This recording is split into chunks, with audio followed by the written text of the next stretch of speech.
He wasn't for everybody. I could care less. This guy rushes the quarterback. He plays extremely hard. He can play. Chased on the play by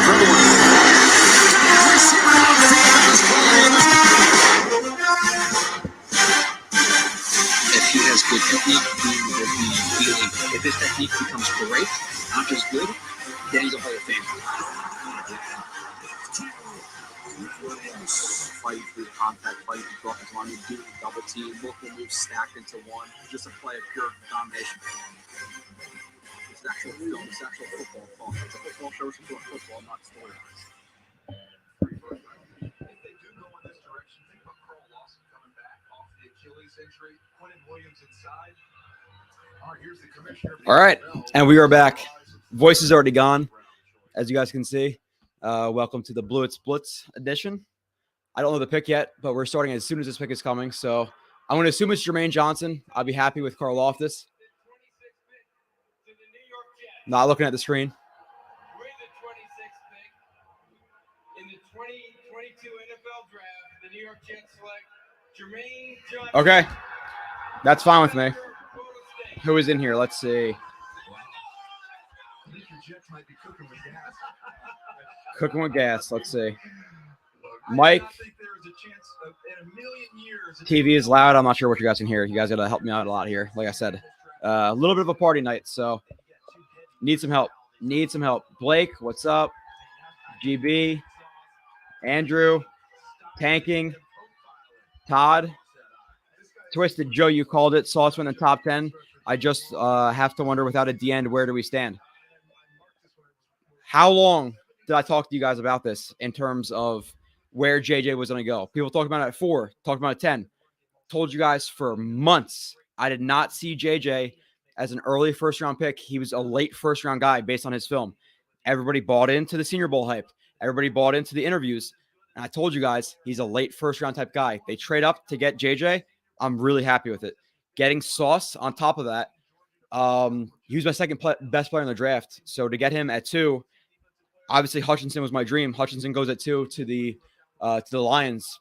Sauce falls to the Jets, with Stingley going to 3 to the Texans, which is surprising. Couldn't be happier with Sauce. But moving into the second round pick, or the second pick of the first round, 10 overall. The fact that AJ Brown was traded for a later first and a third round pick when the Jets could have offered 10 straight up, I'm not with it. Like, I'm not with taking Garrett Wilson at 10 over AJ Brown straight up for that pick. I'll be honest with you guys. Sauce, slam dunk. Jermaine Johnson right now, slam dunk to me. But not getting AJ Brown for the 10th pick straight up, or even a little bit less than that, to be completely honest, is hurting a little bit. So it knocks it down a little bit. But a trade of 35, 69 and a later pick for Jermaine Johnson and a couple other picks cool with it. So told you guys Jermaine Johnson was not going early. Tanking, what's up, man? Again, I lost my voice on the Sauce Gardner pick. That's who I wanted. You guys know, it was Hutchinson then him. So to get him at 4 couldn't be more ecstatic. And now you're getting edge rusher who, again, I thought was the 5th edge rusher in this class, but you're getting the 5th edge rusher in this class at 26 instead of 4. Some people recommending 4 and 10. I wasn't necessarily down with it. So 26 is awesome. Carl Loftus would still be my preference, but let's see. Kyle should be coming on soon too. Let's pull up some stuff. Let's see. 20. All right.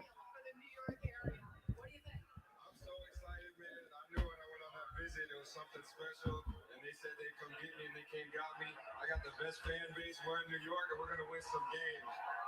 They're all fired up out there in the audience for you. All right. There's a saying, good things come to Let's see. When you were sitting back there, it give you a little extra motivation.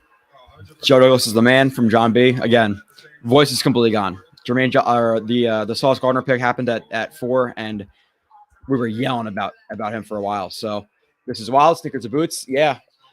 Unfortunately, doesn't look like you're going to get Debo now. Doesn't look like you're going to get, obviously, A.J. Brown. and you're not going to get one of the other bigger receivers. But yet Wilson, who to me was the second receiver in this class, you could argue for him or Jameson Williams, depending on how you felt about the health.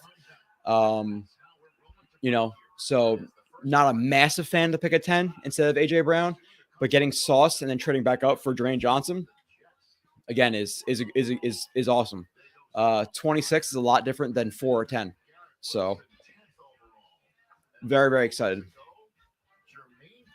A little bit of a risk with the receiver though, but we still have a pick coming soon. Nakobe Dean is still on the board. Let's see what you guys are saying. Looks like Kyle's coming on soon. Hope you guys have had a good draft night. I hope let me know if the noise in the background is not too loud. I'm, again, many drinks deep and trying to figure this out. So if the TV's too loud, you can hear it. My audio is kind of screwed up, then let me know. Because you guys got to help me out. Tanking, what's up? Sean Coots, what's up? John B, Joe goes to the man. What a draft. This is wild. Where are you? What are you want next? He's drinking. What are you want next? Nakobe Dean, 38, I would say. Hill is still on the board, right? Daxton Hill from Michigan. Daxton Hill, Nakobe Dean are two really, really good picks right now. Lewis, right? Scene, good pick. Might not be Lewis again. Many drinks deep. So Scene, Dean, Karlaftis. They're not going to double dip at edge, but this is wild. I think we only flipped thirds of Tennessee. You guys got to tell me the trade compensation. You got to tell me all this stuff because I'm not clicking around on screens right now. My friends just bounced and I just got right on. Which, by the way, I figured first round of the draft last year, Zach Wilson. Tomorrow's gonna feature another second rounder, or day tour from the Jets. So let me see. I hope Kyle might be texting right now. I said, I don't know if he is right now. He might be trying to get on, but good night. Solid B+. We're gonna give it a B+, A- right now. Overall. Again, really like the pick with Sauce. Garrett Wilson over AJ. It's gonna nick him, but trading back in for JJ. Again, I would have preferred Karlaftis, but JJ at 26 is a lot different than 4 or 10 like people were thinking. So we were there. We were on that early, chat. So let's see what you guys are saying. It's kind of hard to almost have earphones in, try to listen for if Kyle comes in and talk to you guys at the same time. Again, tonight's gonna be a long night. So if you're here with me, I think we're taking some calls too. I'm not gonna lie. So I'm gonna drink a little bit more. We're gonna take some calls. Kyle's gonna come on. We're gonna bullshit. I am ready to talk draft. We don't stop. People are gonna stop at 11, 12, 1. We're going till 3. Happy tanking. Not getting Karlaftis there stings. I think with you guys, I predicted that Karlaftis would go probably 5th. Like Kyle liked him 2nd. I liked him 3rd best. But we understood that Karlaftis was most likely going to be the last of the edge rushers. With that being said, just because the NFL was lower on Karlaftis or the teams are lower on Karlaftis than necessarily Jermaine Johnson at 4 and 10, he's still a very good player. I would be very comfortable with Karlaftis at 10. So the fact that he's still there is a really good pick for whoever gets him. And again, Jermaine Johnson, I said it before the Senior Bowl. The review was done before the Senior Bowl, and I'll show you timestamps. I thought he was an early 20s, late or mid 20s to late 20s pick, and he went at 26 to the Jets. Good trade up. But all the talk of him at 4 and 10, I told you guys it wasn't going to happen. I just didn't see it. I like him a lot where we got him. But again, big difference. So Shadow Maniac's back. What is up? Let me make sure I got Kyle in here too. I'm going to get Kyle. Did the Jets win the first round? No, they don't win the first round. If they were to get AJ Brown and then trade up for Jermaine Johnson, that's an absolute win. So they would win the first round. We'll go over the first round. We'll talk about it. I don't know if they were the slam dunk number 1 best of the first round. So West Coast Jets, can we get Dean at 35? Well, obviously the 35th pick was traded, right? So 33, 34, 35. Yeah, so we don't have the 35th anymore. So let's see the Giants pick. I'm not going to look in the chat.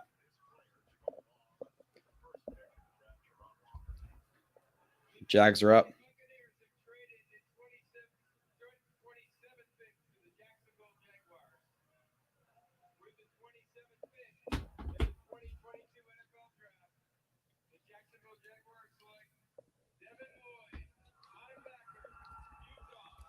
Good pick, Devin Lloyd. Again, I'm not too sure where you guys are on in your chats or in your with your TV. I'm probably a little bit behind you guys. I'm streaming to my TV. So I'm probably actually behind you guys. But Devin Lloyd's a good pick. Again, I want to stay a little bit behind the chat because I don't want to get the picks interrupted. So when the commissioner's walking up, I'm probably just gonna not focus on the chat a lot. But Devin Lloyd's a good pick. The fact that Nakobe Dean is still on the board right now, I don't think the Jets are going to trade up again. But Nakobe Dean, Daxton Hill, Lewis Cine, I'm really hoping for one of those guys. Addressed receiver, you're addressing D end, you addressed corner, safety, linebacker, D tackle are probably the next biggest needs. Then we're talking about running back, backup tackle. Let's see who else is in here. Yeah, I know a lot of stuff is going on. I know there's a ton of chats, but again, 36 of you.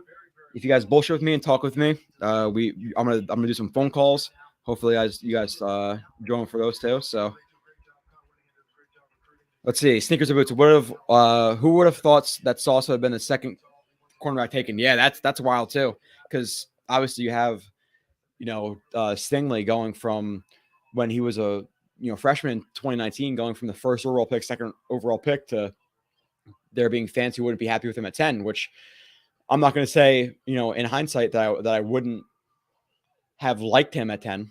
If that even makes sense. I would have been okay with the pick at 10 for Stingley. Wouldn't have loved it. But for the Texans to go Stingley over Sauce, I don't get it. Like I get the banking on the upside of 2019, but that was 2 years ago. That was 3 years ago by the time the season starts. So Sauce was very, very good last year, committed to football, not drinking, not smoking, had to kick him out of the film room type guy to get him. Again, a lot of people talked about, and this is what I talked about last night with Marcus Coleman, was in the Saleh systems, which he ran. Like you don't understand, Marcus Coleman was in those Seattle type systems, and he said the corners matter. So regardless, even if they prioritize defensive line over defensive end, doesn't mean that corners aren't as important. There's a balance. You can't just have, again, said a lot of times, just pass rush, no corners, or all corners, no pass rush. There has to be a medium. So people who are guaranteeing D end over corner, the problem is the D ends who would have fallen before, Walker went, Hutchinson went. You're talking about Thibodeau over Sauce. Sauce is the better player. And then whatever the Jets felt about, if whether the reports are true or not, whether they didn't believe in him off the field in terms of his character concerns, or his film just straight up was not better than Sauce. And Sauce is a Joe Douglas guy in terms of being about football, all these things. And he has a high RAS score. So he is a lock of a Joe Douglas type pick. So I'm really happy with that. Again, Wilson over AJ Brown, that potential trade, that trade for $25 million a year. Not thrilled trading up for JJ. Okay, cool. Again, JJ 4, JJ 10, different story. So let's see what you guys are saying in here. BC, this is solid and it helps on all levels. JJ, noise is fine. Okay, yeah, the TV sounded a little bit loud, but again, we're deep. We've been going since 6 o'clock here, so I'm gonna be a little bit screwed up here. Whiskey Fever at 4 a.m. here in the UK. Cheers, guys. Andrew, that is awesome. Again, once Kyle gets on, I'm gonna bullshit with him for a little bit, and then I want you guys to come on. I want you guys to shotgun. I want you guys to take some shots. I'm willing to step up to your level. You guys are willing to, if you guys are willing to take it far tonight, we're taking it far. If you guys are trying to relax and talk some football for a couple hours, just chill a little bit, cool with it. But we're gonna see where the callers take it. So go New York, go New York, go. I am psyched. Great job by Joe Douglas. Joe Douglas, Jets won the day. Again, Garrett Wilson to me was my third receiver. I could have, again, all things being equal, Drake London, who went before the Jets pick. Again, I thought Drake London would go first. He was my first receiver. Drake London went first. Awesome. Good for the brand. And then Jameson Williams would have been my second pick over that. You wait a little bit, depending on the medicals, though. If he's ready in September, October, okay, take him. Ready December, maybe you do argue for Garrett Wilson over him. But Garrett Wilson was my number 3 receiver, again, but just depending on Garrett along with Jameson Williams on the health aspect. So not a bad pick at 10. I could sell myself on it. I'm not thrilled. If they were to take Carl Loftus at 10, trade up for a receiver at this point. No, at this point, maybe you get whatever one of the receivers are left, Pickens or Watson. I probably like it a little bit more, or just obviously trade the pick straight up for AK or for AJ, which is the most ideal situation. So Big Ample, what's up? Again, my voice is gone too. Like I was yelling at the beginning for Sauce, and Sauce is here, which is great. What was the trade details? Blake, I'm telling you right now, I'm looking at my computer with you guys, and they've been flowing. So you guys are more responsible than I am for the picks and the trades and all that stuff, because I do not feel like looking at two devices at once. It's just not going to work out. It's just not going to work out. So you guys tell me. There's no Twitter act. Well, I'm on Twitter now, but I'm trying to get what the pick value was. But like trading for Johnson too. Like now you have that extra 5th year of control too is a massive thing. That 5th year is huge, man. Huge. So I'm gonna make some. I obviously have videos of these guys. Go and watch the hour plus reviews of all of the Jets draft picks. I did Jermaine Johnson. I did Garrett Wilson. And I did obviously Sauce Gardner. And those reviews are again hour plus. And when I do the next reviews are going to be the rest of the games. Like I watch like 3 or 4 rounds of each one of these guys, or 3 or 4 games. I'm going to do the rest of the seasons, 2019, 2020, 2021. Like there's going to be a lot more hours of these guys. But Sauce is a slam dunk, man. I have no idea what anybody's saying, but people can definitely tell I've been getting after it. I've been getting after it. So I hope you guys are getting after it. You guys demanded it. So it's here. I hope you guys are ready. Rob D, what's up, Joe? Just dropped in. I've only been live for a couple minutes now, but I'm already 10 minutes behind. So let's see what the Packers do. I'm sorry, guys, delaying a little bit, but the draft is still live. So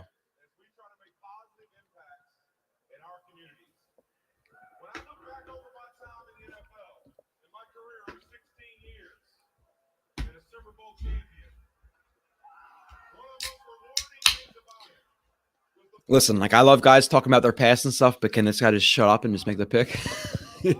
Whitworth? Yeah, Whitworth needs to stop talking.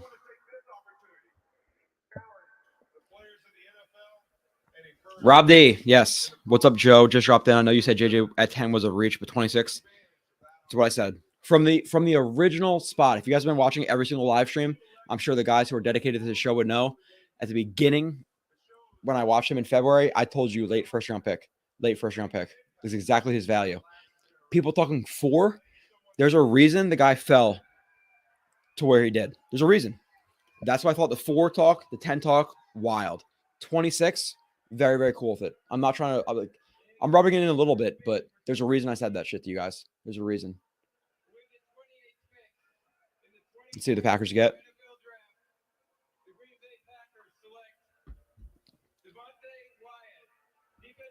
Wow. So I haven't really looked a lot into Devontae Wyatt's like domestic violence type issues, but he was the better defensive tackle at Georgia last year in terms of film. He was better than Davis, but Davis was just a freak of nature in terms of testing, so he went higher. But Devontae Wyatt was the best defensive tackle on the team. So let's see what you guys are saying. Again, there's a very realistic scenario where Kyle is telling me he's on right now. I just can't see it.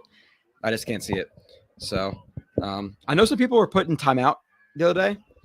I don't know why they're putting timeout or were blocked, but I checked it and you guys aren't supposed to be blocked. So you guys tell me if something's going on, DM me, GRB31 on Twitter, whatever you got to do, but nobody should be blocked. Unless you're being a douche and you should expect to be blocked, then be blocked. But Shadow Maniac should not have been blocked yesterday. So let's see what you guys are saying here. The GOAT, we won the draft. We're up there. We are up there. Again, the fact that the Eagles got A.J. Brown, the Jets could have got it. Hurts it a little bit. I like Wilson. Again, he's my number 2 or 3 receiver in this draft. I like Drake London more. He already went. Jameson Williams, depending on his injury problems and however the Jets view that. I get Garrett Wilson as the number 2 receiver in the draft. You want to help Zach Wilson? Cool. Get him Garrett Wilson. Get the second best player in the draft in Sauce Gardner. Get a D-end who, again, I thought was worth a top 15, top 20 pick. You get him at 26 or 24, whatever the fuck it was. I think it's 26. Awesome. Awesome. They addressed a lot of holes today. Now you're hoping at 35 or 38, you're hoping that this is Dean or Scene. Dean Scene Hill would be slam dunks to me right now. I don't think they're going to trade up for him, but Dean was one of my safest picks of the draft. If Dean is there and they take him at 38, man, I could not imagine that. Could not imagine that. So let's see. Keep turning my TV down like I have to hear you guys, and I obviously can't hear shit. So let's see. GVH again. Going to share the screen for a little bit, or in a little bit, and you guys can call in. I want you guys to step up tonight. So does that mean we have 38 and then nothing until 101? I think we have a pick in the 90s, right? Let's see. What is a trade package? Jets won the draft. What is the package? Jets trade.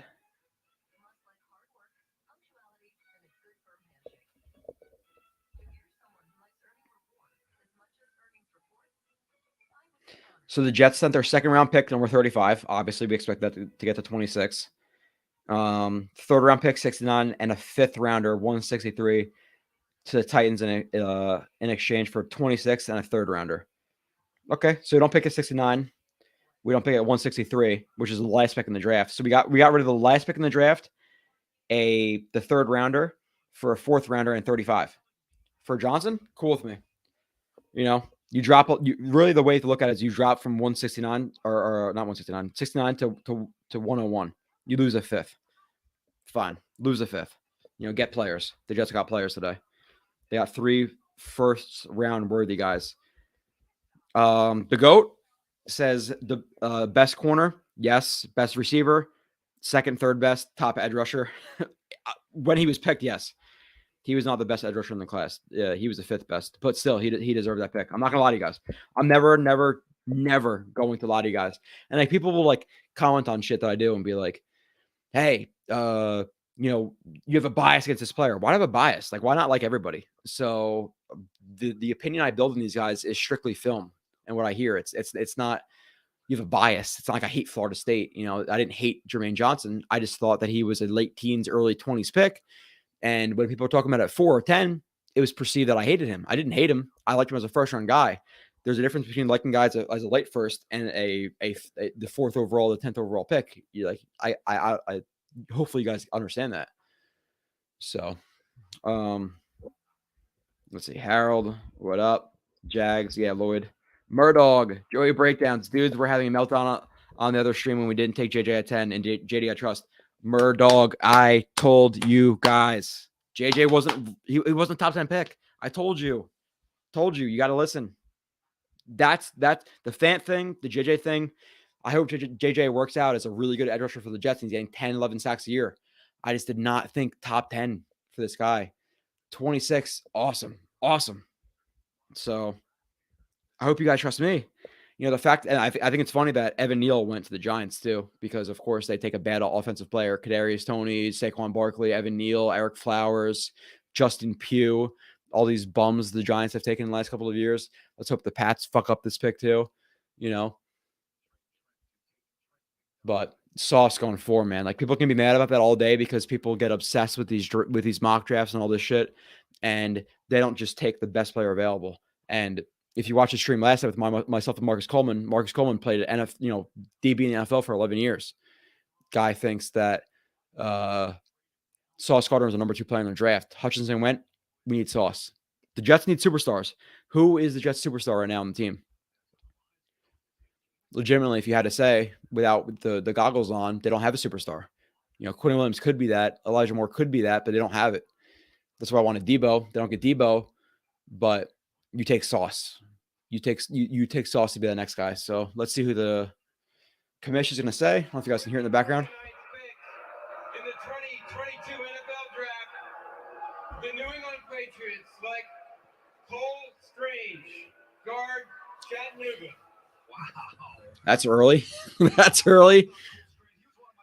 Damn, Cole Strange. Supposed to be a guy in the 3rd, 4th round. 29? Nope. Glad the Pats didn't get Lloyd. Yeah, I agree with you, GVH. Let's see who is in here. We are going to be running for a while, guys.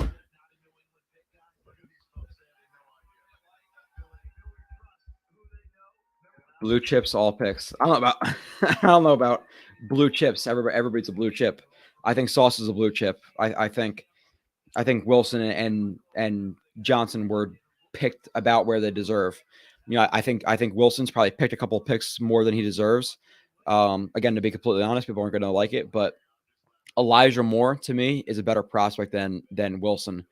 But all drafts are equal. So if this draft were to, if Elijah Moore were to be in this draft, he would be picked in the top 15. But Jets force it a little bit. They need a receiver. Okay, not thrilled with the pick at 10. Would have rather traded for Debo, but the fact that you got Sauce Gardner at 4, traded up a 3rd round pick, and got a little bit back pretty much for Jermaine Johnson, I'm cool with it. Definitely cool with it. Let's see if the Chiefs pick.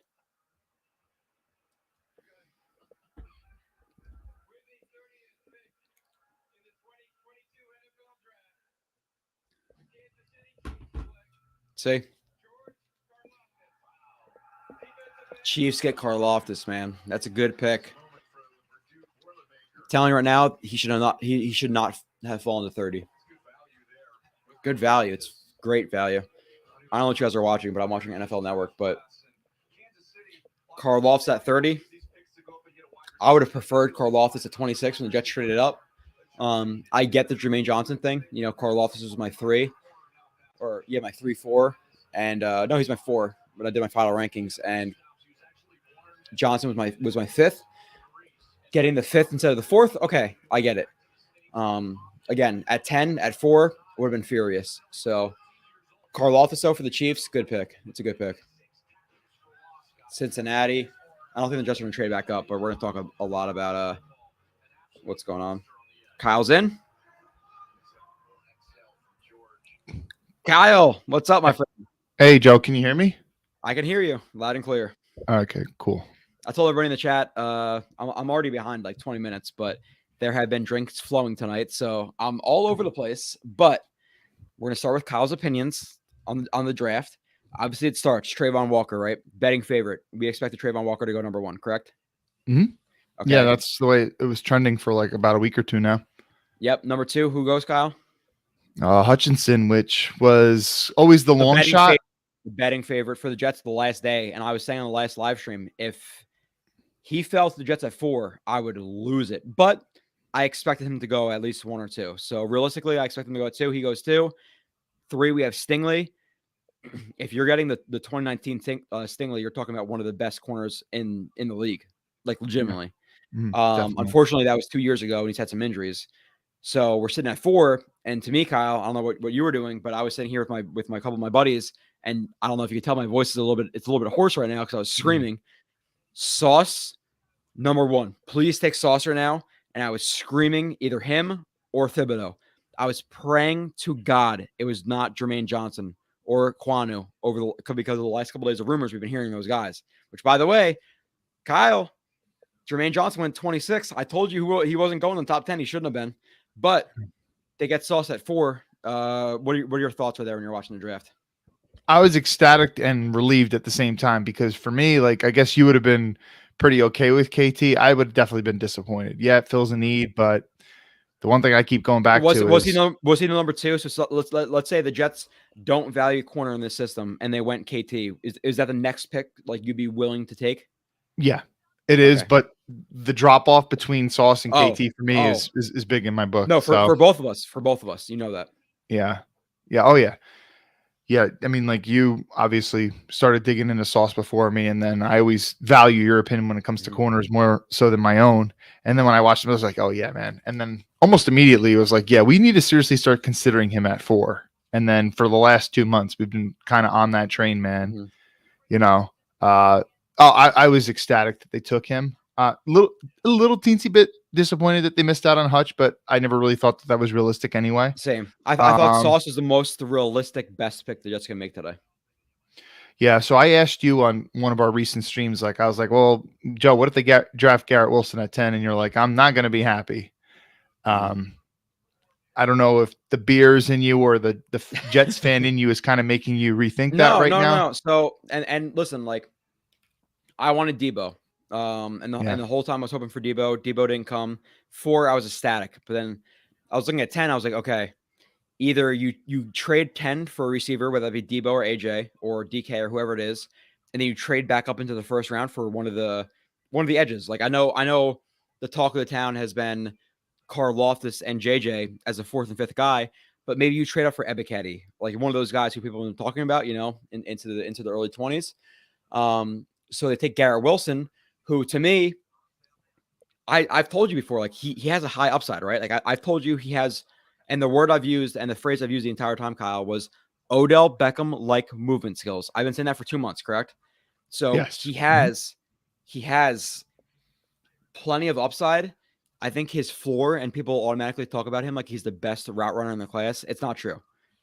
He has the ability to run the best routes in the class, but he does not do that currently. So I was okay with the pick at 10. I'm not going to lie. I would have preferred even JJ, even Hamilton. Drake London already went, which, by the way, Drake London being the first receiver, by the Kyle. We called it Drake London, which we're going to go over the whole draft. But I was okay with the pick. Now, with that being said, 40 minutes go by or whatever it was, and then I see AJ Brown get traded for an early 20 and a 3rd round pick, and I'm thinking the Jets 10th overall pick, you offer that straight up for AJ, it's a lot better than an early 20 and a 3rd round pick, So I'm okay with a Wilson pick at 10. Dude, we said about a month ago, I was like, would you do 10 and 69 for AJ? And we both said, yeah. And now you have a team in who was it? The blank on the name. Eagles. They got AJ? Eagles trade him for an early 20 and a 3rd. And we were talking about trading him for 10 and 69, like a line in the sand. So you're obviously comfortable with the contract number that they gave him, right?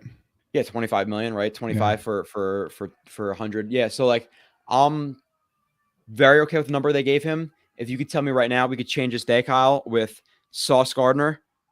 We have 10 is AJ Brown and $25 million, and 26 in a trade up for minimal draft picks, 69 and moving back a little bit. But you're not Johnson. You might not get that though, because you don't have 69 to trade up with. So. You're right, Kyle. I'm not gonna lie. We have a live stream for a couple of hours right now. I am many deep. You're gonna beat me on 10, like a lot of these little technical flaws. You're gonna get me on in terms of like little picks and little things. You're gonna get me. You're gonna get me. But good point. But still, even if I told you right now, okay, the Jets have, AJ at 10, you have Sauce at 4. We're still comfortable, right? Like at 31 with how the board has fell. So, because at this point, I'd rather have Ebiketie or whoever else at 35 than Jermaine Johnson and Garrett Wilson over AJ Brown and Ebiketie. Yeah. Although we haven't really watched too much of Ebiketie though. I'm speaking in generalities. You know what I mean? Yeah. I mean, I'll say this about JJ. Like, I imagine that. I mean, I guess I did watch a tad bit of Ebiketie because I did watch some Penn State versus Michigan, but I wasn't really watching him closely. Yeah, focus on him. Yeah. I don't know. I have to imagine that my assumption of both those players wouldn't have been super big, because I'll be honest, and I said this on the last stream. No, but Kyle, the question I'm asking you is the difference between AJ Brown and Ebiketie, or Garrett Wilson and Jermaine Johnson. You know what I'm saying? Yeah, no, I'm with you on that. That would be the preference. Oh, Bengals pick. I don't know if you can see this, but no, I don't even have it on. Hold on. Bengals at 31. Daxton Hill. I heard you correct that the Chiefs got Carl Loftus. Yeah, Chiefs got Carl Loftus. So my dad must be really happy then. You must be really happy with how the Chiefs are doing, because they got Chiefs, 2 of your guys, man. Yeah. Tell your dad that, like, for real. Like, the fact that they got Carl Loftus and McDuffie, who I picked as one of the top 3 safest players in the draft to be very good, considering like where he was going to be picked. Again, it was it was him, it's Nakobe Dean, and it's Hutchinson. So the fact that they're loading up on some of these players, the Chiefs have to be really happy. The Chiefs knocked out the first round out of the fucking park. Yeah, for where they were slated at. Oh, for sure. And what if the Jets can snag your boy Dean? Dude, I just said that if they get Dean, I said Dean, Daxton Hill, and Lewis Cine. So the fact that Hill is gone, if Nakobe Dean lasted 38, like Kyle, you watch that review, and again, it's flowing a little bit right now. So I'm not gonna mince words. The hour review of Dean was pretty much an hour orgasm over how good his film was. Like, it wasn't like, I was very, very happy with all of Dean's film. It was probably 32, 31 plays, whatever it was. I pulled up like 1 or 2 bad plays of Dean. Dean is going to be a very, very good player. Yeah. So Lewis Seen went to the Vikings. Is that what Blake just said? Early. Yeah, he's early, but that's okay. So we're hoping for Dean. I gotta see the rest of the draft board, but we have the receiver, we have the D end, we have the corner. So right now it's linebacker. You have Chad Muma, you have Harris, Leo Chenal hasn't went yet. We have Petrie, we have Brisker. Like, who on the board right now is who you're hoping for at 38 if you can bank on it? Dean and who? Because I know Dean would be... You said Lloyd's still on the board? No, Lloyd went in like the early 20s. Oh, damn. No way. He didn't go in the early 20s. Yeah, he did. Early to mid. Early 20s? No. Early to mid. He must have went right after the Jets pick then, because he was not taken, and I was driving, so I didn't catch him. Chat. I know you guys got me. Tell me where Lloyd went. I'm telling you. Again. Oh no, I believe you that he's gone. I just early 20s. That's definitely not it. Quay Walker mid-20s. Quay Walker was a late riser. Like, he was like a 3rd round guy, and then he was like 2nd round, late 1st, whatever it was, because he has ridiculous athleticism. So yeah, some of these guys I was hoping to slip. I was hoping, okay, maybe if 27th. So okay. Lloyd went 27th. I said mid 20s, but still he went. I said early 20s. Okay, Kyle. Okay, Kyle. I am very drunk. You are not. Clearly. I'm allowed to be. Okay, so he went to the Jags. Interesting. Kyle, by the way, I told people on the stream, we're going to be streaming for a while. I'm going to be streaming for a while. We're going to take calls. So you guys better not bitch out on the calls, because I want to hear from you guys. I'm going to ask you questions about AJ, about Garrett Wilson. Don't bullshit me, because I'm going to pull up some Garrett Wilson plays in a little bit. I'm going to pull up some Sauce stuff. And Kyle, I'm not going to lie to you. So obviously, you know, I've been drinking since 6 o'clock, right? The pick hits at like 8:30, and I'm like, fuck, man, I need my computer. I gotta make a highlight play, or a highlight reel, like the London thing where I'm like, oh, he's not a good separator. I made that whole like minute video. I sat down for like 30 seconds with my computer. I'm like, nope, can't do it. I can't make a highlight film. I can't splice videos together, do all this shit. So, by the way, we got a super chat from Mark Orlando. How far is that into it? So it was like a couple minutes ago. Okay. So Mark Orlando, I got you, but I'm going to go back to 1106, because we are going to be taking chats and super chats and calls for the rest of the night. So Kyle's not going to last. Kyle, even though he's completely sober and, you know, coffee, whatever else you got him, he still won't last until 4. I'll last until 4. I won't quit, Kyle. He's so, guys, listeners, watchers, viewers out there, he's so excited because they drafted Jermaine Johnson. That's Jermaine Johnson at 26. I'm excited. I'm excited about Jermaine Johnson at 26. So listen, I'm not going to lie. I was kind of being a little tongue in cheek. I was talking to Michael on Twitter, Michael Mania. Fine, go ahead. Co-owner of the website. Okay. And continue. Very slightly before they picked Jermaine Johnson, Michael said, trade up for Karl Loftus or Jermaine Johnson. And I replied to his tweet and I said, only one of these options is acceptable. And to me, listen, I'm being a little tongue in cheek because I kind of trolled Jermaine Johnson, and totally transparent. I have it below KT and Walker and Karl Loftus. I had him a whole tier below them. Kyle, no, I'll interrupt. And I always interrupt. Mm-hmm. There's a big difference between saying Karl Loftus is an acceptable pick in the early to mid to late 20s than saying he should be the pick at fucking 4. There was people saying he should be the pick at 4 or 10, and there's no way he would get past the Seahawks at 9. He fell until 26. We told everybody. And then people came out and they were saying, oh, well, LeJay Doozable and Willie Colon, they love Jermaine Johnson. There's no way he's going to fall past the top 15. He's such a great player. I could see him as the second best at the end of the draft. What did we say? He fell all the way to the end of the first. We're not bullshitting. There's a reason why. And Kyle, you didn't watch the stream last night, but did I give you the list of the guys who won? And I asked the chat this. I'm going to ask you this question, right now. In terms of DNs and even outside linebackers, in terms of an effective DN or edge rusher in the NFL, what is the most important thing you do? Are you talking about in terms of an edge rusher when he's rushing? Yes, edge rusher, outside linebacker, D end. What is the most important thing? It doesn't matter about leverage, hand placement, bend, strength. Out of everything in the world, what's the most important thing you do as an edge rusher? Are you referring to like having a solid plan as a pass rusher? No. Is that what you're So referring to? it is a hard question. The number one thing is winning fast, right? Oh, You of course. Yeah. need- Well, I mean, to get the ball out so quick. So yeah. You need to win fast. And did I read you the stat about Jermaine Johnson? No. I So don't in think so. terms of, and so this is, what do we say about the film, Kyle? What did we say since what, January, February? Yeah. We said, and by the way, people, you have to watch Blewett's film review. It's probably like, I don't know, an hour and a half of Jermaine Johnson, because this is all over his film. It's not just one or two plays here, there. It's many such examples, many such and this cases. is, we said for 2 months. Yeah. So, okay, his first step, I mean, clearly, like you could see his 10-yard split, his 40-yard dash. He's clearly got the athletic traits, but once he starts to, get to the point of contact with the tackle, he's just chopping his feet. He's uncertain. So as quick as he may be with that first step or whatever, he's losing all his momentum, that speed to power. He's slowing down, and it's just, so you can be explosive, but if you're slowing down like that and you're uncertain, how quickly you expect to get to the quarterback? So, So it's all over the film, man. It's all over. So Kyle, we and I specifically, in February was harping on that for months. Like there was people, again, Willie Colon, Ledger Duzable, whoever else was saying he's the second best edge rusher in the class. I was going against it for months, hearing all those names. That's all I heard. DMs, whatever it was. Oh, well, Willie Colon said he's going to go top 10. Oh, Ledger Duzable said he's going to go top 10.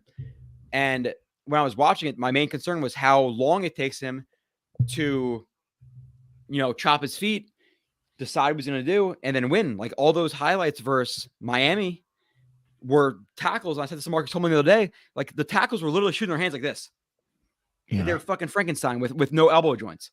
So I wasn't overly excited about it, but the fact that he fell to where he did for the Jets, but it is exciting. Like I'm happy with the late first round pick, but there's a reason why. So yeah, you start talking yourself into it. Like I'm driving home and I'm pretty much just thinking about it the whole entire time. And I'm thinking like, okay, well, the one advantage that the Jets have versus most teams is they did coach him for a full week at the Senior Bowl. So they kind of got to see him, practice. And okay, when you get to see a player that much up close, in person, live, pads, smacking, you start to, and as a coaching staff, especially, is this something I can fix? Is this something I can teach him? Right? You get to talk to the kid back and forth, ask him what he was thinking when he decided to throw that move. So, the Jets have to at least think like, okay, maybe we see the raw potential there. Hopefully we can mold him. I'd be lying if I said the kid doesn't have potential. He absolutely does. Yeah. But he's very far from a finished product. But again, and when you factor in his age, that's also a concern too. To be completely honest, Kyle, like I'm a little bit over like the whole age thing. Like if you sign him to a 5-year contract like they have him right now, you sign him again at 26 years old, 27 years old, he could still be plenty good. Like that's not the only thing though. It's also about breakout season too, though. No, I get it. Like he's also playing these edge rushers, or these tackles at 20 years old when he's 23. Like it's the difference. There's a difference between him and Carl Loftus, who's playing at 20 years old. But there's a much bigger difference between him at 26 and 10 or 4. Like, can you imagine if we took him at 4 instead of Sauce Gardner? Dude, if we took him at 4, man, I sent a message to somebody. I said, if we take this guy here, you might never see me again, man. Oh, I'm not kidding. Kyle, I left the podcast game for almost 6 to 8 months because I couldn't deal with fucking Gase anymore. I couldn't do it. His first year I left podcasting. I literally left TOJ and I was like, I'm done. I can't do it. I can't do this shit anymore. And then Sabo and Nania reached out to me for JetX. I'm like, dude, that sounds great. Like I'm back into it, but I can't deal with a lot of bullshit anymore. I can't, so there's people in the chat saying I'm here because Joe is just wasted, which, bro, I told you guys, like people in the chat for the last weeks were like, bro, Blewett's not gonna get fucked up. I was like, I told you I'm gonna get fucked up. So let's see. And dude, I was sitting there at 4 and I was screaming to people in the room. Like, again, I had friends in here who were like talking about JJ and Neil. I was like, dude, listen, I'm going to pull up my computer right now, hammered, couldn't find the plays. I'm going to show you play after play after play after play of this guy just sucking ass. JJ, same thing. Neil, same thing. Treylon Burks, same thing. Like Treylon Burks went pretty early though, right? He was the AJ Brown substitute. Yes. So, you're talking, I think it was pick 18, if I'm not mistaken. Same player. Yeah. Yeah. It's wild. It is wild how identical Treylon Burks and the routes he couldn't run and the times he ran out of bounds and couldn't block are similar to AJ Brown. Yeah. And dude, I'd be lying if I said I watched AJ Brown's college film. I didn't, but you look at the way AJ Brown plays in the pros versus that college film of Burks, and I don't see the same player. No. I know that, hey, listen, the well-respected Daniel Jeremiah said that too, but yeah. We all have different opinions. I'm really happy the Jets did. Again, like Kyle, right now, we're gonna get into literally all the nitty-gritty of this entire thing. But with how the first night has taken place right now, or it's done at this point. Overall grade for the Jets. B-, C, A+, A-. I would say a B+. I'll give him a B+. Mm-hmm. Yeah. So let's get the trade compensation straight. I think I don't ask me. You Kyle. Yeah. If there are stats and all this other shit, you got to pull it up because I can't even type. Yeah. So I think I screenshotted it one moment ago, or as I was. Friegel B gives it a B+. We got an A- from. Okay. So we gave up the 69th pick, and we gave up a 5th rounder, 163. And then we got back, I guess this must be a compensatory 3rd round pick, 101. So we ended up sliding back 32 picks in the 3rd round, and we gave up a 5th rounder. And a 5th rounder for Jermaine Johnson. Yeah. Okay. So I can live with it because the upside is there with Jermaine Johnson. Listen, the fact is you're not getting a guy with 34-inch arms, played in a Power 5 program, had, all conference accolades, also played at Georgia, with that kind of, jumps, 10-yard split, 40-yard dash. You're not getting that type of guy in the 3rd, 4th, 5th round. You just don't. No, you're not going. You have to draft those guys early. No. So they got a guy who hopefully they can mold. Listen, I'm gonna be honest. When they drafted him, I was not happy, and I'm not. And just because it's 30 minutes late or whatever, I'm not gonna act like I'm happy with it now. But I can live with it, and I'm hoping and praying it does work out. I have my doubts. They're definitely there. Yeah. But I'm going to learn. I'm going to support the player. I'm a fan of the team. Okay. I'm rooting for him. I hope I'm wrong. Just like, I admit, dude, I was totally wrong about Josh Allen, as were many other people. Josh Allen's a fucking stud now, right? I hope even much more so than I'm wrong about Jermaine Johnson. There's a large difference between Josh Allen at 6 or 7 or 8 or whatever he was taken at, and 7, Jermaine. Yeah. Okay. And Jermaine Johnson at 26. And Kyle, this is the shit we talked about initially. I send you all the reviews as soon as I do them, and I said, watching his film, I thought he was a late 1st round guy. He went late 1st round. I can't be mad with the pick. When it happened, I was like, okay, I would have preferred JJ or Karlaftis, but me and my buddies here in the room were saying, listen, Karlaftis number 1, JJ number 2. The Jets can't go away from this draft without an edge rusher. So yeah. They grabbed my 5th edge rusher instead of my 4th, so I'm not going to be too banged up about it. But I'm still happy. Minus, again, would I've rather traded Garrett Wilson for basically AJ Brown at this point? Dude, man. Yes, that's my biggest hang up. So at this point, I give it a B+ because I think not being willing to the trade Jets must have had Wilson super high. If you could have gotten and now also there are some other questions we don't know about. Would AJ Brown sign an extension with the Jets? His buddy Elijah Moore is there. You think so? You'd think so, but I guess we don't know 100% certainty. Apparently, he liked the tweet saying that he's not going to the Jets. So who the hell knows? Yeah, but at the same time, for the Titans, at that point, you see the Jets take, or you see Drake London go at 8, right? You see Garrett Wilson go. You see Chris Olave go, and maybe they panicked a little bit, And Jamison Williams right after that.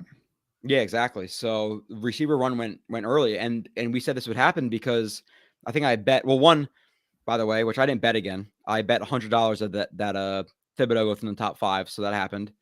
And then I think the other thing was 6 receivers went in the first round, which I think 6 receivers went, right? Dotson went, Burks went, Wilson went, Yeah, I Jameson think went, you're right. Burks went, or London went. So Here's the thing. The NFL is really valuing receivers more now. That market is crazy. And also the Hollywood Brown trade too. if Zay Jones right? gets $10 million, can you imagine what we could do with a first round pick who's getting $4 million? Yeah, right. You know? Yeah, dude. Yeah, Wilson, man, he can. And here's one thing about Wilson too that you and I have kind of talked about a little bit. So after watching your review, which was kind of like my first big time exposure to him, I popped the cherry. yeah, you did. One thing that you had mentioned was that he's really good with the ball in his hands, and then I posed a question to you on one of our streams. I was like, yeah, I mean, I can see it, but I would love to have seen more examples of it. And then I started rewatching some of his games on my own. And I will say that upon second review of him, I do see more of those yak ability. So I'm not going to act like, listen, let's stop the Debo stuff or anything like that. I mean, It's of course, it's not this happening. offense does want guys who can make plays with the ball in their hands. Yeah. But from what I have seen, he is pretty damn good with the ball in his hands. So No, he's very like he has those like Justin Jefferson, not AJ Brown, Odell Beckham like movement skills, but how do they develop him? You know, so Yeah. I like Wilson, but at the same time, again, if you're telling me Wilson at 10 or AJ Brown $25 million contract at 10, I'm picking AJ Brown every day of the week, and I think you are, and I think a lot of Jets fans who aren't wearing their green colored glasses are as well. Yeah, I'm a huge AJ Brown fan. And like out of those 4 guys that we had talked about, those 4 potential trades, he was the number 1 for me, including over Debo. So Really, you know, yeah, it is what it is. I would have had you know, DK over him, but it's because of health reasons more than play. Yeah. All right. And if the Jets were willing to pay Tyreek close to 30, I can't see how they wouldn't be willing to give AJ that same contract. No, that the Titans yeah. gave him. Yeah. So I don't think anything happens now. I think at this point, being about 8 picks away, we're hoping for Dean, right? Dean or Dean for sure. Even would you trade it for Dean right now? Like, would you give 146 and 38 for 32 or something like that to get up and get Dean? Because me personally, I would. Like, I like Dean that much. I would personally, but it's also easier for us armchair guys to say that because the Jets have clearly their front office has watched so much more of these guys than us. Maybe more than you. You too, man. There's a lot of players that. I'm fucking. But Dean, you watch his film and you're like, okay, they're special there, man. Yeah, like, yeah. And I had my questions in our last stream about him and like just how good he can be at the next level. But I do see, I view a pretty high floor with this player. I can't see him being a bad player at the next level. No. How good is he going to be? That's a question. And you want to talk about this staff and this front office, they always preach about character leaders. They want to build a good football culture. That guy is going to give you a good football culture. So, and dude, CJ Mosley, we're obviously seeing he's not the same CJ Mosley that he was with Baltimore. And you know that you're not keeping him around for more than 2 years. As soon as you can get out of that contract, you are. So they do have to start preparing for the future. Unless a pay cut or a pay cut. So let's say he performs as he did this year, Kyle. What is he gonna be like 30 years old next year? Like, what are you willing to pay CJ Mosley going into next year? Like, I think the contract is like $16-17 million. What would you be willing to pay him?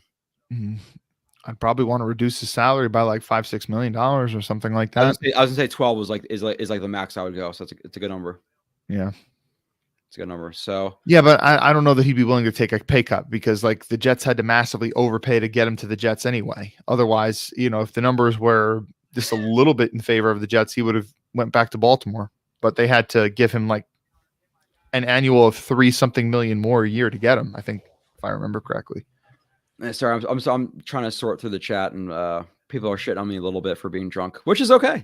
It's fine. It's fine. It's funny. Like You guys are too. You become a lot more honest and loose when you're like that. I feel like I'm always honest, and this is why people. Well, you are honest, but like Loose, sure, loose, but like there's a reason. Not why just people loose are like, too, like a little bit vulnerable. Vulnerable is the word I'm looking for. Like you were talking about, like I'm yeah, man, vulnerable. the Gase year put me out of podcasting for 6 to 8 months. Yeah, Okay, I was not expecting vulnerable. That's vulnerable. I gotta toughen up. I feel vulnerable. Your wife might be proud of that. I'm not sure. She probably would be. So, I'm gonna move down the chat. Oh, wait, we got another super chat too from Jordan Victor. Jordan. Okay, I'm gonna go back to 11. Let's see. I am 50 minutes behind in the chat. I think. I'm not kidding. 50 minutes. We're gonna be here forever. Or I want to be here forever. Okay, Kyle. That's the new goal. Is you are watching the chat and I am, or you're watching the chat for super chats. I'm going back for the regular chats. Sneakers Okay, go ahead. Super chat, $5. JD is proving that him and Salah have a vision and understands value. Psych for this team. Wilson to Wilson, right over Jamal Adams' head. I'm going to Seattle too. So Kyle, what are your thoughts on Sneakers to Boots, who we appreciate obviously for the $5 super chat? Yeah, I do think that they have a vision and plan, and it seems to me that the two work well with each other, which we really didn't have that. I mean, I will say that I don't think that Tannenbaum was a good GM and certainly not a good talent evaluator by any stretch. I do think that him and Rex had a pretty good working relationship. Like if Rex liked the player, Tannenbaum was willing to go swing for the fences and make a trade. But then after that, whatever coach GM combination that we had after that up until now didn't seem like they really vibed really well with each other. And I know that Gase obviously was the reason we got Joe Douglas, but doesn't mean that the feelings were reciprocated that Joe Douglas really loved Gase. I think he just jumped at the opportunity to get a GM job and a 6-year deal. Well, there's a reason 6 years exactly. Yeah. What you said. So, but it does seem like the two work well with each other, and I am certainly psyched about that. But I'd be lying also if I said, listen, I love Salah and the energy that he brings and stuff, and but you know, last year was at least somewhat disappointing, and he has a lot to prove. So Kyle, can I ask you a question real quick? It's more important than everything else in this stream. Is Sure. Jared Lease says, if you pull this comment up on screen, I'll take a shot, Joe. So do I make him prove it on stream? I would prefer. How could you? I mean, like if he's going to call and be on the phone, maybe. I mean, I guess that'd be a little. Jared Lease. It does not mean anything unless you actually call into the stream. I'm not going to make you say anything. I'm going to post a video on Twitter. No, not even Twitter. I'm going to hit join. You take a shot. I'll exit you out. You don't have to talk. You don't have to show your face. Nothing. But I'm going to show your face right now, Jared Lease, and I want you to join and take a shot, because if we're taking shots, we'll take some shots. People, everybody in the chat, here for Drunk Joe. So you guys told me I am going to take advantage of you guys now. So let's see. Where is Jared? Jordan Victor. I'll take a shot with you, Joe, if you. Hey, did you see this Chandler Jones tweet? He said many teams will regret not getting Jermaine Johnson. That kid is going to be good with many O's. I respect Chandler Jones. You want to talk about a guy with a wide variety of pass rush moves and stuff? I'd like to be able to ask him like what he sees and stuff. But no, him. Yeah, and listen, no disrespect to Leger and Willie Colon and stuff, but if we're talking pass rusher, I'm going to take Chandler Jones' opinion a little bit higher than those. I found it. So what's going to happen now, Kyle, is we're going to talk for a little bit more, right? We're going to talk. I'm going to drink. But if Jared comes on right now, he has to just rip a shot and go away. So, Jared, I am challenging you. So, I know you've been here for a little bit, but I'm looking forward to you getting the link, taking a shot, and bouncing until later when I actually want to talk to you. So, okay. Let's see. I'm going to challenge Jared. But by the way, while we're kind of waiting for him, big shout out to, again, Mark. Thank you for the $5 super chat. He just basically was saying that he can live with that, even though he prefers Karl Loftus. Yep. You brought up Sneakers Boots again. Thank you, Sneaker, for the $5 super chat. Jordan Victor. Yeah, it seems that all of us seem to prefer Karl Loftus. I mean, I know there's some people in here that prefer JJ, but I think that you and I probably did a pretty good job of convincing people that Carl Loftus, you know, preferable. Anyway, yeah. Do you So want me to go down that goal for tomorrow before tomorrow's stream is for me to get my hands on more film of all of these guys. Hold on. And watch Hold more. on. Kyle. Okay. Kyle, I have some news for you. He's coming? That's the news. So, Jared, listen, I'm going to give you a 3-2-1 go, okay? I can see you behind the scenes. Nobody else can see you. I'm going to give you a 3-2-1 go. Give me a thumbs up. Give me a thumbs up. He's talking. He's talking. You're going to get a 3-2-1 go. You're going to get the go. You're going to shotgun. I'm going to kick you out. Okay? Here, hold up. There he is. Jared, go ahead. Good? All right. Go ahead. Do it. Fucking good draft. Let's go, boys.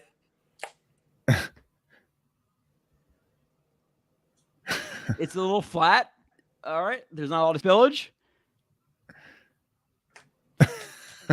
Jared took a little long, but very, very clean. I appreciate the Fuck cleanliness. Dean or Travis Jones? Second Yeah, round. Blewett. When you usually do that, you usually have a lot of spillage. I saw you do a couple in Kyle. both those tailgates. Kyle, come on, bro. Really? In real life, you're gonna call me out like this? But I mean, you're talking about other people, so You know what? why not? what And we're it gonna is do, called Blewett's Blitz. Yeah, there's there's gonna be somebody from Russia in here. there's gonna be a shotgun before the stream is ended. So we have many more hours. But Jared is the absolute man. Stepped up, shotgun, bounced off. Absolute savage. So Jared, I appreciate you. Let's see who was in here. Wow, I'm like way past breaking the He seal said, right now. "Match me now, Joe." He just commented. He said, "Match me now, Joe." Jared, can Sounds I like take a challenge. shot? I need a shot. I'm not going to shotgun. So let's see. Film breakdown. APD that said shot. this I love stream it. is going off the rails. Match me now, Jared. It's been Jared. off the rails. It's been derailed for a while. Jared, now. it's a shot. It's a shot. It's not a shotgun. I can handle shots a lot more better than I can handle shotguns. Especially when there's no way. There's no way. Let's see. Let's go. I don't know what it is. Okay, Kyle. So what's gonna happen is I'm gonna pull up a chat. You're gonna go over it. I'm gonna break the seal again, and then I'm going to take a shot, and then Harold's gonna come on because I see Harold in the background with a very serious face right now. So let's see this, Kyle. Talk about it for a couple minutes. Okay, not getting Carl Loftus there's things. Yeah, it did. So when I saw the trade up, I was actually on the phone with Blewett, and Blewett's like, "Yeah, I'm about to go on soon." And I was like, "Okay," and I was like, "Well, hold on, Joe. It says on my screen that the Jets actually just traded up." And what's interesting about that is, if you were watching the NFL Network broadcast, a couple picks earlier, the same thing actually happened where it said New York Jets on the screen. And I was like, "Whoa!" And my dad saw it too. I was like, "Did we just trade up?" And then it was actually the Bills who traded up. I guess they messed up the infographic or whatever. So then Blewett and I were on the phone, and we're thinking like, "Oh yeah, it's Carl Loftus," and my dad's like, "Oh yeah, the Greek," and like we were kind of getting excited for that, but in our mind we were still thinking Jermaine Johnson was a possibility. So we were thinking it's probably for an edge guy, and then it was Jermaine Johnson. Is like, okay, like I get it, but man, Carl Loftus, you're talking. Joe and I would have been happy with him at 10. If we nabbed him at 26, now you're really talking. So not getting him there definitely did sting, but I don't know, man. I'm just hoping that Robert Saleh can really develop this kid Johnson. You know, if he can turn into something, then you're really going to talk about this. Could be one of the drafts for the ages, man. I keep talking about with Sauce. Is this Blewett coming back, or he's back now? All right. Can you hear me? Well, yeah, obviously now I have my Okay. in my Why did you go off screen to do that? He challenged me to a drink. I said I'm not going to shotgun, so I told him I'll take a shot. Yeah, but you did it off screen though. Do you want me to carry you with me? Next time I walk and I maybe next time I take a piss, Kyle, I will take you in the bathroom with me. Is that okay? Is that all right? That's the one thing is a private matter. The other thing is something you're talking about doing publicly. Did you? Well, you made Jared turn on his screen to do that, but you're going to turn your screen off. I went and I got Tito's. That's all I did. I pissed. Oh, okay. You just got it. Oh, okay. I would not say I'm going to challenge Jared to a shot and then not take a shot on the live stream.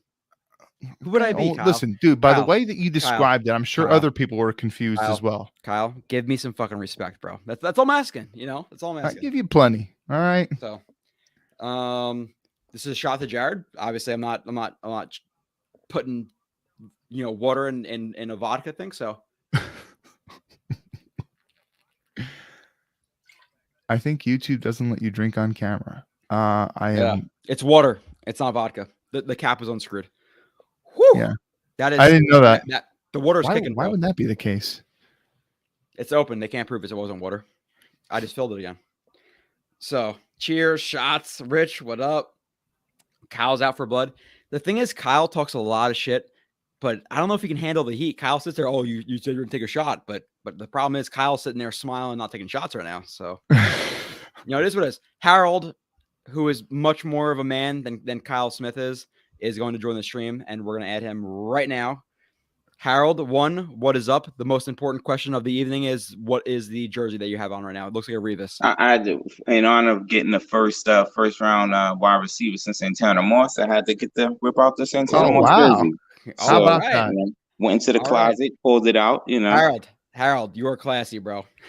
Yeah, I got a bunch of them. So we all do, unfortunately, right? The Jets jersey graveyard. Mm-hmm. So Harold, give me your opinions. I know a lot has happened in the last 4 hours or so. Jermaine Johnson, the trade up, obviously getting Wilson, getting Sauce Gardner. Overall opinions on the entire situation. Yeah, I mean, my main thing was getting Sauce Gardner. Everything else was gonna fall into place after that. So I know you had him as your number 2 guy. For me, he was number 1. I thought he was the best part just because of the production. I think a lot of people overlook Aiden Hutchinson's first 3 years. He had 4.5 sacks his first 3 years total. 2 years he didn't even get a sack. So people don't talk about that. He had one great year, but the other years were pretty average at best. Harold, it wasn't a fluke. No, I don't think it was fluky. I don't think it was fluky. I'm just saying I gave the edge because of consistent production from Sauce all 3 years. To me, shit like that happens in college. Like you have a guy who's a junior, who's a high rated like sophomore over you. There's gonna be times you're just not gonna play. It just is what it is. So with guys, I don't necessarily prefer long-term production over a year of production. It's just about what you do in that process of that year of production. You know what I'm saying? So. No, but Hutchinson's been playing though. I mean, we can't act like he's been on the bench. I mean, he played sophomore, junior, senior year. He just didn't do much. I mean, no offense to him. I mean, he was okay, but he wasn't phenomenal like this year. That's just my opinion. Like I said, I like Hutchinson. I mean, he was second to me, but Harold, I just gave you moderator yesterday, right? Oh, you're gonna take me away already? It's gone. It's gone. After one day. All right, I'm not gonna argue with the host. Let me argue with the host. Okay, so go ahead. Hutchinson number 1, Sauce is number 2, and I'll be happy with that. All right, but as far as the overall night though, just to be honest, I thought that was a good pick. Obviously, I think everybody did for the most part, unless they were blind. And then you had Garrett Wilson. I wasn't as disappointed with the pick as some. I think his potential is through the roof. But like you said, watching the review that you broke down, I watched the review, like you said, with the stop steps, break steps, he's a little sloppy, not that strong in the route, sometimes can get bumped off and things of that nature. So those are things he needs to work on. But I think right now for us, Elijah Moore can play on the outside. He can beat press already. You got Corey Davis who can still play outside. It's not the perfect role, but he'll be there. And you can start off Wilson in the slot, have him, running those posts, have him running those corner routes out of the slot. I think that can really some out and ups. I think that he can really excel in that until he can beat press on a more consistent basis while he works on his overall route running. So I think that'll be a role for him instantly for us that he can fill. So that's why I kind of like the pick. And then you have Jermaine Johnson, who obviously I think we all wanted Karlaftis first, but obviously the Jets didn't see it that way. I think they're banking on his upside and the fact that they'll be able to coach out of him, kind of that stutter, get him to, run the arc a lot better. Rather than, doing all that dancing before he runs the arc. Just run the arc and then make your move off of, if the tackle oversets, now you can power, you can go inside. If the tackle is a little, tries to short set you, whatever, maybe you can swipe, go around. So, I think they can coach that into him and get the best out of him. So, for me, I gave the draft. I know a lot of people are a little lower, but I think it was an A for the first round so far, just because of the value getting Jermaine Johnson at 26. I think the upside of Wilson, and then obviously I think just the player that Sauce is, the person that he is, I think is going to bring something to the team that's going to help elevate us to another level. Like you said, we need stars. We need blue chip players. And I think for me, that's what he was. That's what he represented. So. Yeah. So Harold, 2 questions with that. Obviously, Sauce slam dunk pick. Like we Mhm. and I feel like you as well. I don't want to put words in your mouth, but he was the number 2 player in the draft. I know he had him number 1, but you understood Hutchinson being like the need because of the end need the Jets had. Mhm. But Mhm. Sauce was number 2. Garrett Wilson over AJ Brown though. Like what are your thoughts on that in terms of I get that Garrett Wilson has a very high upside, but what are the chances he's going to be AJ Brown? So you see him get traded for a late 20s pick and a 3rd round pick, and they just have 10 sitting there and they're drafting Garrett Wilson. What are your thoughts on that? Well, I look at it a little different. Hopefully this is somewhat insightful, but I think what the Jets are saying is that, okay, if we have Elijah Moore and Garrett Wilson, what's the chances that one of them becomes AJ Brown? You don't need both of them to become AJ Brown. What's the chances one of them becomes an AJ Brown level player? And I think when you gamble with 2 of those guys with the immense potential that they both have demonstrated in the collegiate level, and then Elijah Moore obviously as a rookie and in college, I think they feel comfortable saying we don't need to make that big swing. If we have this guy here, we know we have 2 chances, basically 2 bites at the apple. One of these guys is going to hit for us. So I think that's what made them probably more comfortable and said, you know what, we don't need to make this huge swing and invest $25 million. Because I think they were looking at maybe AJ Brown and maybe Debo as being a little cheaper than Tyreek Hill or Devontae Adams. A little bit. I think they may be thinking they could get them $22 million or so a year. And I think once they saw the price tag was going to be $25, $26 million for these guys, I think we may have backed out on that reason somewhat, in my opinion. And I think they just figured, those 2 bites at the apple are more than good enough for us to hit on one of these guys as being a top-notch 1A receiver. Okay, so final question before we get back into the chat with Kyle and I. Mm-hmm. What is your thoughts between the difference in value between Jermaine Johnson and a trade up at 26 and then Jermaine Johnson at 4 and 10, like we have been talking about for months? Oh, I'm with you guys. I mean, that's where he belongs. I was telling my brother, he's a big Eagles fan. He was saying he wanted Jermaine Johnson at 15, and I was like, no, you don't. He's not that type of player yet. He may have potential, but I wouldn't take him that high. So I think the value for us getting him at 26, it allowed us to use that pick on a better player, a better prospect in Wilson. And I think that's what you got to do in the draft. You can't grab for need. And that's why I've been telling people this whole time, and people didn't want to believe me. I said the Jets believe that edge and wide receiver are deep. I think if Tibbs was there at 10, they probably would have taken him. I know that the media smoke was out there, but I think if he fell to 10, he probably would have been the pick. But it was just based on the value. What's the best player? So I think that the Jets did a good job with the board there, and I'm pretty comfortable with JJ at 26. But at 4 and 10, that's when you got to burn the house down at that point. So he's definitely not that type of player today. But where he's picked for the risk that he still has in him, I think that was appropriate. Kyle, any last questions or comments for Harold? And Kyle, what's up? I gotta say what's up to you, my guy. There's a rivalry, by the way. Harold hates Kyle. Hey, Kyle listen, I just remember tuning into a stream one time, and sometimes I'll catch bits and pieces of the streams that Joe does solo. I don't always listen to the whole thing. And Harold just so happened to be on. He's like, I don't know about Kyle, man.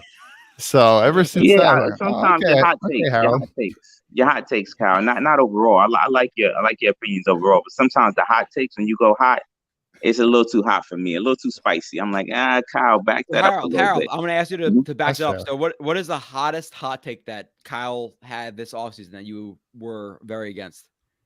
Oh, come on, Harold. I would have to think back, to be honest, because like I said, that stream that we had, I'm gonna go back and watch, and I'll be able to tell you. So I'll put in the chat next Thursday or whatever. I'll put in the chat. I just got to go back and look, because it was a couple of times I was like, can't really roll with you on that, Kyle. So, but I'll pick out some specific examples. But do you think that Kyle would also be like, would he equal to Ronald Blair in the NFL? Would he equal Ronald Blair? Is he as good as Ronald Blair? I don't think that has to be answered. I don't think that has to be answered. Our strengths and weaknesses. Harold, I appreciate you. I will talk to you soon. All right, buddy. All right, you guys take it easy. All right, man. Harold. Appreciate Nice talking to you. Yeah. Harold's a smart guy. I'll give him that. Dude, Harold's the business. I like Harold. And how about So, bringing the Santana Moss jersey out? That was nice. dude? Nice little touch. Very classy, very classy. So like, I thought that I would go with the first rounder tonight, second rounder tomorrow, third rounder the third day, and Harold's bringing out his jerseys. So, Yeah. we are. Mike far Len behind said that. Harold's legit and he should replace me. I don't know, Kyle. At least he's not replacing me. So Hey, I mean, do what you need to do. Rob D. Kyle, I'm bringing up the most random comments right now, so let's see what they are. Rob D. What's up, Joe? Just dropped in. I know you said JJ at 10 was a reach, but 26, I like it. Yes, right? Yes. Rook at 26, 10. I'm okay was- with it. I'm still not going to like it, but I'm okay with it. But definitely for well over like a month and a half plus, I'm on record for saying, and I know that you totally didn't agree with me on this. I was like, I'm not even interested in JJ at 10. I think you were saying you could live with it at 10. I would really disappointed if they I took would him at be 10. able to convince myself of it. Like people are talking about like 4. No way he gets past the Panthers. No way he gets past the Seahawks. And I told you guys, even 10th, like I would be okay with it, but wouldn't be in love with it, right? Like, so the fact they got it at 26 versus 10, massive. Like it's good. I'm okay with JJ at 26. I really am. Did you watch anything of this Brisker? Because people keep talking about him in the chat. Penn State. No, not enough to like really have an opinion of him. But Brisker, I think Dean at this point would be money. Obviously tomorrow night, the draft starts at 7, right? Yeah, So it starts an hour earlier. Mike is Phil. Oh, There it is. so Joe's mic fell. No, He's we're good. picking it back up. Okay. We're good. Probably go live at like 7:30, right? It's 7:30. Oh, I thought you said we're going to do it from the start. It starts at 8, right? No, it starts at 7. Okay, 6:30. Okay. 6:30. Let's go. Let's see. Wait, Jared, who did the shotgun before, he said that his only take that he really hated that I said was trading Q for a number 2 pick. Jared? Yeah, if I read what he said correctly, he said he hated that take that I had. All right. Let's see. And trading Q, the number 2 pick, and more for Watson last offseason. All right, well, keep in mind, Jared, now I read him correctly. Keep in mind this is before any of the legal crap with Watson came. Mm-hmm. And listen, they got after the legal stuff.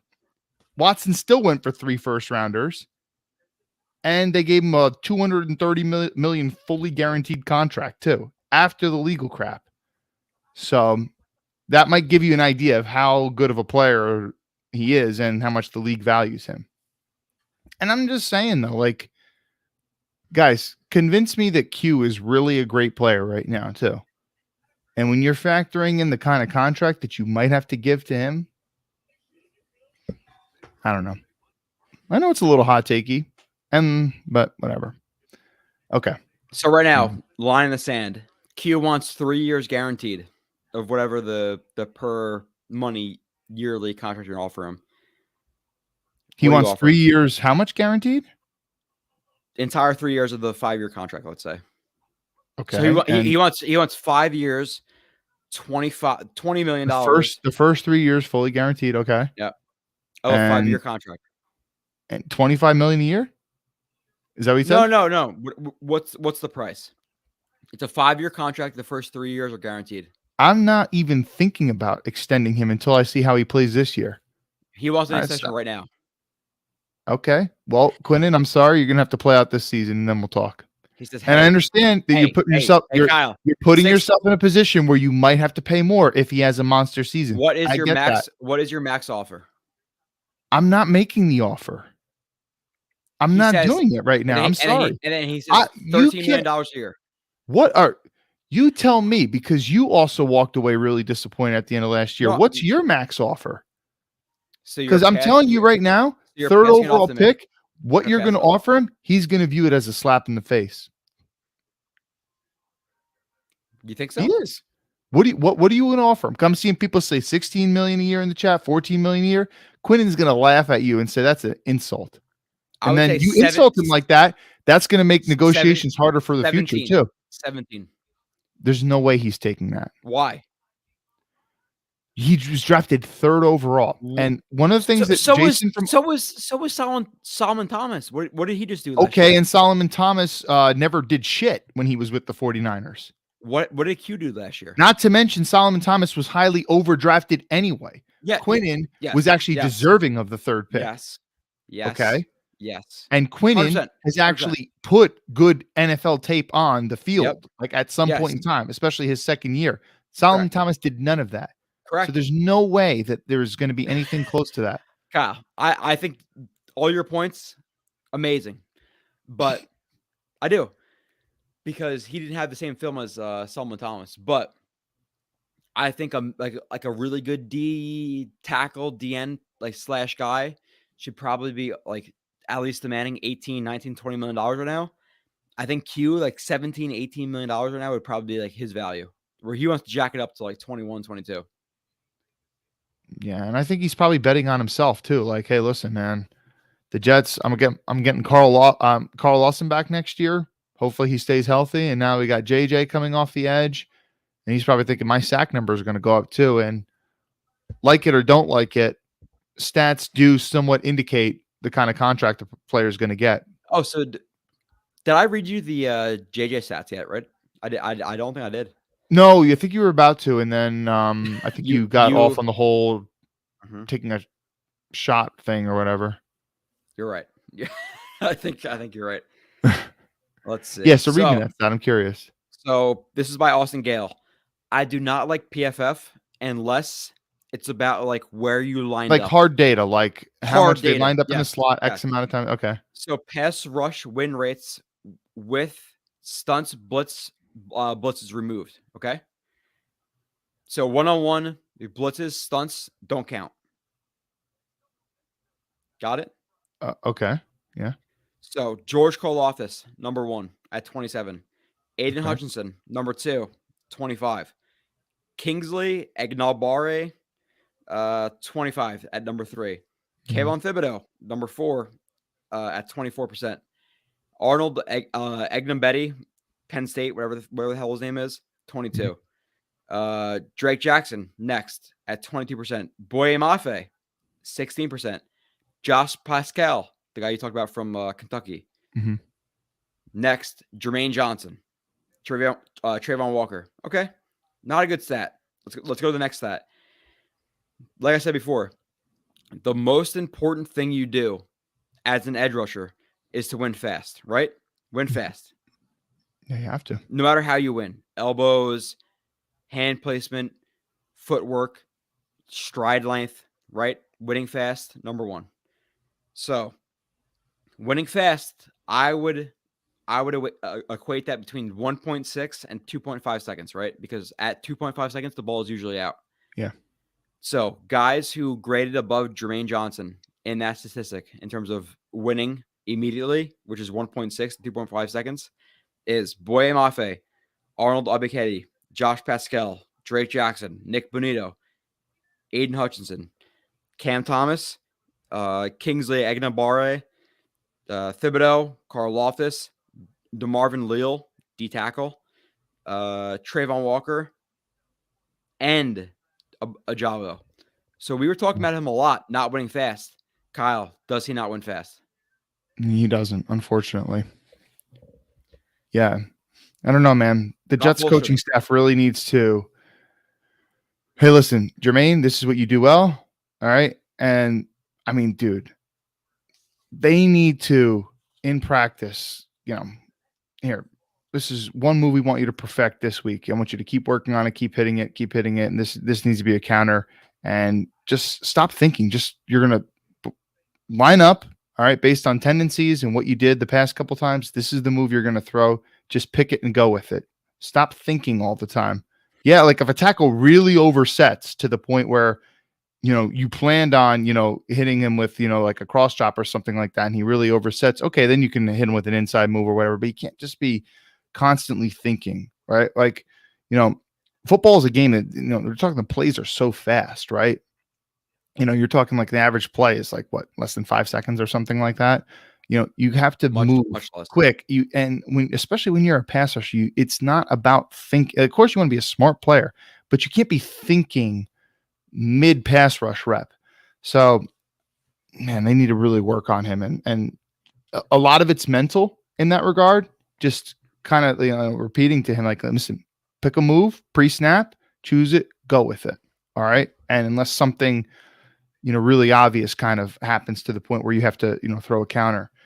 But those stats are revealing. I did not know those stats at all. I mean, I saw other people putting up pass rush win rate stats and whatever, but I didn't know things about doubles and such.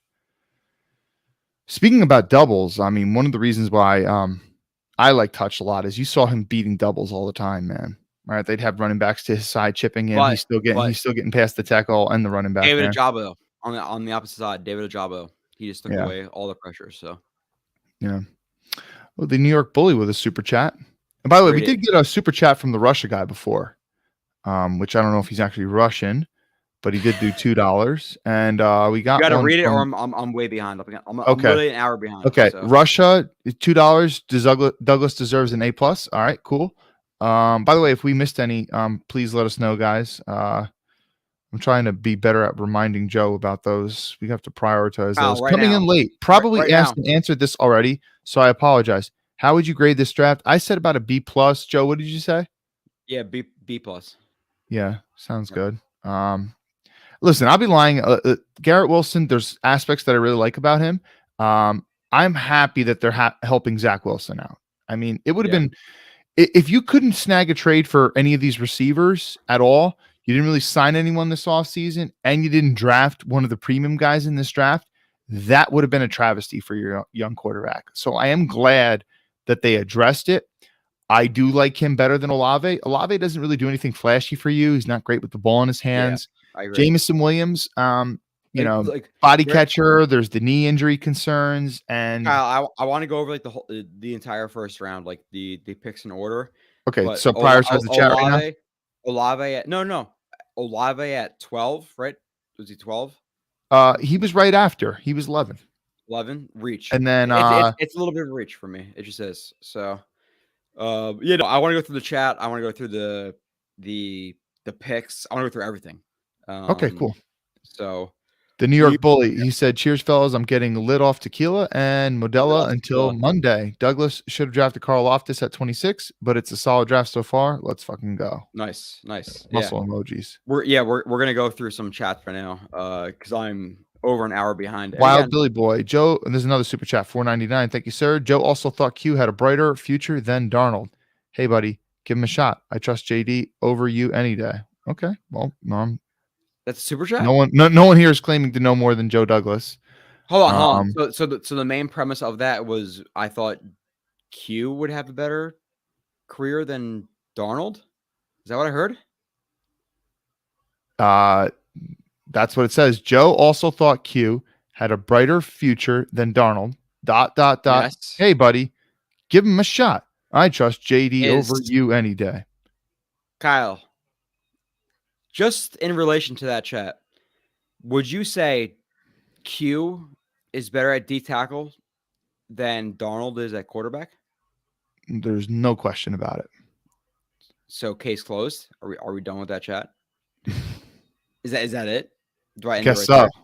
there? Okay, so let's keep moving. Like, this is shit that people don't comment on, but how is I'm just Darnold saying, like, better? Who is, and since he invoked Sam Darnold, Joe Douglas also spoke pretty highly of Sam Darnold, and supposedly lots of reports from Samini and other beat reporters. The Jets are pretty confident with actually sticking with Sam Darnold. Who was more right about Sam Darnold than me? Just saying. How do you fare in Carolina? It's pretty bad. Yeah. It was pretty bad. So X marks drunk Blewett best Blewett. So Kyle, do you prefer that or no? It's funny, man. I'd be totally honest. It is funny. It's funny. Kyle was there. Wild Billy Boy also did another super chat, $4.99. You wouldn't have traded Q for Aaron Donald. He actually said Aaron Darnold. I think he meant to say Aaron Donald, not but he wrote Aaron or Arnold Darnold. What is he talking about? So maybe he's talking about you, Joe. Kyle. I think he might be talking about you actually, because I was for trading for Aaron Donald in that scenario that we had brought up, and you weren't willing to do that. That was the discussion of the offseason, right? Where it was Q versus Donald for the future. Yeah. So And we did have that that- little discussion. Yeah. Okay. So I admit that. But at that time, Q's second year was very, very good, right? It was good. I'm very good. His year 2 might be a stretch. His year 2 was much better than his year 3, right? Yeah. Oh yeah. Mhm. So he's coming off his year 2. I thought he was going to be a top 10 to 5 defensive tackle in the league. Aaron Donald is getting older and thinking about retiring. So yeah, I would rather have a guy who's going to be longer term, a better defensive tackle, than a guy who was 30, 31, 32 years old who might flame out in a year or 2 or 3. You know, so I'd rather have the younger guy because the Jets are so much farther away from winning. At Makes this sense? point, would you still? At this point. Going back to last year? No. This year, right now, if you could trade Q for Aaron Donald, then you'd have to give up something else too. What's Would you something do it? else? What's something else? Second round pick. No. Next year's second round. It's too You're much. crazy, man. A second You're round pick for crazy. Donald for Donald? No. I'm not doing it. You're So, crazy. Nope. Not doing it. Let's see. You're talking about a legit, unquestionably top 5 player in the league, closer to 1. I'm thinking, what is he going to be in 2024? Yeah, but okay, take advantage of Zach Wilson's rookie contract, man. Think in small windows. You got to make a Super Bowl push. It's all about making a Super Bowl push while the guy's on the rookie contract.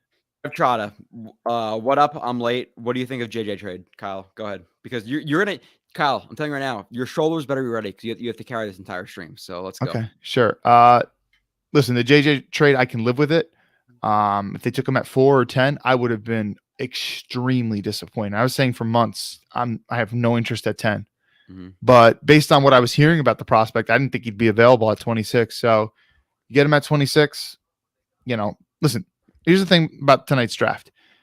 You filled 3 needs, right? And I know that drafting based on need, especially early, is not a great strategy, but supposedly, you know, I definitely quibble with the JJ pick of whether or not he's a good player and worth the value. But you did fill 3 needs. So I can live with it at 26. I can live with it. That's how I'll leave it right now. Now the interesting thing is let's get even more tape on these guys. We watched 4 or 5 games of them before coaches film. Now let's get up to watching 10 plus games of these guys. I'm interested to dive in the film deeper. Do you want to start showing good plays of these guys, or? Oh yeah, we should do that. We got some more super chats. John Rogers, $2 said 5 picks before Jets AU, your top 6 choices for next pick. Do you have 6 choices for the next pick, Joe? I know we both said Nakobe Dean. By the way, people were saying in the chat Nakobe Dean has some injury history. Did you see that? History? I'm saying people in the chat were saying I saw a couple of people. Nothing strong enough for me to know. Let's see. Top 6. The New York Bully got us with another super chat, $20. I love that. I love that orange. No, Bully always kills it. Bully's yeah, and I love the orange background. They didn't update it. You guys tell me what site updated a mock draft right now, because I know Dean's on the clock. I know Brisker. I know Petre. I know Muma, Harris. Right. So, yeah, I mean some of the guys that I had already started to watch thinking could be second rounders. And we're talking about like Dotson and some of the other receivers. By the way, Watson didn't go in the first round, did he? The North Dakota State receiver? No. I was telling my dad, I was like, I've been hearing him mock to the Chiefs, and I was like, and the fact that I wouldn't be happy with that pick. And the fact that what's his face, Mr. Small Hands went over Willis is crazy too. Small Hands? Who are you talking about? What's the quarterback's name? Oh, you talking about Kenny Pickett? Pickett. Yeah. Oh yeah. Pickett over Willis is kind of crazy. Yeah, supposedly he has no upside. I think he's from your neck of the woods. I think he's from like Ocean Township or something like that. So Rich DeBow, big supporter. Kyle, I'm gonna ask you the question and definitely have to. But wait, we didn't get to New York Bully. We mentioned New York Bully, but we didn't read a super chat. Ask me that question. the super chat, and I'm gonna bring it up later. But you go ahead because I'm way far All right. behind. So he said, I think Wilson is a good wide receiver, and paired with Moore and Davis, complements his skills even more. Why do the both of you think that the trades for either Debo or AJ fell through if we chose to draft a wide receiver at 10? It's a good question. Part of me wonders, but then it doesn't make total sense because supposedly the Jets were willing to pay what Tyreek got, which is like 30-ish million. Like supposedly we were willing to give him the same type of contract. I was wondering, like, clearly the Titans don't value AJ because like they think, okay, he's not worth 25 million, 57 million guaranteed. So the wide receiver market is going bonkers, and maybe some teams in the league don't kind of agree with how these receivers are valuing themselves. So part of me was wondering, maybe do the Jets not value Debo at that price, especially, or AJ at that price when you have to give that up? But at the same time, they were willing to do it for Tyreek. But then again, they weren't willing to offer a first-round pick for Tyreek. I don't know. Maybe the Jets, here's my thinking. Maybe the Jets have a really high grade on Garrett Wilson. So if they had a really high grade on Garrett Wilson, we're talking about like maybe like a top 5 player on their board. And then they're also thinking, yeah, but we also got him on the cheap contract for 4 years plus the 5th year option. Maybe that it makes more sense to kind of roll with the guy who we really love and we get him cheap. I don't know. Does it make any sense? Yeah, like overall, he was still my number 2 player on the board in terms of like receivers, and they obviously need a receiver. So Garrett Wilson, like the smoke at the beginning of April was, oh, he's gonna be ready like September, October, and then it turned back into like, oh well, Jameson Williams is not gonna be ready until late October, November, maybe early December. So you start to like drift back a little bit on him. But with all that being said, like Wilson's my number 2 receiver in the draft, assuming Williams is not going to be ready for the beginning of the season. So to take him at 10, I get it. Now taking him over potentially Debo or AJ, I can't comprehend that, Kyle. So hit on that real quick, and I'm going to be back in. It would have been really cool too to have the Brown and Elijah Moore connection, really good friends. I would have loved that. Yeah, it's hard. The only thing I'm going to keep saying this, I think that for the Jets to take Wilson at 10, knowing that they could have had AJ Brown, like I can't see why the Titans wouldn't want to trade with the Jets. I mean, they did trade with the Jets for the Jermaine Johnson pick. You could have gotten 10 as opposed to 18. You know, what else would the Jets have to throw in? Could the Jets, if you're giving them 10, you might not even have to give up 69. You could maybe give up a 4th round pick instead. So I can't really see why the Titans wouldn't have been willing to do that. But we also got to wonder, and I said this before, maybe 20, 30 minutes ago, maybe AJ didn't want to go to the Jets, which to me doesn't really make too much sense because if the Jets were willing to give him the money and Elijah Moore is there, I don't know. Who the hell knows? Good question, though, Bully. And thank you for the super chat. I feel like I saw another one come in. Or a couple of them come in, actually. All right. So Wild Billy Boy with another one. Okay, so he was talking about Aaron Donald. He put that in caps. Yeah, I'm tipsy, whatever. Joe still can't admit he was wrong about that take. I respect you, but give JJ a chance before you trash. All right. What? So Wild Billy Boy with his third $5 super chat said that you were wrong about the Aaron Donald trade and that you need to kind of admit that you were wrong about it. He does respect you, but you need to give JJ a chance before you trash him. So JJ versus I was wrong about Q in the like Donald thing, right? So why was I wrong about JJ? Like what did I Kyle from the beginning? What did I say about JJ? He wasn't deserving of a top 4 pick, of a top 10 pick. Well, yeah, just to clarify, Wild Billy Boy, Joe is happy with JJ at 26. He's happy with that. Maybe Joe could have lived with him at 10. I would have been disappointed at 10. I definitely would have been disappointed. Yeah. But at 4, both of us would have been livid. Yeah, livid. Yeah. Oh yeah, for sure. Yeah. So TKO Steve with a $50 super chat. Drunk Joe, Kyle the Pro, you guys deserve this donation. Good Jets draft, B+ so far. Thank you so much, TKO Steve. Yeah, and I'm gonna get to him in a little bit. But like the thing is, I said from the original, the original review of JJ was in late January, early February, right? Like that I actually recorded it. And I said he was a late first round to early teens first guy. He got drafted there. That's where he deserved to get drafted. I'm not mad at JJ. I would be mad at JJ at 4 or 10 versus 26. It's a much different pick, right? Like, am I wrong, Kyle? Like, is 26 and trading up to 26 much different than 10 or 4? Oh yeah, like big a lot we're difference. talking about him. Big time difference. Okay. I mean, listen, think about this too. So you always hear these reports every year about how like a lot of these teams only have 15 first round grades on their board, right? This is something that we were hearing the past couple of days, and to my understanding, that's not totally unique. A lot of that's very common for a lot of drafts. Mhm. So you're talking top 10. Okay, in that range, you're definitely going to get somebody who you have a first round grade on.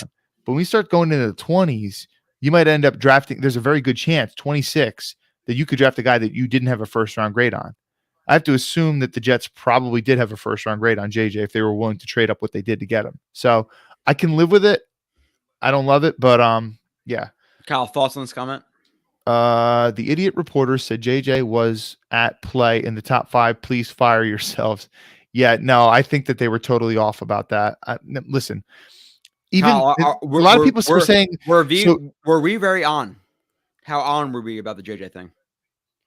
oh, we were spot on, man. We were saying JJ at 4, that no way. And for 2+ months now, we're like Sauce at 4. That seems to be the most realistic pick. And that's probably got to be it, man. And all the people, the Jets don't value corner in their scheme. Connor Hughes, listen, Connor Hughes maybe has some good inside sources and stuff. Maybe he's a great writer. I don't really read this stuff. I'm not trying to trash him or whatever. In what scheme? He was one of these guys that kept saying the Jets will not take a corner. They don't value it in their scheme. Kyle, and what scheme does a number 1 corner not matter? Dude, maybe if you're talking about the 2002 Tampa Bay Bucks where you run cover 2 75% of the game, maybe. All right. But that just doesn't really happen in the modern NFL anymore. And guess who said that? Same shit with Marcus Coleman. He's like, I played in that cover 3 scheme with the Seahawks, all that shit. He played in it. He was in the fucking NFL. He said corners matter. It matters. Yeah, dude. So, like the fact that corners don't matter. People are completely discounting Sauce Gardner was stupid. Stupid. There was people who were guaranteeing JJ over Sauce Gardner. Can you imagine that pick? Nobody took him until 26. Dude, there's a reason why they took JJ over Sauce Gardner. Oh my god. There was people who would. I'm not gonna call out names, but there was a mock draft where at 10, both Sauce and JJ were available at 10. Guess who the Jets took? JJ. Like, ooh, boy. Over Sauce at 10. Bullshit. By the way, so we've done our fair share of quote unquote trashing JJ a bit. Let's take a moment to compliment him. Something he's actually good at. He is good in the run game. We'll give him that. Oh, amazing. He's good in the run game. Amazing. He's stout, right? He likes to use his length sometimes on the backside pursuit. Let's say they're running outside zone to the opposite side. He's good on backside pursuit. Let's say they run an end around. He's pretty good and flexible in space. Mm-hmm. I'll give him that stuff. All right, but again, we were talking about taking a edge rusher top 10. I'm gonna need a little bit more than run defense being your biggest strength. So, for sure. Let's see this play right here. Oh, this is just random. It's not anything like amazing. So nice play right here, solid. No, so I'm happy with the. By the way, JJ looks really impressive too. You look at him like you see 6'5", he's shredded. His arms are ripped as hell. He looks the part. Give him that. So Kev Chada says 38 to 101 is an eternity.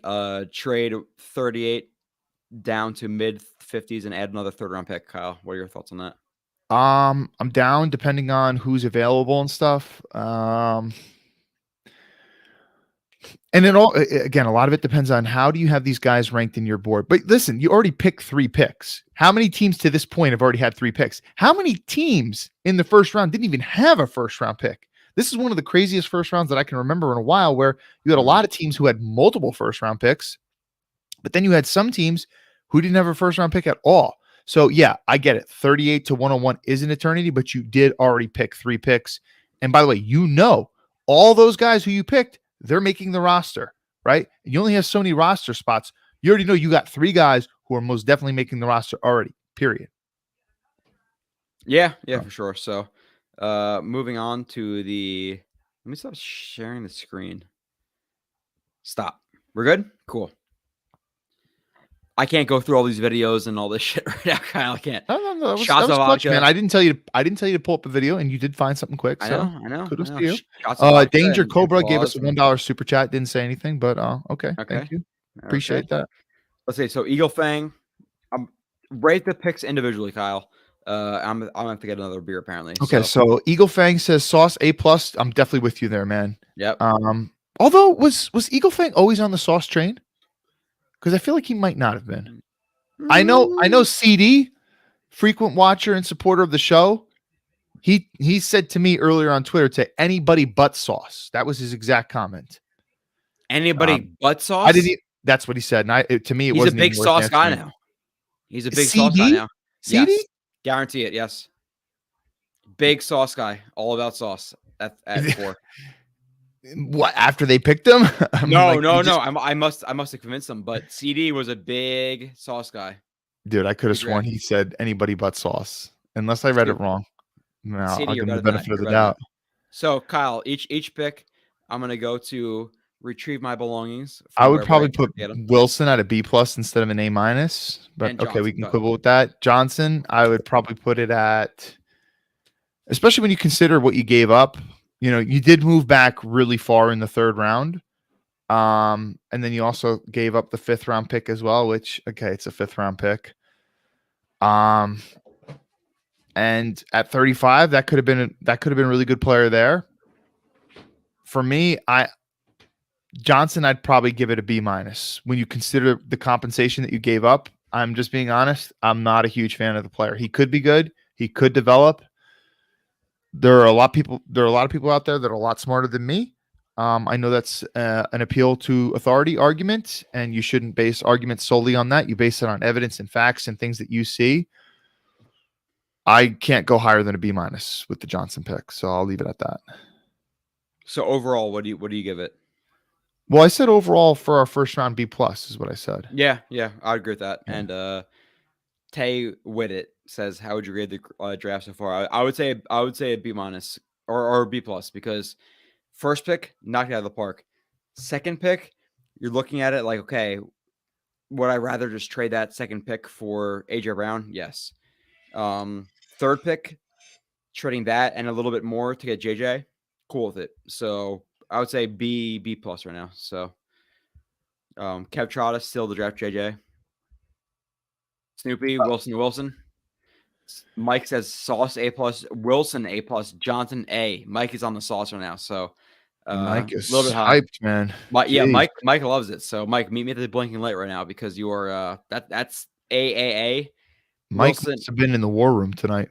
Yeah, Wilson's a B pick for me. Johnson's a B+ for me. You know, I would have rather had at 10, obviously Debo, obviously AJ. I would honestly, if you really had to get into it, Kyle, I would probably say that Jameson Williams is a better pick than Wilson at 10, and then Johnson at 26, slam dunk pick for me. Is Johnson an A versus Carl Loftus being an A+ at 26? Yes, like I would have preferred, Carl Loftus, but getting JJ 26, it's a slam dunk. So okay. I think you guys are being a little too harsh on JJ, says Rob. Honest, very honest. I'm curious to hear, like, I would like to know specifics because it's always good. Like, okay, Chandler Jones says, JJ is going to be good. And obviously it's Twitter, so it's not really the place to get into specifics. But, anybody on here, and you did say we're going to take calls tonight. So why don't we put this out there, Joe? People who maybe think we're being a little too harsh with JJ as a player, and maybe we're underestimating his skill set and the college production that he did put out there. If we are going to do a call, Joe, maybe we encourage someone to call in who can kind of maybe point something out about JJ's game, maybe that we're missing and why we're off base and how something is easy correctable, right? And which can show he can very well be a stud. at the next level. I'd be curious to talk with someone about that. Honest conversation. Yeah, I think a lot of people got like hyped up on JJ because of the Senior Bowl and how he interviewed and how he went from Georgia, outcast of Georgia, went to Florida State, was an outcast when he went to, JUCO. I get it, but watching how he won and everybody saying how this is the thing, Kyle, all offseason, how technically clean he was, it just wasn't true. I would absolutely frown upon a JJ pick at 4 or 10. JJ going 26 in a trade up, much different story, right? Like, am I backing off my original thought of believing he was a first round guy, or is this kind of like solidifying what I thought in January? Yeah. So, yeah. Andrew Golden predicted him at 4. He predicted him at 10. There's no way he falls in it past the top 9 or 10. And I obviously Andrew Golden is an employee of mine. Like I own Jets X Factor, but did I agree with him on the fact that there's no way that JJ is falling past 9 or 10? No. And to toot my own horn, there's a reason he fell. His tape was not that good. Kyle, how many times do we talk about him? And Marcus asked me the same thing last night. How many times is he beating tackles who are punching like this? Yeah. Like Frankenstein. So I don't know. Jared, who Chi. Yeah, Joe, I'm wrecked too. I'm wrecked. We're good. We are good. I am wrecked. Joe is slammed right now. Oh, I'm sorry. Yeah, a lot of people are having fun at your expense. Jared fine. said that That's we're fine. underestimating how good he can be as a run defender almost immediately. I don't think we're underestimating that aspect of him. I mean, I personally made it a point to say, let's praise him and mention that this is why we should praise him. And then you pulled up the clip. So I think that he can immediately step in and be pretty good at setting an edge, to be honest. So is Jordan Jenkins. But we need him for pass rush, so let's see. Knicks, let's go. This draft is amazing. Lawson and JJ rushing the edge is great. Plus Q, plus JFM, plus Rankins, plus Josh Martin, plus Vinny Curry, plus Huff. Like the Jets front right now. Like Kyle. And by the way, since they got JJ now you're going to see a lot more 3-tech JFM, which I'm all there for that. So Kyle, right now, Jets in terms of pass rushing obviously the quarterback, where do they fall in the league in terms of pass rushing? With JJ, with Carl, with JFM, with Q, with all these other guys. It's hard for me to say above average at this point, so maybe average. A lot average? of it's contingent.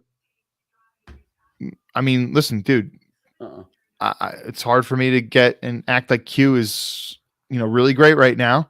Okay, Carl Lawson's coming off a big injury. So there's the uncertainty with that. And JJ, right? Okay. JFM's a good player. All right. But Lawson, healthy, above average. There's a lot of teams out there that have a lot of firepower, man, on their defensive line. A lot of teams out there that have that. So where are you putting them?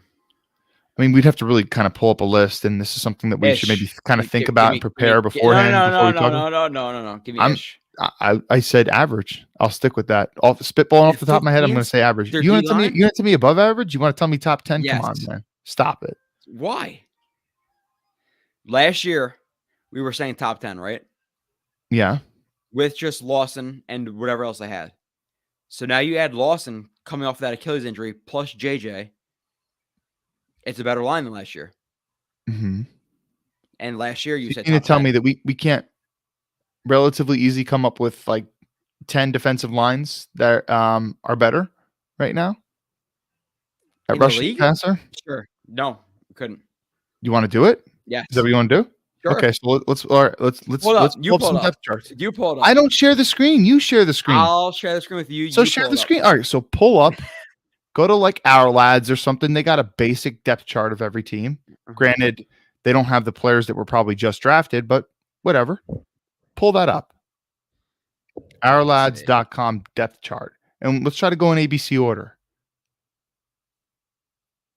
This is how he wants to spend the time, and I'm here for it, man. This is fun. I think people enjoy this. This is how he wants to spend the time. Wow. I'm gonna win. All right, let's see. Okay. I'm gonna win. Let's see. Q will feast now. Yeah, I mean Q should be really happy because this should boost his sack numbers, and he's in a contract year. So I kind of want you to pull it up. That's the problem. I mean, but I can't share is the thing. Defensive And lines. It's better visually for the people that are listening. I gotta kind of see a depth chart too.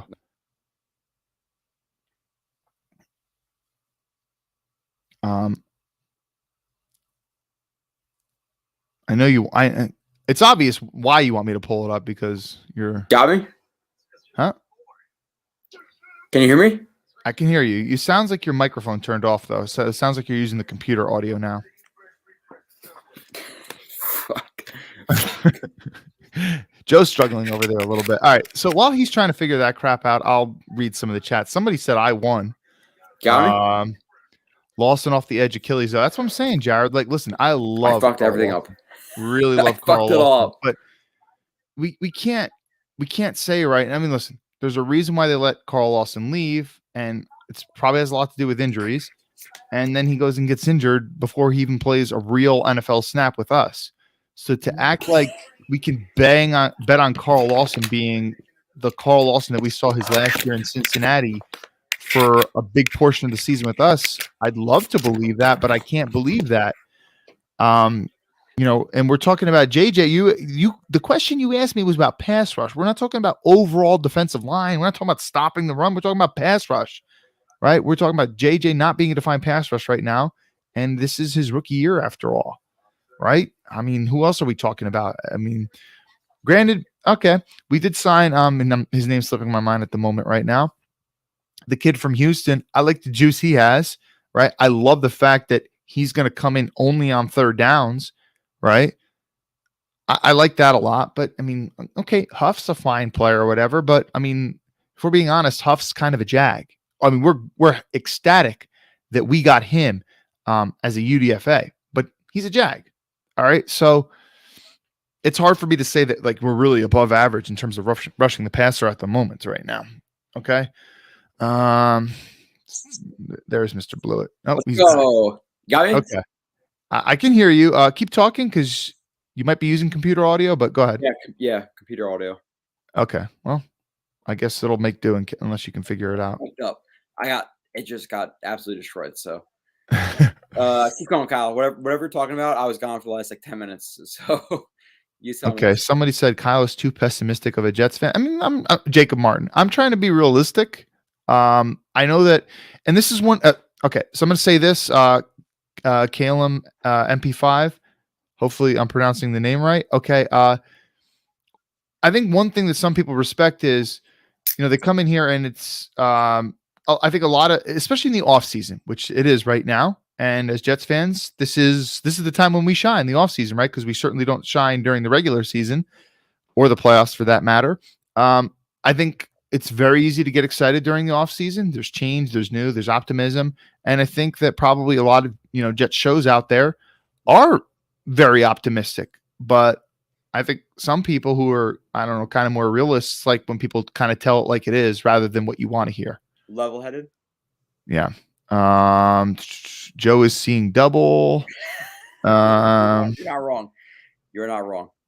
Trying to read these comments right now is beyond brutal. Oh, Harold has the hot takes. This is one of the hot takes I'm talking about. No way there are 10 better D lines if Lawson is healthy. Harold, we're also talking about rushing the passer. You're underestimating our guys. The secondary gave up easy completions. D line, no chance last year. Okay, Joe, any luck with pulling up the depth charts? No.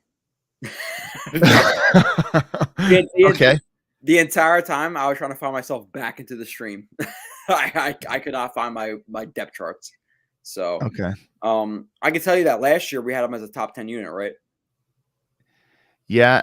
Well, we weren't talking about pass rushing though. We were talking about overall, number one. But adding JJ to that, who is a very solid run stuffing defensive lineman at the minimum, right? Mm-hmm. Plus a healthy Carl Lawson. I think we should at least finish top 10. plus Sauce. It's who- kind of hard to Kyle, think about. Kyle, I know. I see that smile. I know that Sauce is very enticing for you at 4. So we're happy with Sauce. We're talking about pass rushing though. You're bringing up Sauce for it. Sauce affects the pass rush. So you have Sauce now. You have DJ Reed. But we're talking about guys that can get to the quarterback. We're not talking about how much sacks we're going to get. We're talking about how effective are we at rushing the passer in comparison to other people. They coincide. Don't shift the goalpost, man. Do they coincide? Of course they do, but you're way smarter than that. You're trying to win an argument right now, so you're being a little squirrely. Sloshed. That's what you say. You say sloshed. Go ahead. Oh, dude, Yoshi, I'm all about the secondary now, man. I mean, we're talking about, and here's the thing about the secondary. Here's another thing, too. For all those people that were saying, oh, the Jets don't value corners, how many corners did they draft last year? Now, you could argue, okay, well, they weren't premium, first and second round picks or whatever. Sure. But there's a reason why they drafted so many corners, and then they signed DJ Reed, and now they drafted Sauce. Can we please put that narrative to bed forever that they don't value corners and it doesn't matter in this scheme? Please. What a joke. The only system that corner would not matter is if they ran cover 2 extensively. But yeah, we're literally your corner barely ever had to retreat into a deep part of the field, right? Like where he doesn't really need long speed or something like that. Okay.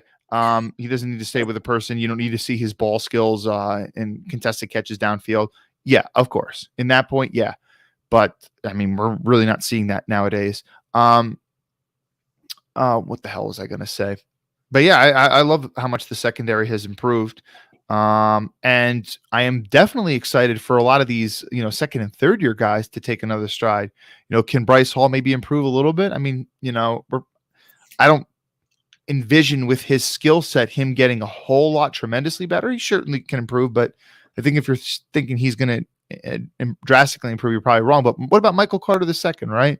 What about Eccles? Can Eccles take the next jump? I mean, I'm definitely hyped for Michael Carter II.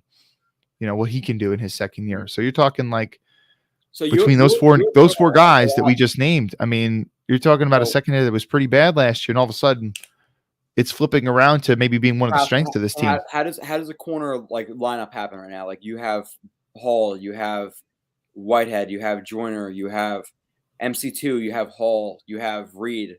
Like, how does the starting lineup of defensive backs work out right now? Yeah, well, so I think that most times that you're going to see on the field is you're going to see Sauce and Reed playing on the outside. You're going to see Michael Carter II in the slot. And we're talking a lot of 11 personnel, probably the most common personnel package. So you're going to see that quite frequently on the field. Whitehead, you look at the contract that they give him, he's going to play a lot. Now, the interesting thing with him is, he moved around quite a bit. When he was with Tampa, you need to watch a little bit more of him to kind of get but I think he's probably a better player in the box. While he did play some single high safety, I don't think you really want him there. You want him coming down and fitting the run and things like that. I think that's probably where he's at his best.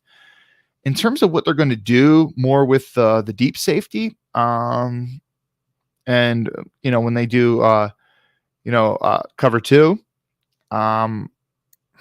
when they have 2 high, who's going to be the other guy who plays back there? Are they going to draft another guy?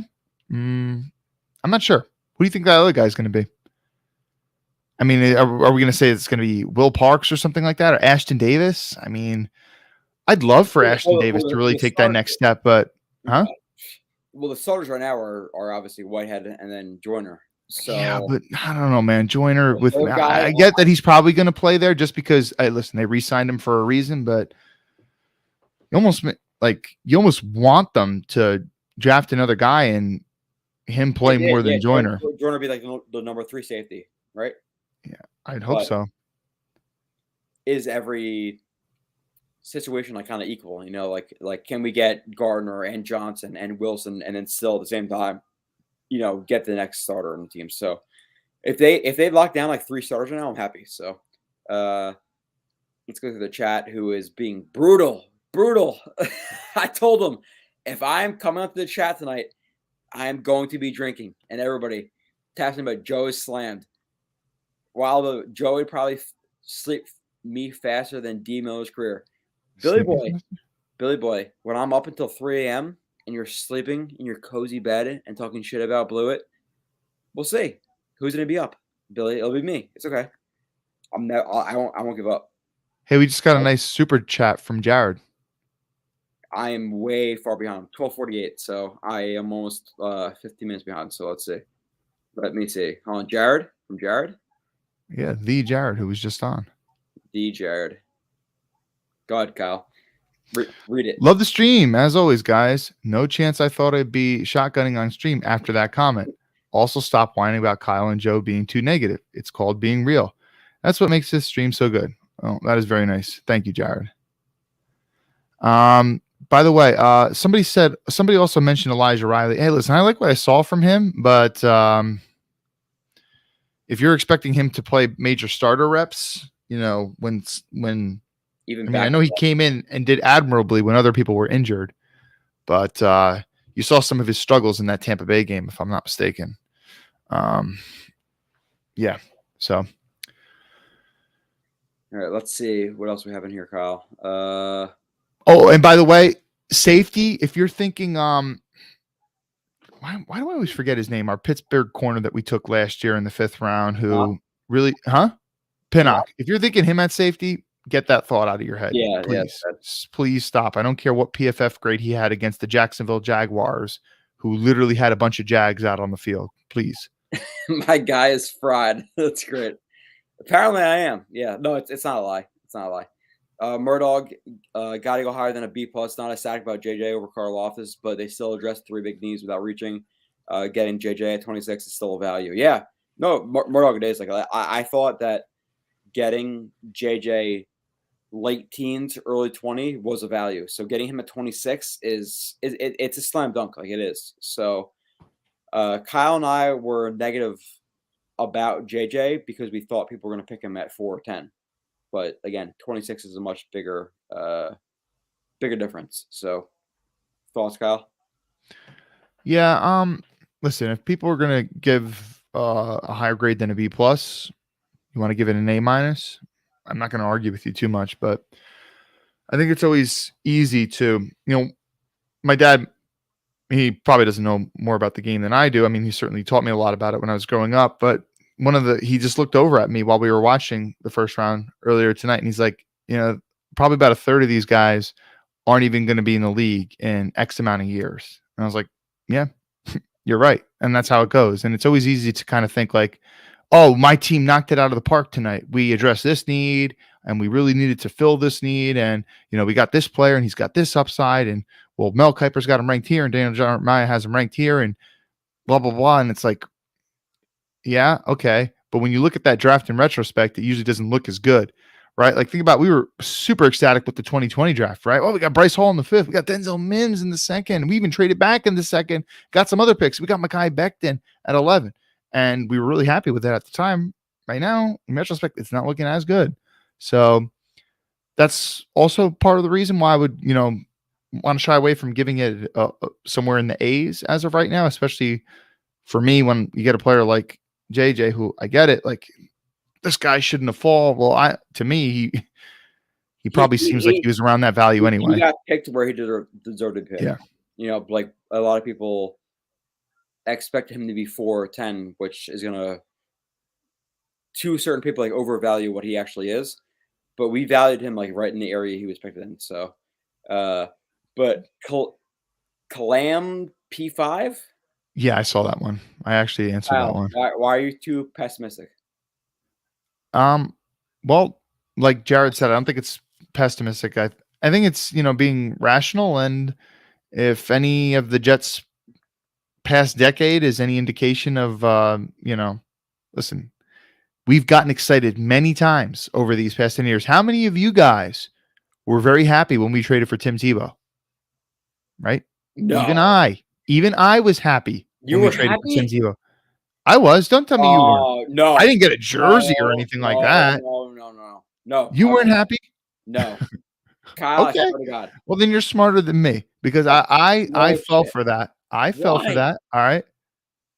Mark Sanchez, a third-year quarterback with another controversial,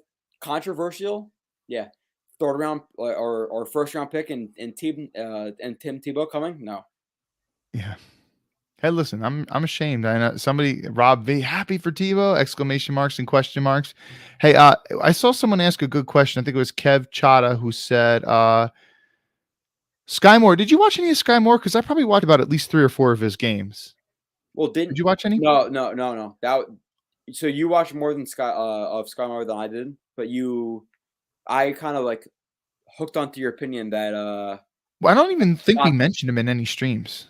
I was thinking that maybe we would, because I was thinking realistically, like, what if the Jets go corner and edge first 2 picks, and then they can't get a receiver until maybe late first, early second? Huh? What are your thoughts on Sky Moore? I don't know, man. I was talking to Scott Mason, and Scott has on Mark Ross, I believe his name is, former front office guy who was Jerry Reese's right-hand man, and he was and Mark Ross was really high on Elijah Moore. Elijah Moore was his favorite player in last year's draft, and I think he said Sky Moore was his favorite player in this year's draft. So like, all right, I got to watch him. So I started watching him. Listen, I think he's an all right player and stuff, and one of the comparisons that I heard thrown around from him was kind of like Golden Tate. And I didn't see that level of, like, Golden Tate was a running back at one point in his career. I didn't see that level of, ability to break tackles. Like, Golden Tate was a very strong wide receiver that could kind of throw guys off of him and stuff. And I didn't really see that with Sky. So I don't know, man. Like, for me, based on watching Sky versus Garrett Wilson, clearly Garrett Wilson is a much better player, in my opinion. So if that answers your question, Kev, because you were talking about him in comparison to Wilson, I definitely like Wilson. Now, if you're talking about could I get Wilson at 10 versus Sky Moore at 35 or 38 and maybe get Carl Loftus and not have to trade up, I don't know, man. I have to think about that a little bit more. Kyle, so you are much more the sober, level-headed thinking person in this stream right now, right? So could you answer this for me? Brian Golson, Blewett, please add a little post-analysis and not just defend your pre-draft analysis. This is the best first round in my 58 years. So, okay, well, Brian's definitely been around for way longer than both of us, so he certainly remembers many more drafts. Okay, well, one thing you have to think about is most drafts you only get 1 first round pick. All right, can we say this is better than the 2007 draft when they drafted Darrelle Revis at pick 14? Right? I mean, is it better than that? Is it better than that first round? I mean, you just okay. I get that you added more, but you just happen to have those picks because of trading for Blitz Boy or trading Blitz Boy. So, was this a better draft than? I think you could definitely say it's a better draft than 2000, right? In 2000, yeah, you got Chad. Okay, he ended up having a decent career, especially don't consider the Sean Ellis fine player or whatever. But then you also drafted. Didn't they draft Becht in the first round? Anthony Becht, first round, who wasn't a horrible player, but come on, in retrospect. And then you had, was it John Abraham that year too? 4 first round picks, 2000 draft? Am I not mistaken? 2000 or 2001, yeah. I think it was a 2000 draft, which was the same year as Brady, if I'm not mistaken. And I was 7. So, yeah, so is it better than that? I mean, you're talking about some pretty good players right there, John Abraham and Sean Ellis, and Chad Pennington. It's a good draft. It's a good draft, but hold on. So we have Jared on Kyle. This is all you, buddy, because apparently I'm too fucked up, but which I am. So which one are you talking about? Is there a new? Put it on the screen. The one you're talking Jared. about. No, it's just Jared. Oh, okay. It's Jared again. So Jared took a shot, and now he's on the stream. So hey, Jared, what's up, guys? Hey, how's it going? All right, so one thing I feel like you guys haven't talked about enough tonight is just what we're going to do in the second round. So for me, like, obviously everybody's on board with Dean. Like, that's guaranteed at this point. Everybody's on board with Dean. For me, other than him, Travis Jones is probably at the top of my list. I think interior D-line is an underrated need for our team. Like, when we talk about, like, our run defense, like, the coaches have said, the linebacker play wasn't the problem. It was interior defensive line, but we haven't added a single good, like, run stopper interior, like, D-line wise. Like, we signed Solomon Thomas, bad run defender. JFM, if he's playing inside, not a good run. Maybe okay inside as a run defender. But for me, I think that's a super underrated need that we need to address tomorrow. But just in general, I was hoping to get your guys' thoughts on like what you think we should do in the second round, because we've been talking a lot of shit, went off the rails a little bit, obviously. Shotgun and ice cream. It's been off the rails. But in general, like, you know, that's something that I feel like hasn't got talked about enough, like what we're gonna do in the second round tomorrow. So no, this is a great point. This is a great point because when you watch the Jets' run defense last year, it was atrocious. They gave up a lot of huge runs. And a lot of those runs, you're talking like these running backs are getting to the second level, making people miss. Well, they have huge holes that they're running through. And you want to talk about someone like Sheldon Rankins, he definitely had his highlight plays last year, but a lot of those came when he was rushing the passer. And, you know, he's a guy who can kind of get moved in the run game a little bit. So while I really don't know about too many of the interior defensive line guys, it's definitely a big need. So they do need to address it at some point. That is for damn sure. Now, Kyle, like who are your top available options at 38 right now? Because 35, like obviously traded, so like 38 with everybody staying on the board. Like, is it Nakobe Dean? Is it Brisker? Like, who do you see right now who you really, really want at 38? I think he's talking to you, Jared, right? You're talking to Jared? No, I was talking to you, Kyle. Oh, I thought he was talking to Jared because listen, dude, you're asking the complete transparency. You're asking the wrong guy when it Jared's the guy who came in here talking about interior defensive line guys. Kyle, I'm the drunk one, and you're the sober one, and you didn't pick that up. My initial question was just, what do you guys want in the second? Like, go on. Exactly. Well, so go ahead, Kyle. Well, like you said, we want Nakobe Dean. I was thinking about Lewis Seen. I watched when I was watching some Georgia film. He really popped off. I know he went off late in this first round. Yeah. You're starting to talk about some of these other guys, and forgive my ignorance, but like I don't like speaking about a player unless I've watched like a good 3 games on them or whatever. And when we're talking about a lot of these guys, I just don't know them that well. So kind of like, let's draft a player and then I'll give you my opinion about them. But I am with you on the sense that we do need interior defensive line. Yeah. We definitely do. So Travis Jones, where's he from? Maybe I can get to a game of his tomorrow before we start the stream tomorrow. UConn, I believe. UConn. All right. I'll try to get some film on him and watch it before tomorrow. I'm not going to pretend like I've studied his tape or anything. I've heard highly of him from some other people that I think are relatively smart. So I've seen he's a good scheme fit and blah blah blah. So that's kind of why I threw his name out there. Not that I actually studied his tape or anything. Yeah. So Jared, overall number first round today, you go to bed. What's your grade? Is it a B? Is it a B plus? Is it A minus? B, D, I think it's a B. F. I think it's a B. Okay. I think Sauce is I think that's like an A pick. I don't know if I'd quite go A plus because I hesitate giving any player an A plus pre draft.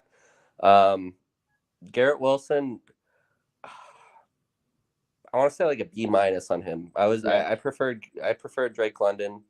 He went a lot more. He went to at 8. So yeah. Did you prefer I Jameson over was him? Disappointed when that was tough. I was actually sitting there debating with myself when the pick was getting called. Was it Garrett Wilson or Jameson Williams? Obviously healthy, I would have taken Jameson. No. But I feel like Garrett Wilson's probably a better scheme fit, maybe. As far as how the Jets are so big on being able to play multiple positions, inside, outside, all that stuff. So I think he's good there. Jermaine Johnson, I feel like you really have to analyze the pick, not at we got him at 20, not obviously, but we got him at 26. Okay, here's the grade for that. I think you need to say we got him with 35, 69, and that other one, and then say, okay, how would you grade that pick now? So considering that, I'd probably give that a B as well. I think, like I said earlier, I think he's a good run defender right away. I think something that's maybe a little bit underrated is that oftentimes in the defense we'll have the wide 9 with Carl Lawson as a speed guy, and then we'll have somebody more inside at the 5 or 6, more over the tackle, a little bit more setting that edge roll. So I think he's good there. But then another question I had is who do you guys think is going to be the D-line cuts? Especially if you draft another interior guy, who's getting cut? Tim Ward's not going to make this roster. Well, Tim Ward, but sure. we re-signed Vinny Curry, Bryce Huff, Jacob Martin, JFM, Shepard, Solomon Thomas, Is Sheldon Zuniga still on the Rankins, roster? Quinton Jacob Williams, Martin's like, definitely going to make the roster for sure. It's like 11 deep right now. Zuniga? Like, of guys who probably Is should. Zuniga make on the roster right now? Zuniga's getting cut. He's getting cut. He's getting Oh, cut. for sure. For sure. So Zuniga maybe. Dude, it's a miracle he even made it last year. Mhm. We were so shocked when that happened. And that's pretty much just because, okay, well, he was a 3rd round pick the year before, so it's going to be hard to cut him. But this year, he showed nothing. He's getting cut. Shepard, I know they re-signed him, which was kind of a little interesting. He's far from a lock. Far from it. And you want to talk about a guy who can't defend the run? He's that guy. And I know he had a couple splash plays here or there, Joe, that you kind of highlighted. But on a down-to-down basis, man, he gets moved. You want to talk about that Colts game where Taylor went off on us? He was getting moved all game. Ron Taylor? Yeah, but I'm saying Shepard in that Colts game. Oh, yeah. Okay. He was getting moved. Mm-hmm. Like you're talking like completely washed out of gaps. So I would say he's far from a lock for making this roster. Apparently the beat guys say that the Jets like rankings, and that's part of the reason why they decided to keep him. Yeah, I would venture to say that he's probably going to make the roster. He's owed like $5.5 million right now. Yeah, because that's guaranteed now, right? Yeah. He's rankings not going. Yeah. So So what are the how other many names guys do we that were usually mentioned? see? Like 9 or 10, right? 9 or 10. Yeah, D-line? you usually like 10, 11. Yeah. So that's what I'm saying. Yeah. Like, who are we keeping out of that? Because like I feel like we're gonna have to cut some good players. Or, The end is hard not because good players, like the end right now you have what? Lawson, Huff, Curry, JJ. Do you count JFM? JFM tweener. Yeah, the Rankins. Did you get Martin in there? Marshall, Martin. Yeah, I didn't mention Martin. So there's a lot of guys. There is a lot of guys. Yeah, so I'm saying Marshall could get cut. He didn't show me too much. Bro, that RAS score though. I know.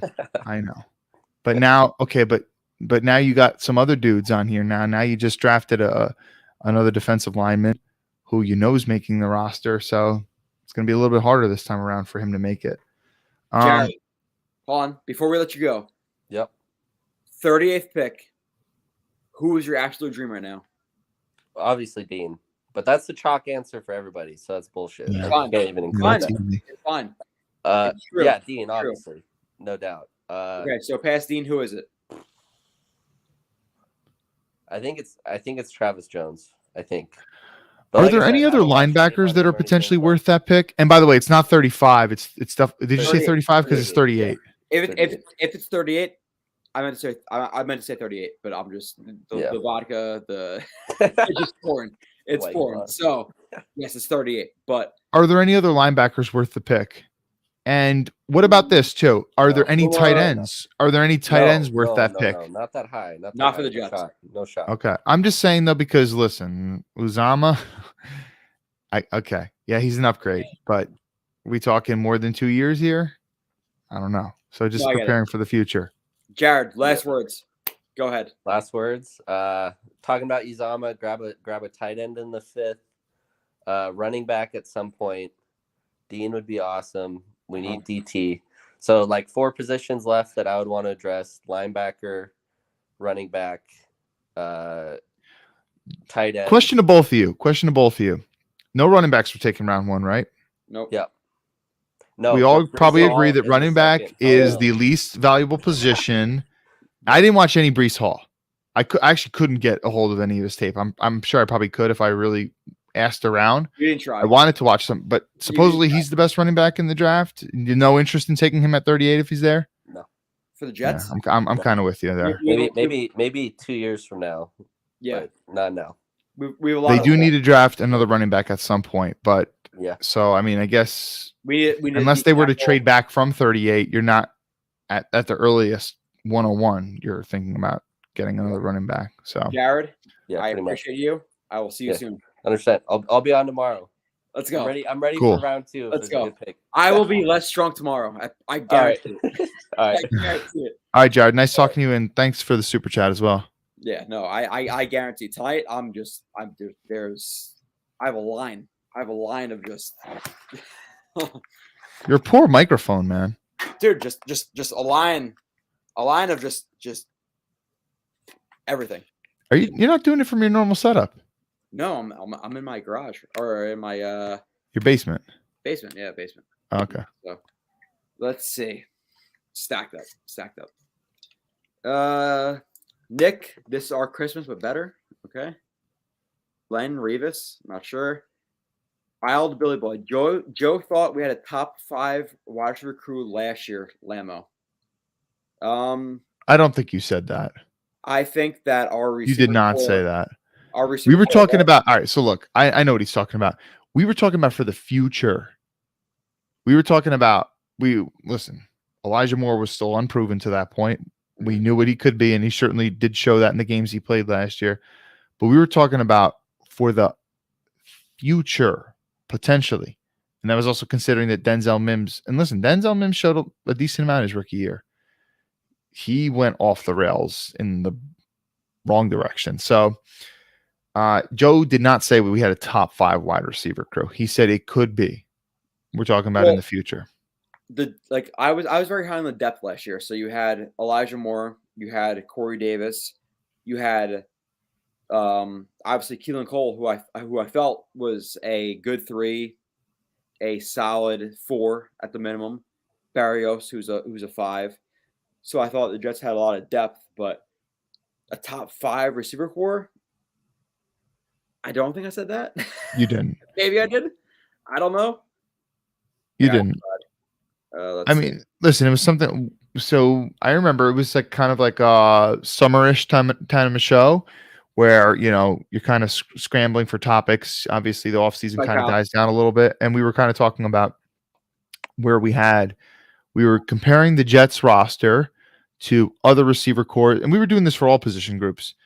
And we were saying, like, right now, would you take this unit over this unit? And we were talking about for the future, would you take this unit over this unit? And we were comparing it. And we were really optimistic for the Jets prospects at wide receiver for the future. We were talking about, okay, love Elijah Moore. Really like Mims. Corey Davis, really solid option. We still had Crowder at that point, right? And listen, Crowder was, for what granted, he had a bit of injury concerns. For the contract that we signed him with, he was a stud for the Jets. So when you kind of factored in all that, we were pretty bullish on the Jets, and especially for their future. But anyway, I don't know exactly what happened to Joe. I don't know if he went to go use the bathroom again, but anyway, Asamoah is as big as Dean. I'm looking at some of the recent chat now. Somebody said, Harold. All right, so I love Harold, so I'll read Harold. Harold would take Breece Hall. He loves him. Reminds me of a faster Le'Veon Bell. Presses the hole well, has good vision. They can run his own system, so he'd be a good fit. I would go defense, but Hall is okay. Okay. Interesting comparison, Le'Veon Bell. Le'Veon's a very unique player. I don't know anything about the player, so I can't say you're wrong about that. Just, I can't think of too many running backs like Le'Veon Bell that had that degree of patience. If he's like Le'Veon Bell, anything like him, he must be a good receiving back too, because Le'Veon, especially at the peak of his career, very good receiving back. I remember like in his Pittsburgh years, man, they used to split him out wide. And by the way, splitting running backs out wide is quite a common thing to do nowadays, but quarterbacks almost never throw the ball to them. But they used to throw the ball to Le'Veon. Like they put him on the goal line, split him out wide, and throw him a fade, and he'd catch a touchdown. So maybe I'll get to watch some of him before tomorrow, maybe. Although I don't think the Jets are going to go running back that early. So Kyle, Jay Johnson asks, who do y'all got at 38 thinking linebacker? So is Neal the absolute or Dean the absolute best pick for you right now? I definitely think so. But the question that I asked before, and I don't know if you really heard me, I said, is there any other linebacker at this point that could also potentially be worth that pick? So we're talking Lloyd went, the other Georgia linebacker went, Dean is still available, but is there any other guy that could potentially be worth that pick? I don't know. Mm-hmm. I'm asking you. Do you have any idea? Mine is Dean. No, there's nobody like that stands out. Like, are you thinking potentially any offensive lineman at this pick? Because we always want to have depth at the offensive line. Well, let's see. Right, and I know they talked contract. negotiations with Fant, but there's no deal yet to this point, and there's apparently at least some uncertainty with Becton, right? So, and you can never have too much depth with the offense. I mean, like when Connor McDermott is one of your backups, like who are we gonna take? Because like, I don't know, man. You look at the board, and like you already had a couple of guys go. Like you had Cole Strange go. You had he went to the Patriots, right? Cole Strange, yeah. Then you had Linderbaum go to the Ravens, which to me personally, does Linderbaum make sense in terms of how much power and gap they run? To be honest, I don't think Linderbaum at good point. Very good point. Yeah, I don't think it's a good pick. Tyler Smith at 24, a little bit of reach. So like for me, looking at the board right now, from what I see, it's Brisker. You see Dean, or he didn't go, right, which is crazy to me. So you have Dean. I would say Booth, Andrew Booth Jr., but the Jets already took, obviously, Sauce, so I don't think you take him. You'll take Mboye Mafe. So I would say Dean, Brisker, maybe Travis Jones, Muma, Christian Harris. Like that's who I would guess would be the 38th pick, Kyle. Yeah. You can't take Mafe, being that you just took an edge. No. By the way, do you have your headphones? Because we're getting an echo because I don't think you have your headphones in. Well, yeah. Even if I put my phone or my headphones in right now, I'm just I don't think it's gonna work. Why? Let's see. Ready? Well, because the reason we're getting an echo is because my audio is going through your speakers of your computer and then it's going back into your computer. So can I go like this? Can you hear me now? I can hear you, and I don't think I hear the echo now. So Great, we're good. Great. I just got to listen to you very, very intently because my earphones are not working. I don't know why. So for the people who say I'm sloshed, I'm going to keep going. Yes. Sloshed, I'm going to keep going. Joe, what up? In the process, this draft is A+. Again, I would put more B+, A-. Personally. There's definitely a lot of reason to be happy. No reason to be happy. Like I'm very happy with 4. I'm very happy with the trade up to 26, even though I would prefer Carl Loftus. But even overall, both picks A+. Garrett Wilson at 10 instead of trading 22 or whatever it was in a third round pick is not acceptable to me. Yeah. You look at you're gonna say something there, dude. Kyle, If Garrett Wilson ends up becoming a bust, and AJ continues his career trajectory, what ifs, man? We're going to be living in what ifs forever. Yep. Which is my problem because I rather go with the non-what if than the what if is. Yeah, no, we were saying that for so long, man. Brian Goldstein, Blewett, please add a little post analysis, not just defend your pre-draft analysis. Oh, you put that on. You already put that one up. We already talked about that. Can I say this fairly, Kyle? Like, do you think I'm being very fair? That's saying my pre-draft analysis was that Johnson was not worth a top 10 pick, and that at the late teens to early 20s, he's worth it. Correct. He went mid-20s though, so that's what I said. Like, okay, good pick. Sauce Gardner, I thought he was going to be a top 2 pick of this draft. I think he's the second best player in this draft. You took him, but corners don't matter in the system, right? And then 10, Wilson, not a big fan of it, but the Johnson pick and the Sauce pick, plenty good enough. Like I give it a B+. So I'm not shitting on the draft. Like I don't get people like think I'm shitting on it. So yeah, let's see. I'm like 30 minutes behind the chat. So Clamp, Kyle, you're get a drink. You're killing the vibes. I haven't drank in a long time. Again, long Joe time. thought we had a top 5 wide receiver crew in the league, in the league last year, which apparently I felt that, Kyle. Didn't we already address that one too? No, we did. He said it again. So Kyle, Pete said something about age. Kyle, cheer up, my G. We're gonna be all right. So people are shitting on you right now. I don't know why. I gave the draft a B+, and dude, for 2 months, everyone's taught, and this is even before free agency. This is, when Aquanu was still an option. I said, over all these edge guys, including KT, JJ, Walker, Ike Aquanu, Evan Neal thought Hutchinson would not be a realistic option at 4. I said I would take Sauce over all those guys. Yeah. Said that 2-something months ago. Number They drafted 2 in the draft. Sauce. Number 2 I'm in the draft. happy. I'm very happy. Yep. Look at my tweet right after they drafted Sauce. Let's fucking go! Exclamation marks. I am happy. I think people think that us being like even somewhat negative is being like too negative. Like Sauce, slam dunk of a pick at 4. Jermaine Johnson, trade up, slam dunk of a pick at 26. I am not thrilled with the fact that they picked Garrett Wilson at 10 instead of trading for AJ Brown. That's the main hang up. If they traded for AJ Brown with the 10th overall pick. So Pete said something about AJ having an injury-plagued career. So what? He missed 3, maybe 4 games tops this year, and then maybe a game or 2 the previous year. Like, I mean, injury-plagued. I mean, we're not talking about a guy who's had like constant ACL tears or something like that.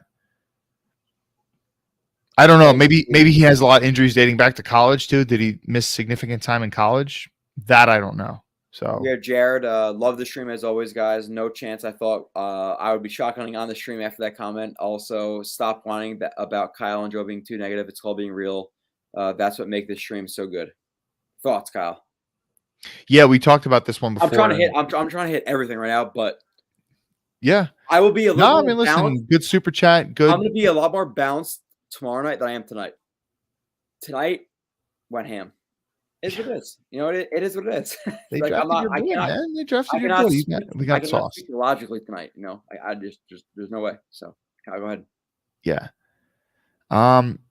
No, yeah, and Jared's awesome too. So both the guys that came on tonight with us, Harold and Jared, really smart and definitely appreciate them. So we're pretty happy right now.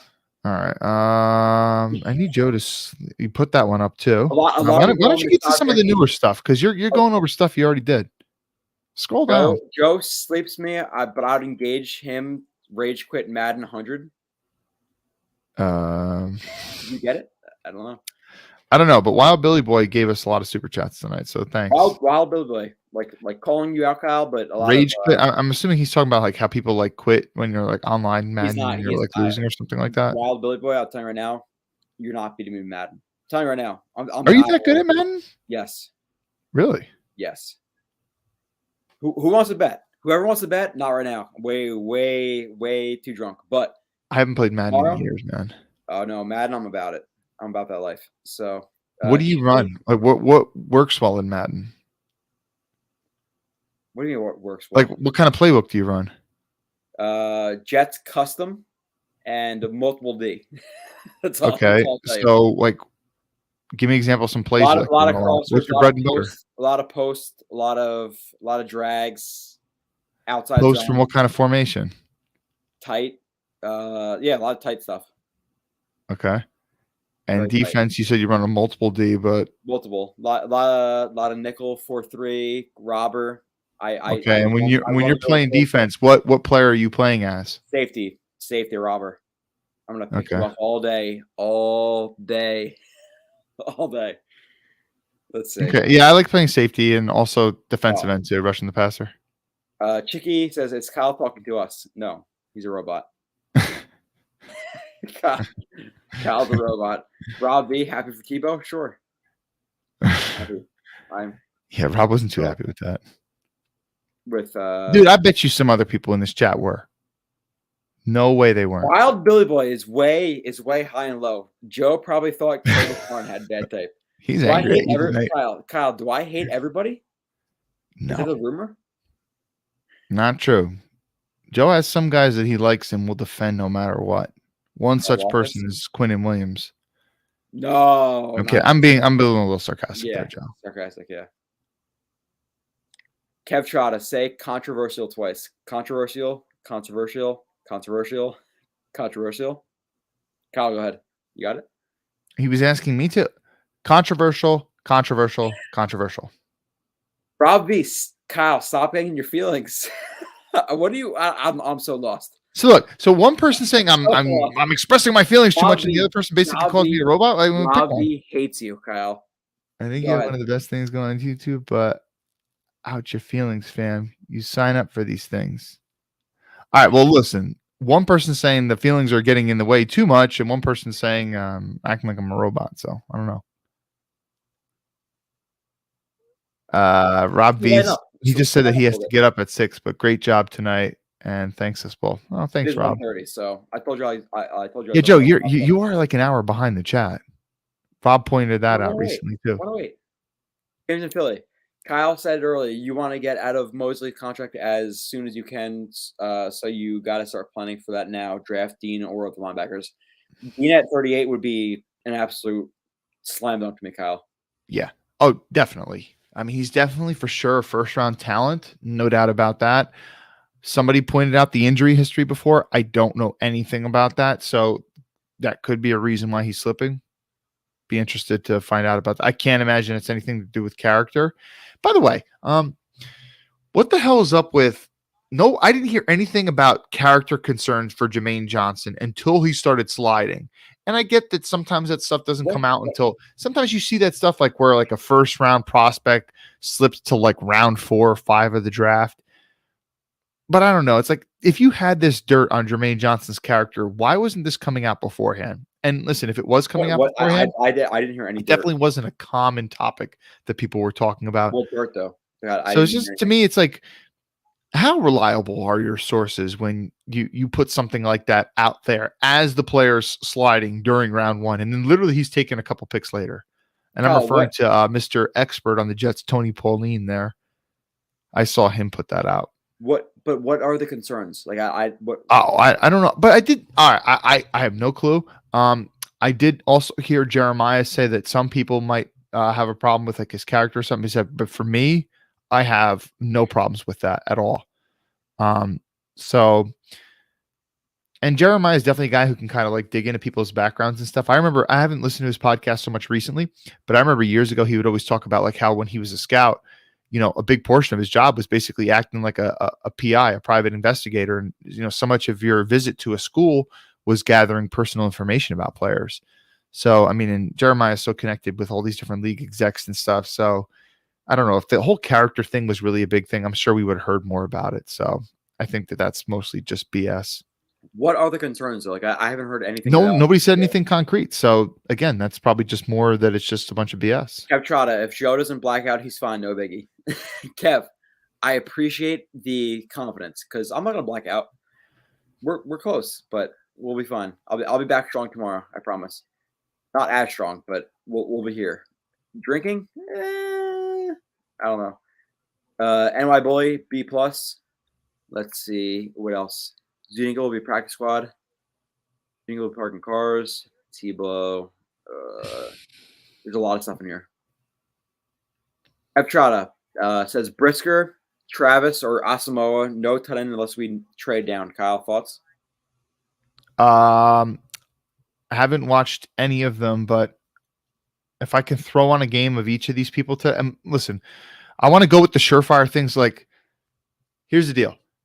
We just drafted 3 players in the first round. All right. Time priorities of the essence. I have a good grasp on Sauce and all the guys that we just drafted, but I'd like to get at least 10 games in of each of these players now, since they were first round picks. So maybe if I can get around to, watching a game of some of these guys who might be in contention at 38, I'd like to do it, but those guys I really don't know a lot about. So you're asking me, it's just, I'm no more qualified than you at answering that question. No, and we're honest about like how much we like these guys in the second, third, fourth, fifth round. Like we watch enough to know them, but how much should we watch to actually love or not love them? Like this is a good question here. I'm sure if I was one of the other people and I bought into the Jermaine Johnson thing, like again, Willie Colon loves him, right? Lee Juduzable loves him, right? Like how many people they liked him more than KT, if I'm not mistaken. Like yes, oh yeah. He was number 2, number 1 in the drafts. Like how many of these like big wig personalities between Lee Juduzable and Willie and all this shit about players know so much. JJ went late first. There's a reason he went late first. Like we've been talking about it for months, Kyle. So, but overall, happy with the pick. Sauce Gardner, couldn't be happy with their pick. He was the number 2 player on the draft for me. Wilson at 10, I'm very lukewarm.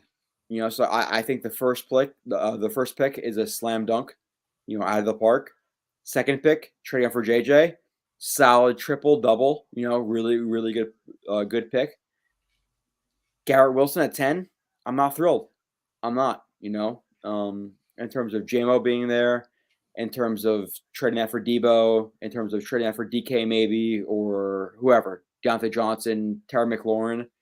Question for you right now. What is the percentage chance that Garrett Wilson can become a top 15 receiver in the league?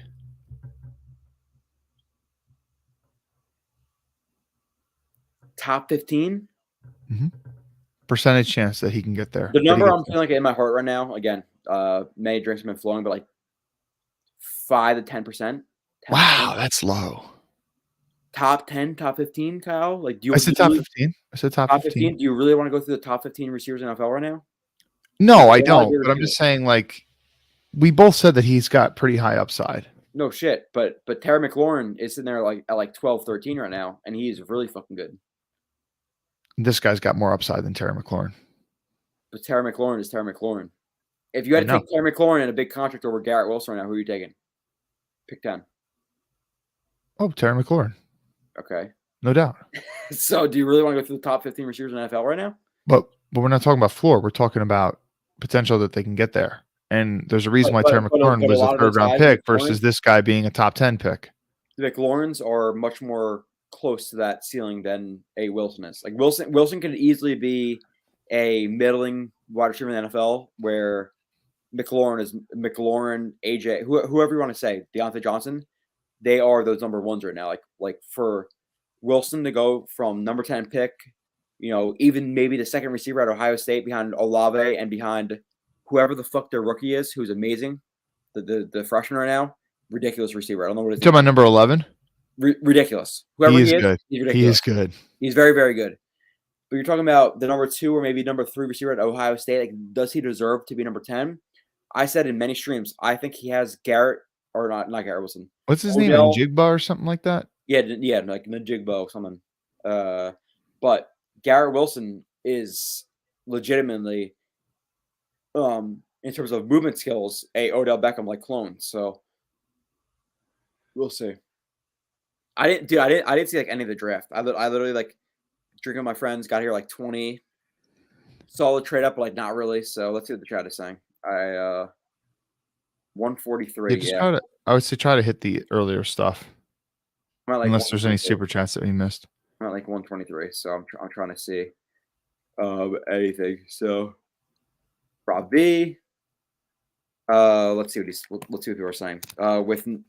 With number 35. Oh wait, we didn't really address the one thing that you just put on the screen, which was what? The person asked, would you consider trading up from 38 to 33, which is moving up 5 spots for Dean? But you also got to flip 117, and that ensures that you can get Dean. Yep. And yep, I would say yeah. Yeah.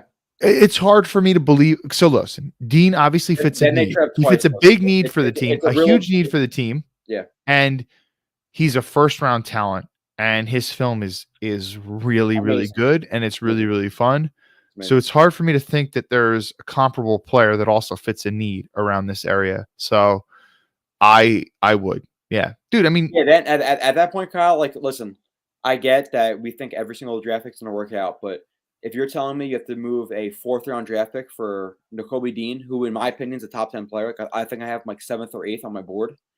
If you're talking about Nakobe Dean, Jermaine Johnson, Garrett Wilson, and Sauce, trading another 4th or 5th-round pick for that, fuck it, bro.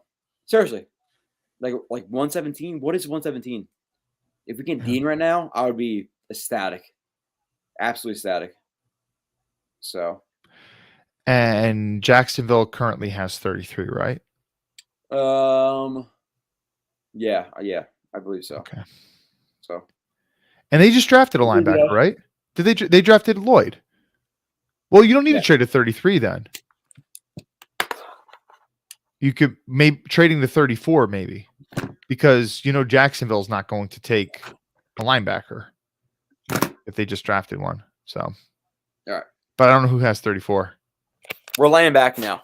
I was like sitting up. We're chilling. You sure you don't want to go to bed? Nope. You go to bed. You wake up earlier. Yeah. You can maybe. Kyle, we're good. No? I had to sit back on the couch. I was sitting up. It was fucking me up. So now we're up. Okay. Let's see what other people are saying. So wait, no. Somebody said Vikings have 33, and then somebody said Tampa Bay has 33. So who the hell has 33? They can't all have 33. Not all of them. Phone drunk too. Let's see. Jared says, while you guys talk about this move, the more I'm thinking trade back if Dean is gone. Yeah, I would be cool if, like past Dean, Kyle. Is there anybody you're like so set on that we need to take at 38? No. Dean, trade back, right? Like recoup some of the picks you got for getting back up for Johnson. Let's see. Somebody told me to leave you be. Rob D. Cav, that's another great point. Okay, let's say. David. I think Rob left a little while ago. While Joe is sauce, can you guys quickly touch on the Jets uniforms and if you feel they should be changed ASAP? Kyle, go ahead. I kind of like the uniforms, to be honest. I don't like the green. I don't like the green. I don't like the green on green. Green on white's okay. I definitely like the black. The white's good. Yeah. I don't understand the whole helmet being a different color than the green part of the outfit. They're okay. I don't mind the uniforms too much. Sometimes these people make these like these edits, and sometimes they're like, wow, that kind of looks nicer than what we currently have. I didn't even hate the old uniforms. I thought the old ones are pretty nice too, but I do kind of like the upgrade. They're a little bit more new and flashier. I don't know. So Sauce Jordan B+, Victor, no way, man. Jordan Victor says Sauce B+, wanted KT more than him. Wilson B+, wanted an established wide receiver more. JJ C+, not huge on JJ, and Karlaftis was still on the board. Total draft. This is probably the most negative grade that we've seen so far. B-? B-? Yeah, I don't see how you can give Sauce, who in my opinion is the second best player in the draft, at the 4th pick, a B+. He's an A+ pick right there, right? Like Kyle, like we can't reach for need. Sauce was the best player on the board. You don't worry about him in the locker room. You don't worry about him off the field. You don't worry about his mentality. Like, to me, Sauce is a statement pick, right? Like, yep. So absolutely. Sauce A+. Wilson, when you consider the fact, AJ Brown got traded, it's a C+ pick to me. Like, I'll be more negative on the Wilson pick, right? So you have Sauce A+, Wilson C+, B-, and the fact you got JJ 26 overall for a 4th round pick or whatever it was. You're looking at a JJ B. So I think the overall grade for me is like a B+ right now. Okay. Let's see. Somebody told you to leave me alone. So Kyle, maybe you're gonna leave me alone. So crank up Kyle or somebody. Yeah, dude. Like it's been since 4 o'clock in the afternoon now. So you're talking about a guy who's getting 3 hours of sleep and drinking for 8 hours. People are shitting on me. So you're doing pretty good considering those circumstances. I'll never give up. I will go until 5 a.m. But I'll tell you right now, like an hour ago, when people were like, "Oh, Joe can't read." Don't give me that you won't give up crap. You gave up during a couple of those Jets games. He's reading doubles. I was reading doubles. I'm still reading doubles. Giving up during Jets games, though, like I went ham all those games, though, right? I'm not talking about lack of drinking. I'm talking about they got no chance. I'm leaving. I'm going to the parking lot. So Carolina, it was like 16-0 at halftime. The Pats game, it was like 3 picks at halftime. I was like, yo, fuck this. Like I get mad, bro. I get mad. I get drunk and get mad. It's just understandable, but you're still gonna watch the game anyway. Oh fuck yeah. I gotta break it down for all you obsessed pieces of shit. You were about to use the P word, weren't you? Yeah, I was. Let's say, Kev Trotta. Rob, what do you think of Joe Benningham thinks of Jets picks dynasty? Who gives a fuck about Joe? Like Kev, come on, you're better than that. Who gives a fuck? Yoshi, this is Joe during draft night. Imagine when we win the division, we win the conference championship game. Like you have no idea. A lot of people like the thing about YouTube is like a lot of people do these like YouTube and these live chats, and they put in like 4 hours of work. Like, oh my God, I made the screen. I did a live stream of this guy, but like nobody actually puts in the work of like knowing the players. So I appreciate that. So Jared Lease, I've been saying that about the last 2 hours about Joe reading all the comments. Yo, bro, I'm 17 minutes behind. Jared Lease, I'll beat you in Madden. Jared Lease, I will play you tomorrow at like 2:00. DM me your login, and I will not be drunk, and I will play you. I'll bet $100 on it. Wow, that's quite confident, man. I'm sure. Jared, Jeez. go ahead. There's a lot of good people at Madden out there, Joe. I'm very good at Madden. I'm telling you, I'm good at Madden. Jared, I will beat you. Ravi, I'll beat you too. You're an hour behind. Kev Trotter, I forgot to see Joe Bellingham today. That's why we're on the edge. Why do we care about Joe Bellingham? Well, why are you displaying those ones if you don't want to talk about Joe Bellingham? Stop putting it up. I give the sauce and Madden Joe Lowell. John, $100 a game. I'll play all of you. $100 a pop. Kev got you $100. John got you $100. Ravi got you $100. Easy. Would your wife approve of this behavior? I guarantee you. If I bet, I mean business. I mean business. I do respect people who gamble when it's based on skill. I mean, Madden's totally based on skill versus someone who goes and plays a slot machine. And if Kyle, right now, if you had to put me on a drunk meter from 1 to 10, I'm probably an 8, 8.5, 9. I will play anybody in Madden right now, and I'll still whoop your ass, and you're sober. I'll do it. Who wants to play Madden right now? I'll fucking live stream it. But you probably don't even play that much Madden, man.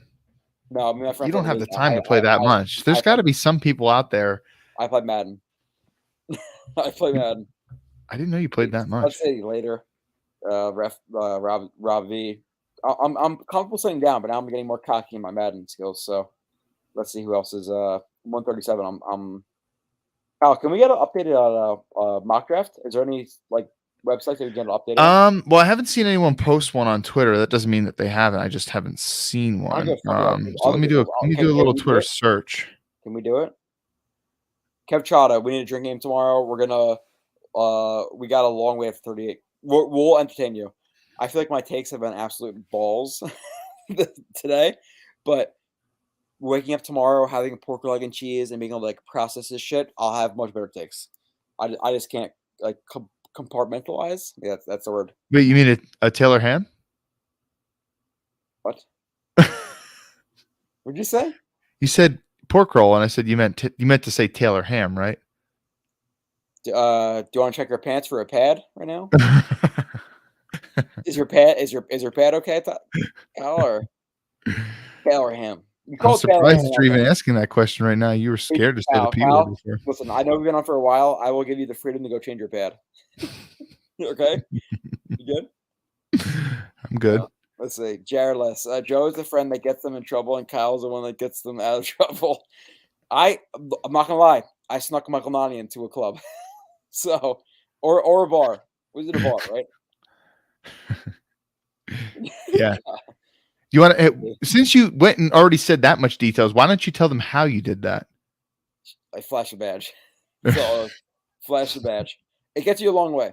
Yoshi, Jareless, Kyle is definitely the designated driver for Joe. Well, Kyle doesn't drink, so yes. I'll get him eventually. Kyle's gonna dive into the dark side with me eventually. I'm not a good. I'll tell you what, man. If we beat the Bills in the division, you might get me. But come on, let's not go that far yet. Let's see. Leave him big, dude. People are so on my back tonight. Bargainfield, Jared. Already read that one. Stud, Rob V. Everybody does not like you. Let's see. First to do 30 push-ups wins the chat. Joe versus Kyle. Kyle, I'll beat you in 30 push-ups. You've been training for that type of stuff recently, so you might. You know, I'm not gonna lie. Like I just passed the SWAT test. Like if I can pass the SWAT test with his push-ups, I will beat you in push-ups right now. The thing about Kyle is, you don't. I'm not doubting that, but you wouldn't beat me in a wrestling match. No, let's chill on that because I'm really good at wrestling. But I was gonna give you credit. Kyle, he does not look big. Kyle is a very big guy. Like you meet Kyle in real life, you're like, oh shit, Kyle's a little bit bigger than I thought he was gonna be. Kyle got some meat to him. Wrestling, Kyle, I don't give a fuck that I'm 30 pounds less than you. I'm a good wrestler. So You're gonna lose. I'm very loose. Very loose. I will Well, grab the motherfucking neck. Listen, I wasn't like a big time wrestler or anything like that, but I went to a school that was big on wrestling, so I used to watch a lot of the matches. So I know a little bit of the technique. So I don't think you're gonna win that. I would bet 100 on that. But I would no doubt about it. Kyle's gonna outbench me, outlift me, all that stuff. Wrestling, different ball game. There's a lot of want to in that, Kyle. A lot of want to. Dude, listen, bro. I've seen. I know you're willing to throw down money for Madden. I don't think you'd want to do that for a wrestling match. Yes, I would. $100. Kyle, listen. I know you've out-dribbled 6th grade girls in basketball. I would. Different story. I wouldn't bet you in a basketball game, but I'd be much more confident in a wrestling match against you. Okay. You've made a mistake, my friend. You could box me the fuck out wrestling. We'll see. Yoshi, sleep deprived and drunk is something else, man. Dude, no idea. Dude, they've been flowing. Jarley's, I wish I got work. No. Why do you have work? I took off all these days. Garrett. So did I, because I had a feeling you were going to go this late. What? I had a feeling you were going to want to go this late. You had a feeling I was going to go this late? Yeah, I'm not going to be there. I'm not going to work. I can't. There is no more drinks, unfortunately. You go on Jet Talk tomorrow or Saturday? I don't know. Legit laughing out loud and thinking of Joe sneaking 90s at the club. It happened. What console drill I'm down to play in a few days? Beat number 2 ranked guy in Madden, and I'll have on my channel. Xbox. My username is no spaces. Do it Blewett 31. Do it Blewett. You will get your day fucked up in Madden right now. Dylan, what up, Joe and Kyle? Ain't been on all night, but I'm stupid hype. What y'all overall take on the picks tonight? So Kyle, go ahead and give your general consensus of why I try to find like a nice. I ended up here now. So I ended up giving the draft to B+. I give the Sauce pick an A+. I give the Wilson pick a B+, and the JJ pick a B-. I think where you got JJ is good value, but you did trade up a decent amount to get him. I would have taken Karl Loftus there instead of him. So B-. He could end up being a good player, but there's work that needs to be done. So I'll just leave it at that. So overall, I'm happy, right? And the whole thing with Wilson, I think I'm probably a little bit higher on him than Joe is. He's got some technique things that he needs to hash out. I've tried explaining this twice on 2 recent streams, and I don't know that I've done a good job. So the big thing with him that's a big technique issue is when you watch him, every time he throws a break, and I'm saying like almost every time, he loves to throw his whole body into it.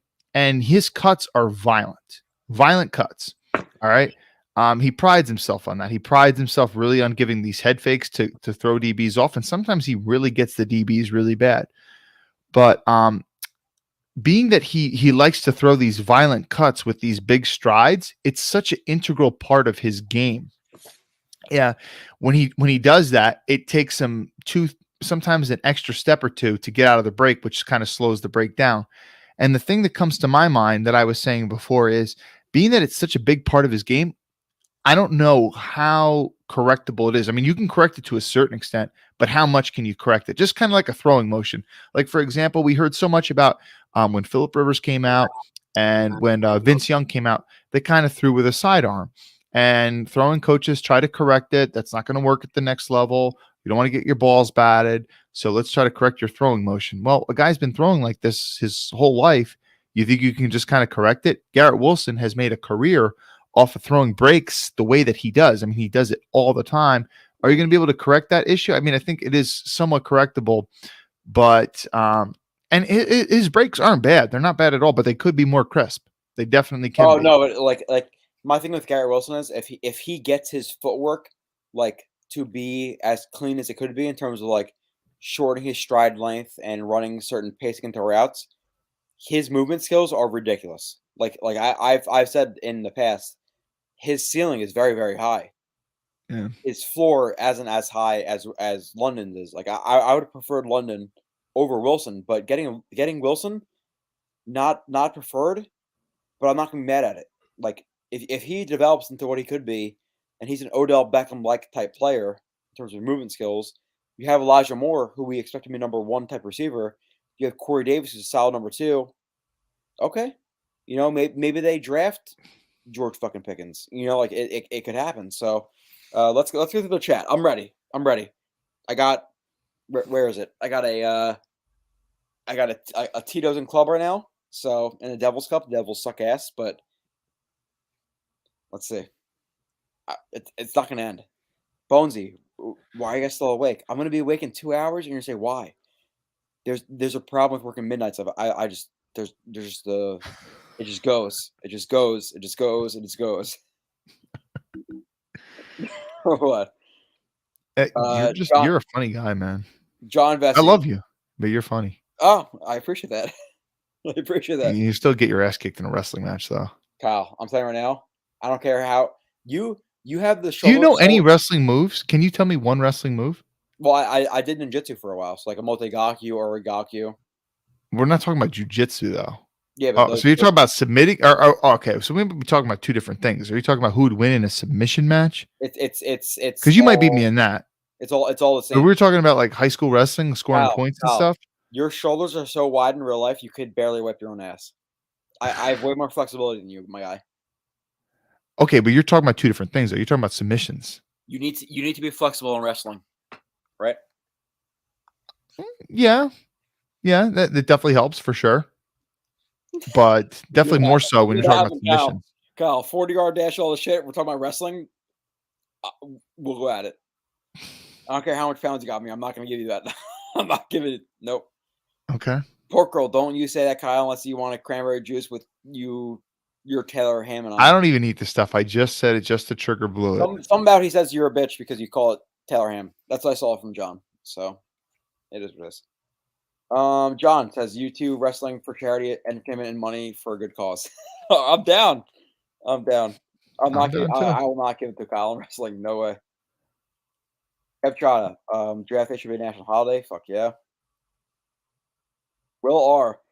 After tonight, Kyle, he says just sub. Why? Why? After tonight? Well, this could be his first time. I mean, how many other streams are going at this hour? How many other Jet streams are going at this hour? Just sub. These picks were at the right positions in the right order. Great guys. Whatever else happens, this instills a ton of confidence in JD in the long run, which is a first for me. Last year he instilled a lot of confidence too. Not gonna lie though, last year he had some failures. Like the tight end position last year. Whatever you're reading, eat shit, Kyle. Dude, you got to read the Yoshi's most recent comment. I'll read it. Fuck you, Yoshi. I don't know what Yoshi says, but fuck you, Yoshi. With that being said, Kyle, last year we were high in the draft. This year we're high in the draft. Like I liked a lot of what JD is doing, but the problem is it surrounds a lot of what Zach Wilson does. Like this year, like being realistic, like Sam Darnold, end of his rookie year was money. Like we look at the games against Texans, Green Bay. No, Green Bay. Even that Patriots game where the Patriots had an elite defense that year. Like Darnold, he ended up playing okay in that game. I know they didn't really score anything, but you know, he had a money throw in that game. Deontay Burnett is gonna be the next fucking Stephon Diggs, bro. I'm telling you. You see that catch? Did somebody say that? No, someone didn't say that. I'm sure somebody said it. I'm sure. So I liked a lot of what Darnold did at the end of what he did in his rookie year. But the thing is, like, we look at Zach Wilson's, end of his rookie year, and like people were like, the Jacksonville's game was so bad, 99 yards and 100 rushing yards whatever he had. But the difference between Darnold's rookie year and what he did in his last couple of games and what Zach Wilson did was the process for Zach Wilson between his comments in the pocket, his accuracy, his ability to read a defense and come off of different reads was very, very impressive. Like his mental processing those last games was much more impressive than Darnold, because a lot of Darnold in that Packers and in that Texans game was a lot of rolling out, hitting a guy. Mm-hmm. But those plays are few and far between. Like we want to see a guy in structure, and Zach Wilson in his last couple of games as a rookie was a lot better in structure than Zach Wilson or than Sam Darnold was in structure in his last couple of games. Yeah, right? That Buccaneers throw that Jordan Whitehead mentioned in his Jets press conference. He's also just not that good in zone, but yeah, I don't know. Yeah, Still, throw was good. Good throw. So let's see who else is in here. I really do want to whoop one of your asses in Madden right now. If I whoop one of your asses in Madden at 2:00 in the morning, I'm hammered. You should just not come back to the channel. Let's see. Will R, like I've said, this level of confidence from our draft is damn near shocking. Trying to not get hyped about his hopes. Yeah, like we like a lot of the picks, but Wilson, where he was picked, not a massive fan. JJ, where he's picked, I'm a fan, but a lot of people are going to go out there, and like I've seen other chats. I've seen in Jets Talk 24/7, Green Bean when I was there, Let's Talk Jets when I was there. They're like, oh, Joe compared Garrett Wilson to JJ or to Odell Beckham. But with context, Kyle, you talk to me every other week. I compared Garrett Wilson to Odell in terms of movement skills. Like a lot of people put words in my mouth, which I don't appreciate. So, come here for the opinions because a lot of people. Oh, Joe said this. I didn't say that. I did not say that. Like watch the streams, please. There you go, Joe. Keep it going. Appreciate it. A Blues fan. Keep the drinks coming.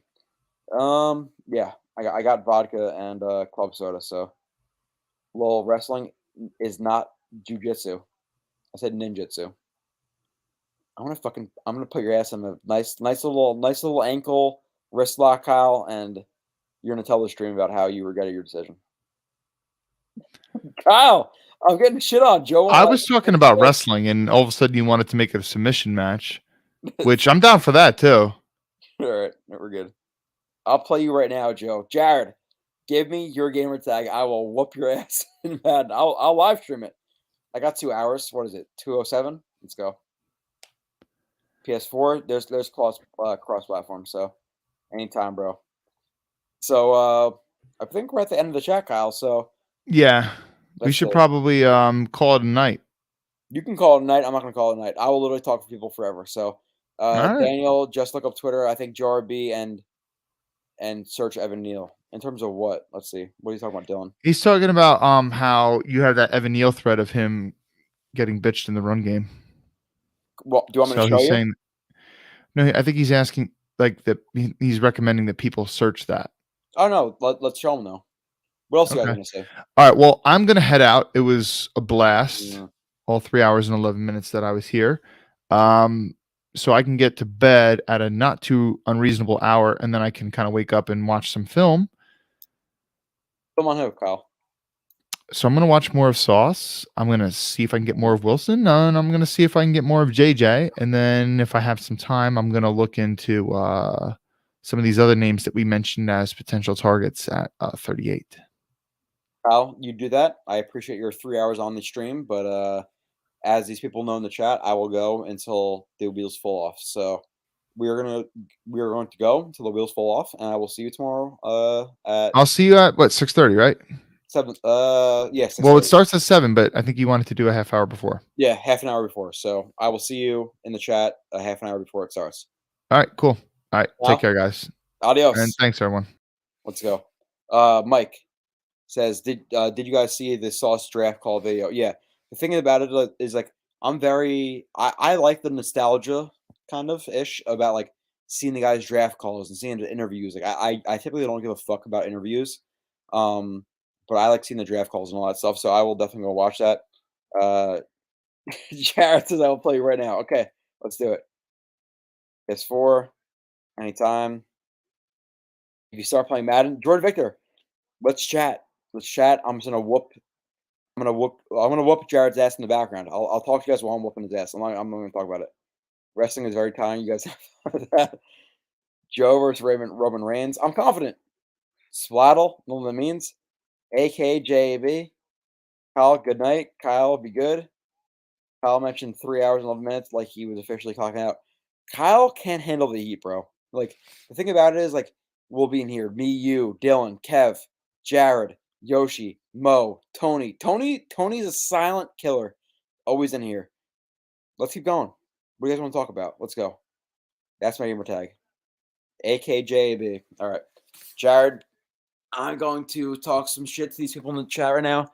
I'm thinking right now, I will play you in Madden, and if I beat you right now, Jared, understanding that I've had what I've had, you can no longer listen to the show.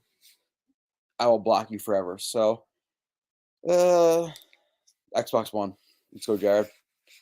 Questions. What are we talking about? I'm gonna block out some tabs. Oh, Jarby Neal. Let's go. So top. And this is the thing too. Like I almost guaranteed you guys that before the draft, the Giants would take Neal because they suck ass, and Jermaine Johnson was not going top 10. How many times did I have to hear about? Oh, Willie Colon likes Willie Colon likes Johnson. Oh my God. Ledger Duzable likes Johnson. Yeah, but then why the fuck did he fall to 26? Why? I don't know. Did we tell you he's gonna fall? Yeah. Let's see. Jorby, yeah, it was Matt O'Leary too. So shout out to him. Matt O'Leary's a good guy. But let's see some Evan Neal plays.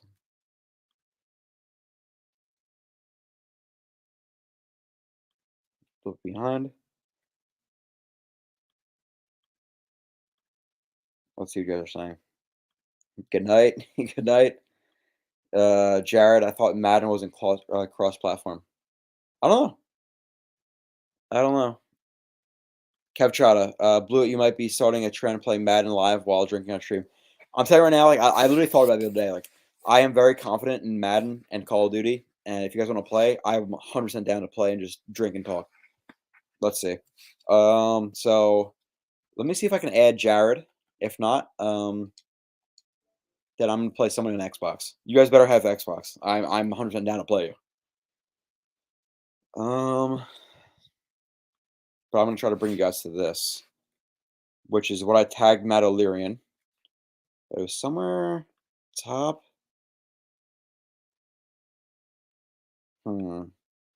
There is a thread of me with Neal, so I'm gonna go Joe at JoeRB31 and Neal. Nobody goes until 202. Nobody goes until 202. I definitely have videos of Neal though, so let's see. There are videos out there. Luke Grant. I'm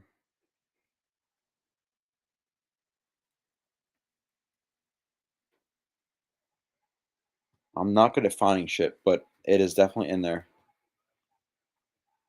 Go to latest. Yeah, but the fact that he went at where he did, it's a joke. Like there's a reason the Giants suck. They suck. That's the reason why. They just massive reach for Neal. No, that's not it. You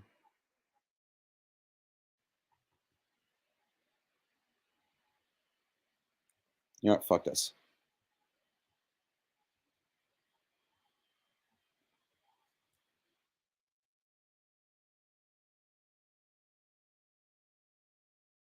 Chad. Neal. Right there. Neal. Right here. Shed. Trayvon Walker. Shed. Laps. Left tackle. Let's see. Oh.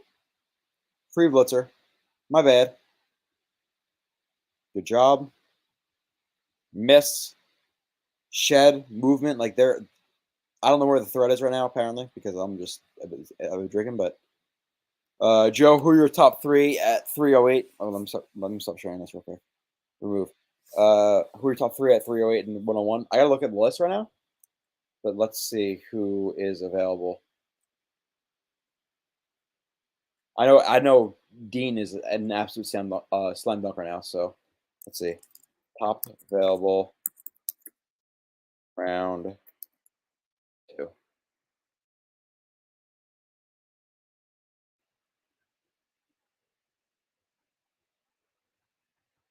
Let's see. Nakobe Dean, number 1. He's the number 1. From the list I'm seeing, we have a couple of corners. We have Andrew Booth. We have Ajabo. We have Mafe. We have Ebiketie. Kyler Gordon, corner. McCreary, corner. So, Nakobe Dean, Travis Jones, Bernard Raymond, Petrie, Brisker. It does hurt a little bit that we didn't get one of the receivers, but the fact that we got Wilson, you guys know I'm not thrilled with it, but let's see. Let's see.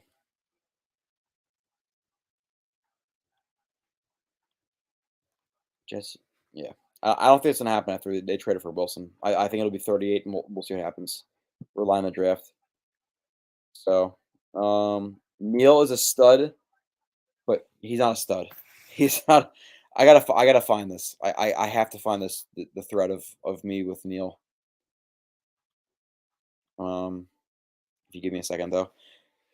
The thing is, like, people see highlight, and the thing about it, like, it's so funny too, because I was here in the room with somebody who doesn't really watch a lot of film, and he was watching the NFL Network's like review of Evan Neal, and he was like, "Oh my God, this guy is so big. He's a stud. Look at this play. Look at that play." And I'm like, and I started showing him plays on my computer. I'm like, "Look, bro, like he's really not that good. Like he's not." And I started showing him the plays. He's like, "Holy shit! Like, why does nobody bring this up?" I'm like, "It's easy to be positive. It is very easy to be positive and get views, but I will never base my shit around being positive. It's a bunch of bullshit." So I'm gonna try to find my chat, but I don't know where it is. Let's see what else you guys are saying right now before I find that. And I'm gonna beat one of your asses in Madden. Like Dean, let's go. Christian Harris, I'm good. Sauce, 100% with it. I'm going with Wilson. Prefer London, but it's good. Yeah, but London went first. So the fact that London went first at 8, right? Yeah, 8 or 9 to 8 to the Falcons. I'm much more okay with Wilson because I took him over London than I am with Wilson over London. If London was there, you can't take Wilson. And again, another thing. What happened? Jermaine Johnson. Oh, take him at 5, take him at 10. Went late first. I told you guys, London, best receiver in the draft. London went first. So am I cool with Wilson? Yep. Kev Chada is in here. Somebody add me. Blewett, 31. I'm gonna try to add Jared though. I'm gonna whoop Jared's ass real quick. I want to whoop Jared's ass. So, I just don't know how to add him. I don't know if you can cross-platform with Madden, but let's see. I want to show you the guys in Neal thing. 218.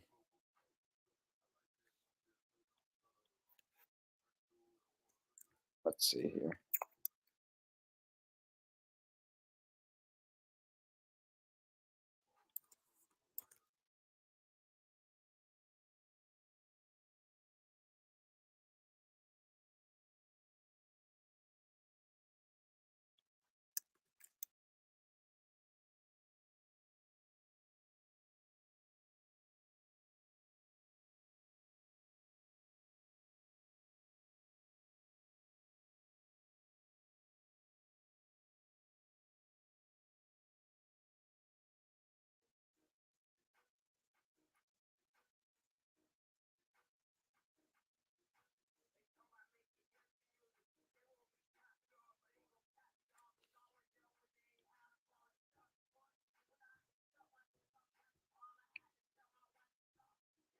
I'm looking for chats between me and Matt O'Leary because I know I tagged him in a lot of these chats with Evan Neal because somebody's like, "Oh, you don't have to play all these plays on Evan Neal," and he tagged me with Matt O'Leary, so I commented a shit ton of plays and I just cannot find it. I don't know why. Well, I know why. I know why I can't find it right now. Whatever, fuck it. Let's see what you guys are saying.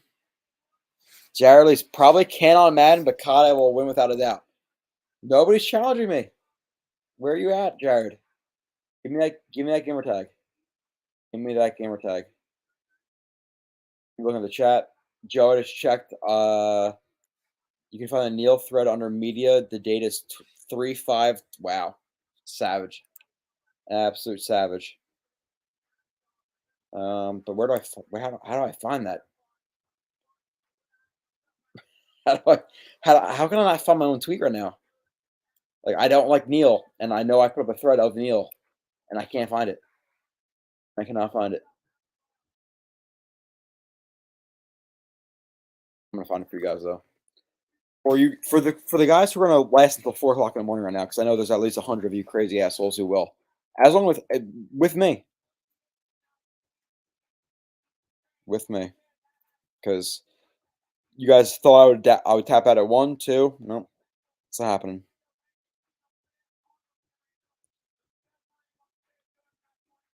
Let's see.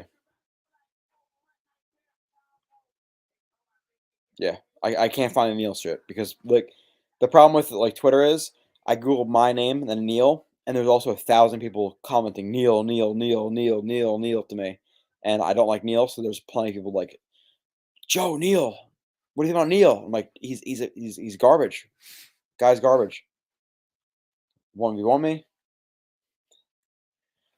God. All right. Jared, what's a gamer tag? Give me a gamer tag of the Xbox guy right now. AK_JAB. How do you do that? How do I add a guy? Find someone.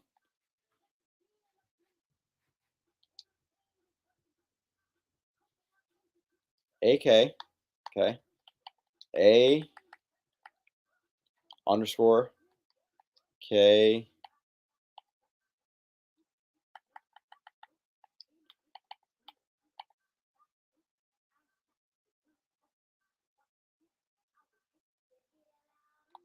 JAB. All right, let's go, Jared.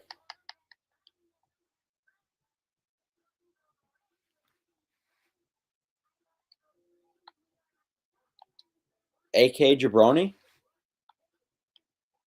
I can't find that shit, Jared. You gotta add me. Gotta add me. Let's see what my username is. Do it, Blewett 31. Whoever wants the sauce in Madden right now, I'll give you the sauce.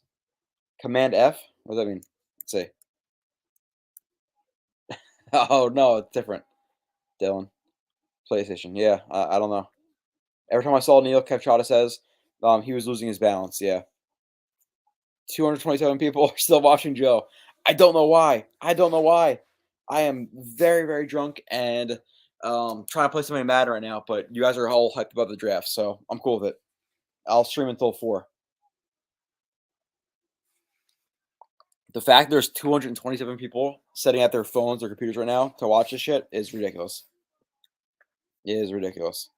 Jared's on PlayStation. He's afraid. It's okay, Jared. Pete Frenna, I truly thought London had a 1,300 plus yard, 10 plus TD upside. Needed a focal watcher for this offense. To me, he's a unicorn and was the most versatile. So not a unicorn because he was below Chase. He was below Waddle. He was below Smith. He was below CD. Was he the best receiver of this class? Yes. Am I saying that with hindsight because he got picked first in this class? No, because I told you guys 2 months ago he's the best receiver in this class. He got picked at 8 for a reason. Would I have been a lot more comfortable with this draft? Let's say that it was Sauce, Jermaine Johnson at 26 with a trade up, and London. Yes. Does Wilson worry me at 10? He does. I'm not completely sold on Wilson. Would I have much rather had an AJ, a Debo? 100%. So 2 of the 3 picks were slam dunks. The second pick, 10, not a slam dunk for me. So would Sauce have been QB3 last year? In terms of JC Horn and obviously Farley and other guy who am I blanking out on? We have Horn. Oh, Surtain. Probably 2 or 3, yes. But the thing about each individual draft is like there are gonna be certain drafts where the first corner is going to be higher than the first corner of this year. Like this draft is more deep than top heavy. So yeah, the top corner of this year beats out the top corner, or the top corner of last year beats out the top corner of this year. the top receiver of last year, the top 3 receivers of last year, be at the top 1, 2 receivers this year, whether you like Wilson, London, Jameson Williams. All of Chase, Waddle, Devontae Smith are easily above them. So it's all dependent on the draft, you know. Lawyer every day, hell yeah, stoned. You know, I'm not gonna say anything, but if you Google New Jersey cops, apparently there's something out there that they, it's legal for everybody. It's legal for everybody. So, Jared, would you agree the Jets are above average on offense at every level now with quarterback? Yeah, Jared, I think you guys know me to not be a biased guy in terms of the Jets. Their offensive line is above average. Last year I think they finished like top half of the league. Now you add, obviously Laken Tomlinson, they're top half of the league. Receiver, about average, I would say. Tight end, I think they have 2 average starting tight ends. Running back, so they're about an average offense. Above average on offense at every position. Like if you really into the running backs, probably not. Receiver is probably pretty close. Tight end, probably pretty close. Offensive line, I think, is a clear, the clear number 1 of all those groups. So let's see. Cav Chata, Joe, you're tapping into an unknown night owl market. I'm always down to stay up really late. I it's working midnights, drunk, whatever. I can stay up forever. If I have something to focus on in the chat right now, easy to stay up. In Canada, from Canada. Cav Chata is still a fan of Pure Sky.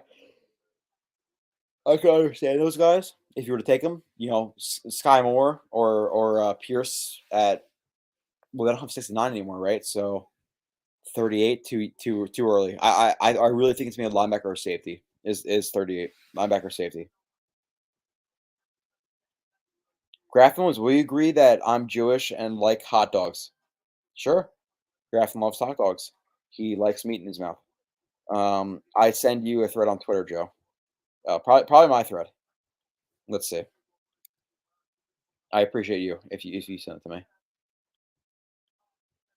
Yoshi, good shit.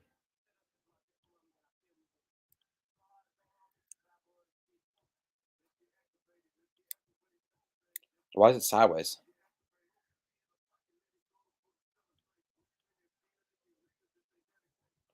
Ooh, good shit, Yoshi. It's sideways for me for whatever reason, but I'm going to show this real quick. So I appreciate you, Yoshi. I am not good with the technology, especially when it's been flowing a little bit. So let's see. Entire screen, let's share it. I was looking at DraftKings. Yoshi.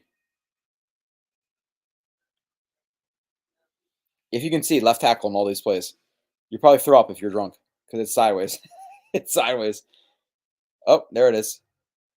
Left tackle, clicks on it right there. Beat. Left tackle, beat. Evan Neal. Everybody loves him.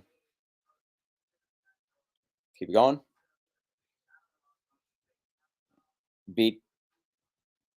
It's sideways, Yoshi, which is making me very, very uncomfortable. It is really fucking me up right now. I just don't know where to find it right now, and it's my tweet, so that's my problem, right?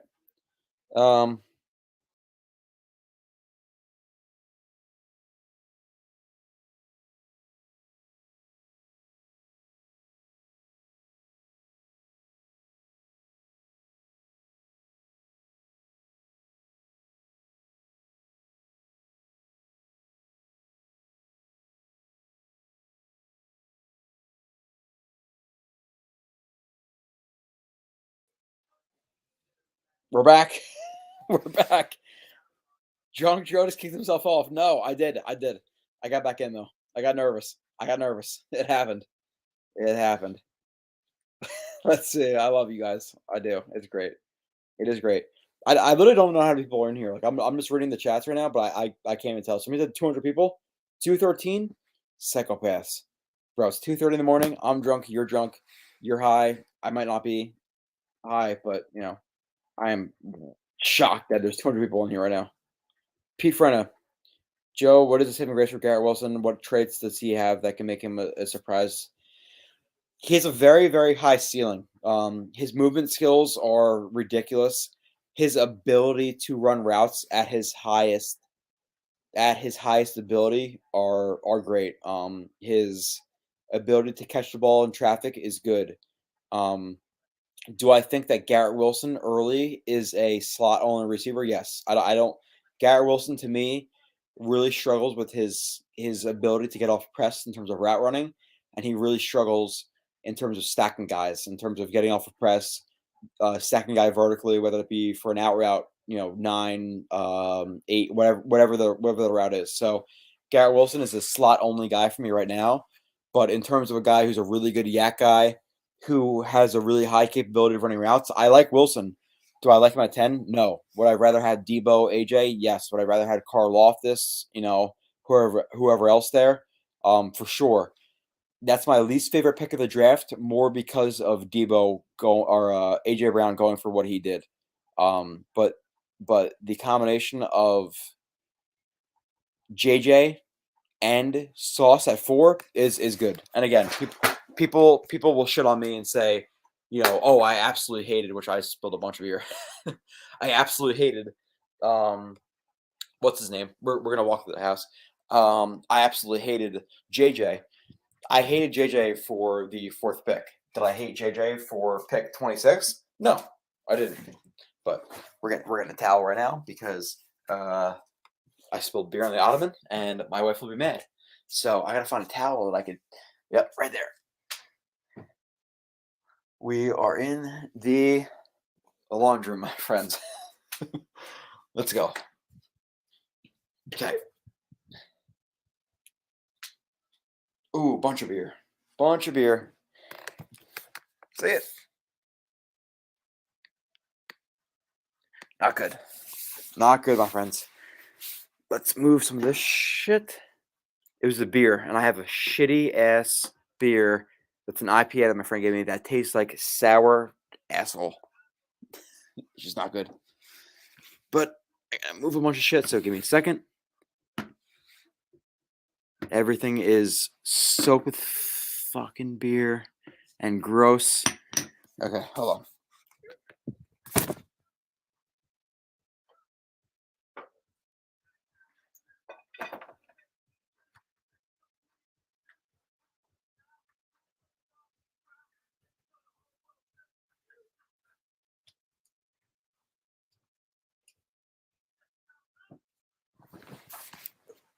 All right, we're back.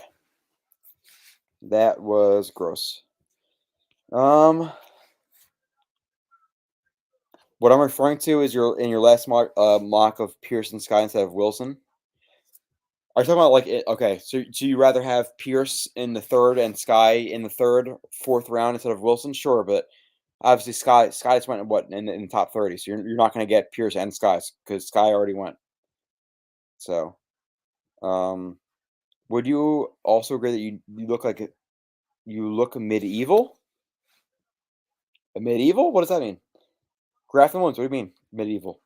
Like you're talking about like a horse and a shield and a sword and shit? Like what are you talking about medieval? I don't know what that means. Garrett Wilson, no. Just because of the Ohio State thing, Garrett Wilson has a much higher capability of running routes than Devin Smith did. Devin Smith has a lot of speed and a lot of injuries. Garrett Wilson has to contain his route running ability more than he does. But even though I spilled it, we're going back to the vodka club. So.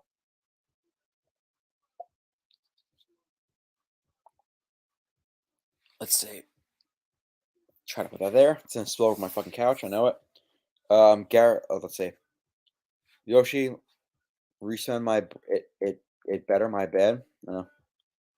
Jordan Victor.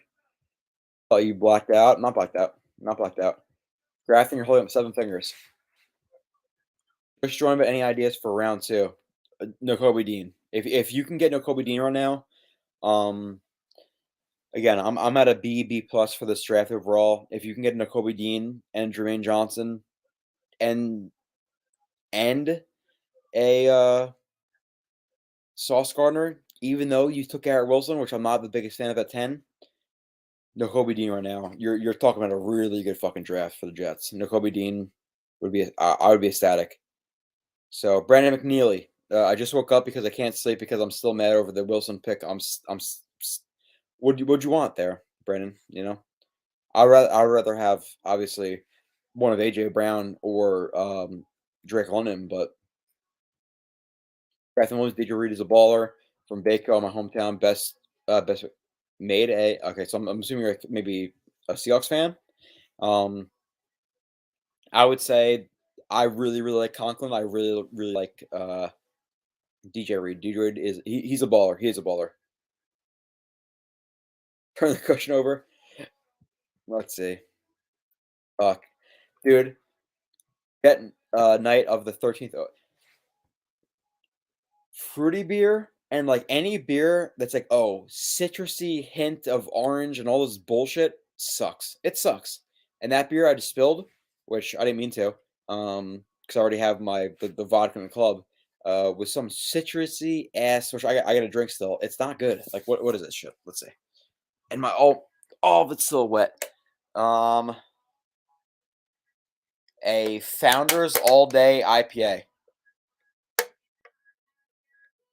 Not the best. It's not the best, but am I going to let it go to waste? No. Even though I spilled it all over the place, I'll drink it. Gotta drink it. Yeah, fruity beer. You should put something on the walls. I don't know what that means. Paint? You talking about paint? Bro, my children and whole family are watching this. Come on, 50 total family members. Scott didn't go yet. Let's go. Medieval times. Blewett. What does that mean? What does that mean? Wilson is literally the only guy at 10 I didn't want. Yeah, no, there's plenty of guys who I didn't want at 10. To be honest, like at the end of the day, would I've been happier with JJ over Wilson at 10? Probably, because I got the need for D end. But the fact you got your D end, you got a receiver who hopefully they have faith in. You got Sauce. Like they made some solid picks. They did. Not the order I expected them to go in, so Sadavaka.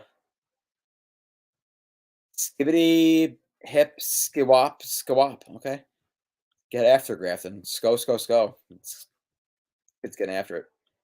I gotta work in 6 hours, so I'm gonna hop off. It was fun. Let's hope for Dean. Jared, I want to give you the sauce in Madden. So let me know. Steelers fan. Wow.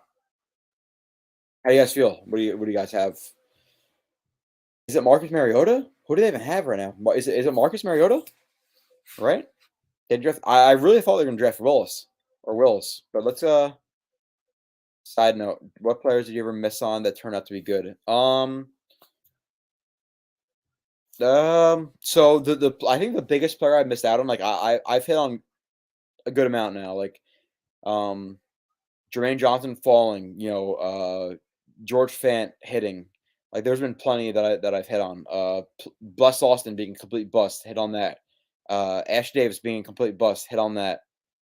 The biggest miss, who's a successful player right now, is Rashawn Gary from the Packers. Didn't like him at all. He's turned out to be pretty good. So I would say that's my biggest miss. Have it going, Jared. Jets probably have the shortest receiver group. Well, you have Moore, who is 5'11". Wilson's 5'11". Yeah, they're short. They are. Is there a reason to say they're bad? No. So I resent the threads. Brian Burns is 1, Joe. Let's see what Jared's putting in here.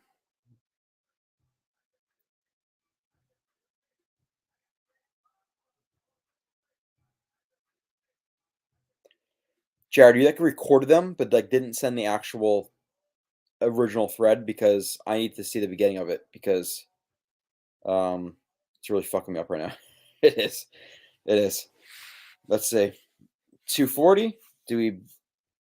Brian Burns is 1. Are you talking about in terms of guys I missed on? Because I didn't miss on Brian Burns. I like Brian Burns a lot. I'd never said he's a bad player. I just like Q more than him. So,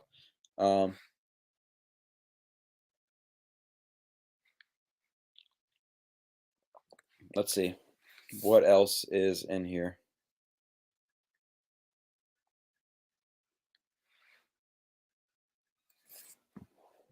Chat's gone silent. Let's see. Put that in there. To join live, do it. Cool with it. 240. I get it. At this point, people are like probably dying, just like trying to go to bed. I feel like I have to get off and watch some interviews myself, to be completely honest, because I haven't follow up on anything. Pickens is a beast, but I hope we get Dean. Pickens is a beast, but he was also a beast in his freshman year in 2019, like kind of similar thing as Sauce, or Stingley. So he hasn't been a beast recently, Bilal Abusi. Sauce is a joke. Great argument. That is great.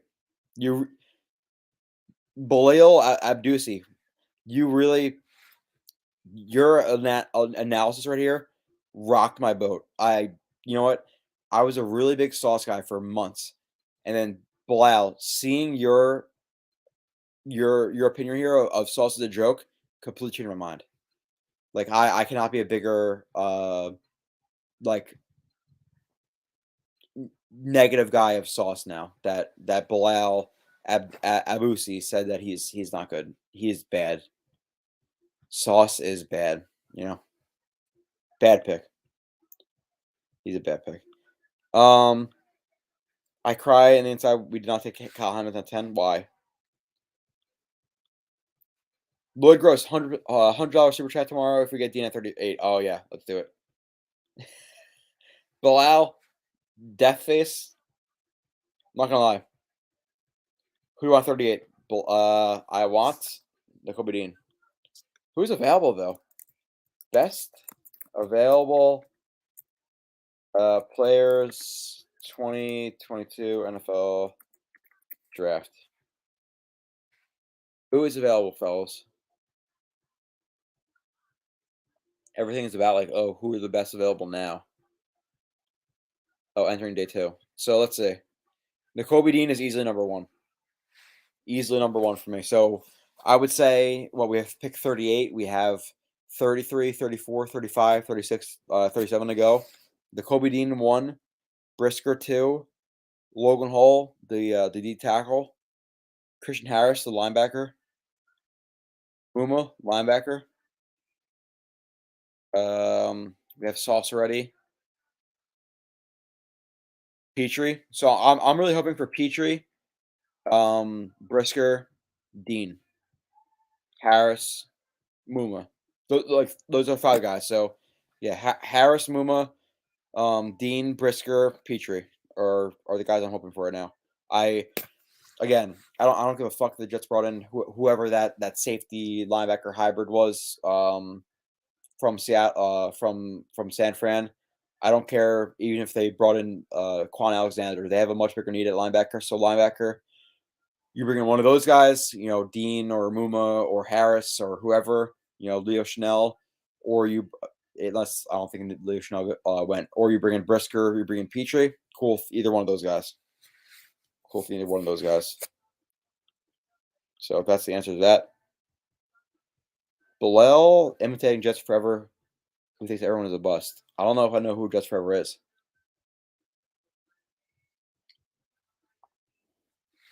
Do we see Jets Forever in here? I don't know if I've ever seen Jets Forever. Sauce locking down one side and Kyle Hamilton would have been Jedi Knight of 13th Order of Gotham. I don't think you realize how many holes Hamilton has in this game. There's plenty of plays I put up on the stream of him not being great. Brandon McNeely, I feel like Dean will go before 38. Yeah, me too. Actually love Sauce, dude. Second best player in this draft right now. Or second best player in the draft. They got him at 4. Again, you can't reach for need, especially if they weren't very comfortable with however they thought about Thibodeau. So they don't like Thibodeau. They take Sauce, who to me is a very large leap above Thibodeau, Jermaine Johnson, Carl Loftus, the receivers, Aquano, all those guys for the Jets. Sauce is a good pick, man. Sauce is a good pick. JJ's a good pick.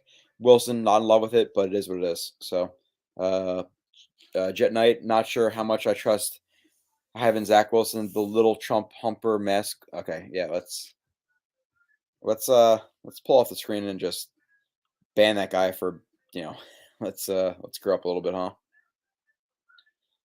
Let's not talk about mask and Democrat versus Republican and this guy versus that guy. Like, let's get over that shit, Like, let's grow up a little bit.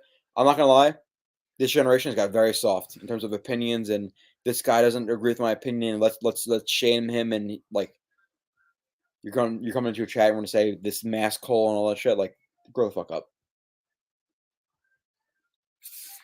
That's my opinion. I don't care what side of the aisle, what side of the aisle you're on. I really couldn't care any less. I would appreciate drinking and taking shots with any one of you, but we're gonna pull that shit into a stream. I can't do it. Can't do it. Grow the fuck up. So, let's see what else is in here. That shit just drives me crazy. Harold, Dean at 38, A+ draft, trade off for Petrie, and we have yeah. Linebacker. At this point, your biggest needs are linebacker, safety, D tackle, offensive tackle, running back. But I'm gonna try to find like is there any like mock drafts like can you guys find any website where we could do a mock draft? Where I could do that? You guys are now? I have Madden on. I would still like to whoop one of your asses in Madden, but it's not gonna happen. So let me see. Rounds 5, 7. Let's draft. Okay, I think I can do it right now. Who gives a fuck if people don't want to wear a mask? We'll agree 100%, Joe. Yeah, like you wear it, you don't. Like, don't. We're gonna break into a football stream. Like, let's grow the fuck up. Let's grow up. And the funny thing to me, and I never got like I never got into the COVID shit. But if you're gonna bitch about people not like wearing a mask and you being healthy, and then you're some fat, old, lazy piece of shit who is 40, 60, 100, 200 pounds overweight, and you're wearing a mask that doesn't even really cover your face, it's not like N95 that's actually really covering it, and you're wearing a bandana bitching about people wearing a mask, like, do your fucking research, bro. Like, it is so annoying. So Pete, appreciate you. Like, I'm just so done with all that bullshit. I'll drink a beer tomorrow if we get Dean at 38. Cool. Let's do it. PFN and PFF are updated. I'm going to put a vote in. Do you guys want to do PFN? Pete Frano, you play NHL. Yes, I do. Not as good. You'll probably whoop my ass in NHL. NBA or Madden, no way. Lou Chandler, you can do a second round mock right now. Okay, cool. Let's do it. You guys want? I'm gonna pull up YouTube. PFN or PFN. Let's talk about it. I want to talk about the entire first round. Like, we're at 248. Let's keep going. Let's keep going.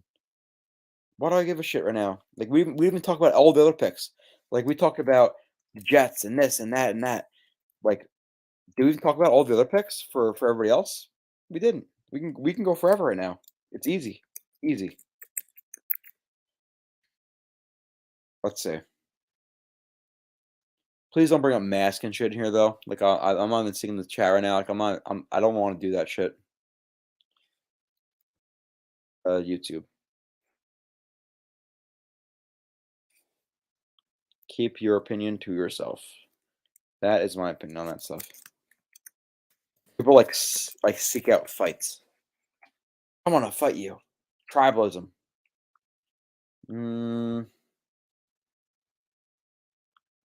Okay.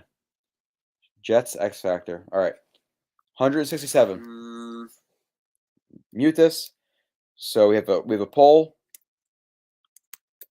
Mock. PFN. PFF. Community. Tell me, community.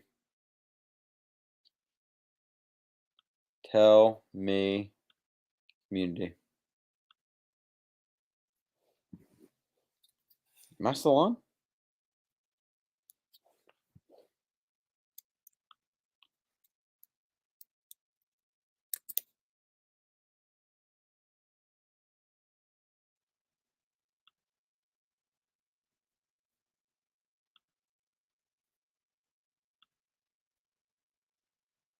God. For whatever reason, when I I'll like switch between doing all this shit and like it won't let me pull up comments. So I don't know what is going on with my. This happened last time too. So just give me a second in terms of getting to my login right now. Oh, there we go. There we go. StreamYard. Okay. So share. Oh, I gotta check. Okay, so let's see. PFN always updates close to real time. Good. If we get Dean, yeah, that's 4 easy starters.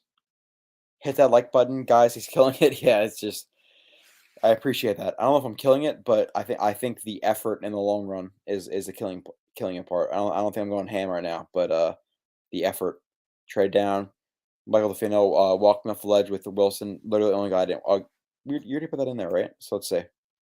I think I put up a poll. It's 50-50 right now between PFN and whatever. We are going to close that. Whatever. Share screen.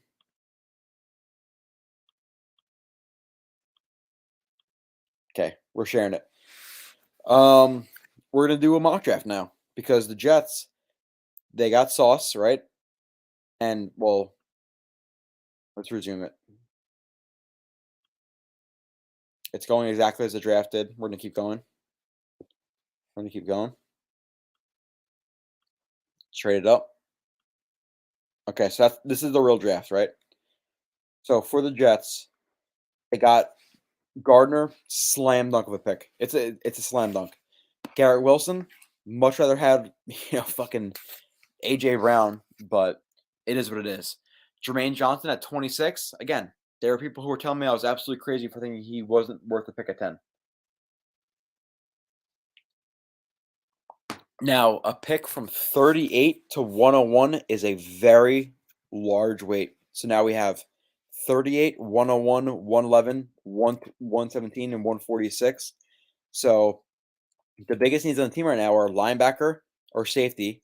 Linebacker, safety, whichever one you're going. Running back, tackle or guard, D tackle. Like they have some needs right now. So they trade up a little bit. They got a good group of 3 names right now that a lot of people like. But 38 and then dropping 63 picks to 101 tomorrow is going to be a large drop off. So we're going to be talking a lot here.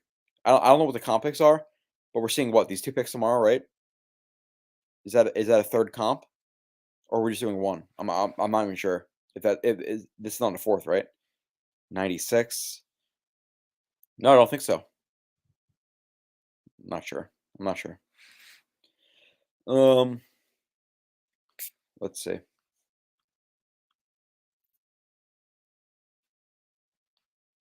Yoshi, I wonder how many people I knocked out and forgot to turn off their devices. Yeah, there's people in there, 100%. Joe threw up that poll. There, mad quick, nice job. Appreciate it. I don't know if I can. Third comp, okay. Tony G, appreciate that. So we do have third. Trade Mims for a third is not gonna happen. Nobody gives a third. Top of the second round for a third round comp. Okay, so the Jets have this is the third. Is that a top of the third round? So we close out. So tomorrow we open up with a pick. We close out with a pick. And a lot of time in between that, we're gonna be taking chats and talking to you guys. So we're gonna be on. I think it starts at 7 tomorrow. We'll be on at 6:30.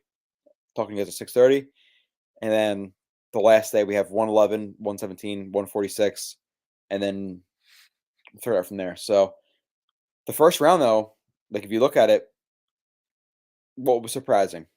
Let's go to the top. Not shocked. Told you guys. I watched him even before the combine. I was saying I can view him as a top 10 pick. Me viewing him as a top 10 pick and then testing like he did. Number 1, I get it. Would I do it? No.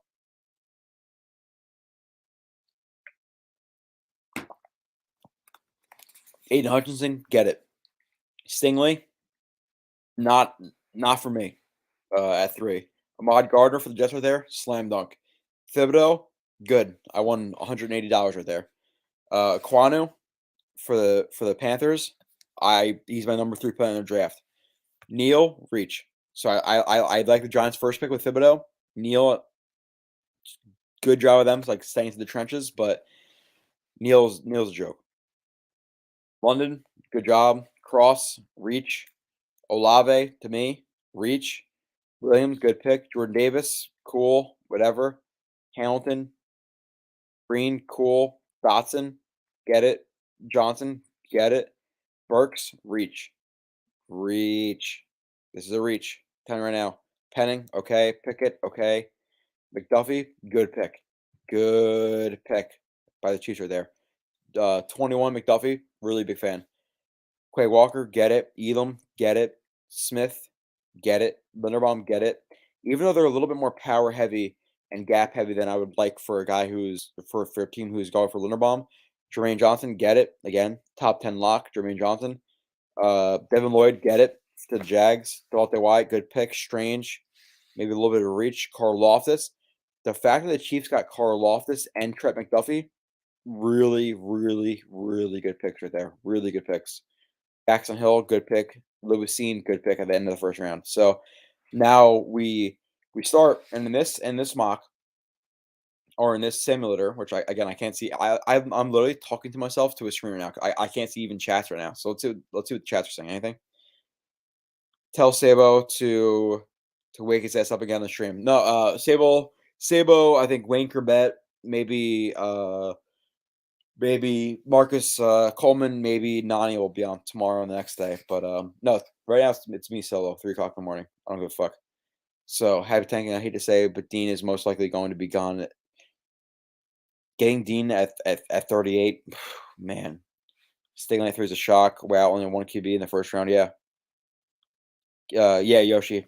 KC with McDuffie and George is a really good round. So let's go now. So again, for me, what I like to do is okay. So you see that there are 1, 2, 3, 4, 5, 6 picks for the Jets. So which 6 players would I like for the Jets right now? Like in order. Dean, easy number 1. Brisker, easily top 6. Right? I'm not going to order them right now because I'm not gonna go wild. But Dean in the top 6, Winfrey top 6, Brisker top 6, Travis Jones top 6, Muma Harris top 6. Those are my top 6 guys. So linebackers, D tackles, all these guys. So let's resume the draft. Right? Ojaba, not gonna take him. Right? We got our D end. He's not a fit. Andrew Booth, we have Sauce. Not gonna take him. It's going our way, right? It is going our way. Dean Harris, one of these guys. Hopefully we can grab him. Let's see the Titans take. Mafe, great. We already have our D end. We have 3 picks. One of Dean Brisker falling right now is a very good thing. Sam Howell. Can you imagine? Corral. And in our draft right now, we just got Nakobe Dean. Wow. Oh my God. Brisker? Hold on. Did I fuck that up that bad? It don't matter. It don't matter. Did I click the team? Can I do that? Say 7. Normal. Let's draft. I will do that all again until I get Dean. Okay, it's all going. It's chalk. Booth. Corral. Gordon. Dean. Fuck you guys. Okay, so let's do that. That's what happens. Can I expect the best case scenario? We're not going to get in trades. So let's just like I said, it's not realistic right now. Dean is gone. Very, very unfortunate. What would I do? Safety. Yeah, safety. Like to me, I get that D tackle's a need, but you still have JFM now on the inside of JJ and Carl Lawson and with Q. Like you don't need a D tackle as much as you need a linebacker. So I am cool with the pick. Callers? Yeah. Pete, I'm gonna take callers tomorrow for sure. The thing about tonight is, again, I'm beyond a little more blitz than I'll be. Blitz. I'm definitely more blitz tonight than I am gonna be on a while on this stream, but let's see. We got Brisker. We're still going, which I would have really liked Dean. I'm hoping for a linebacker to fall to 111 that I like.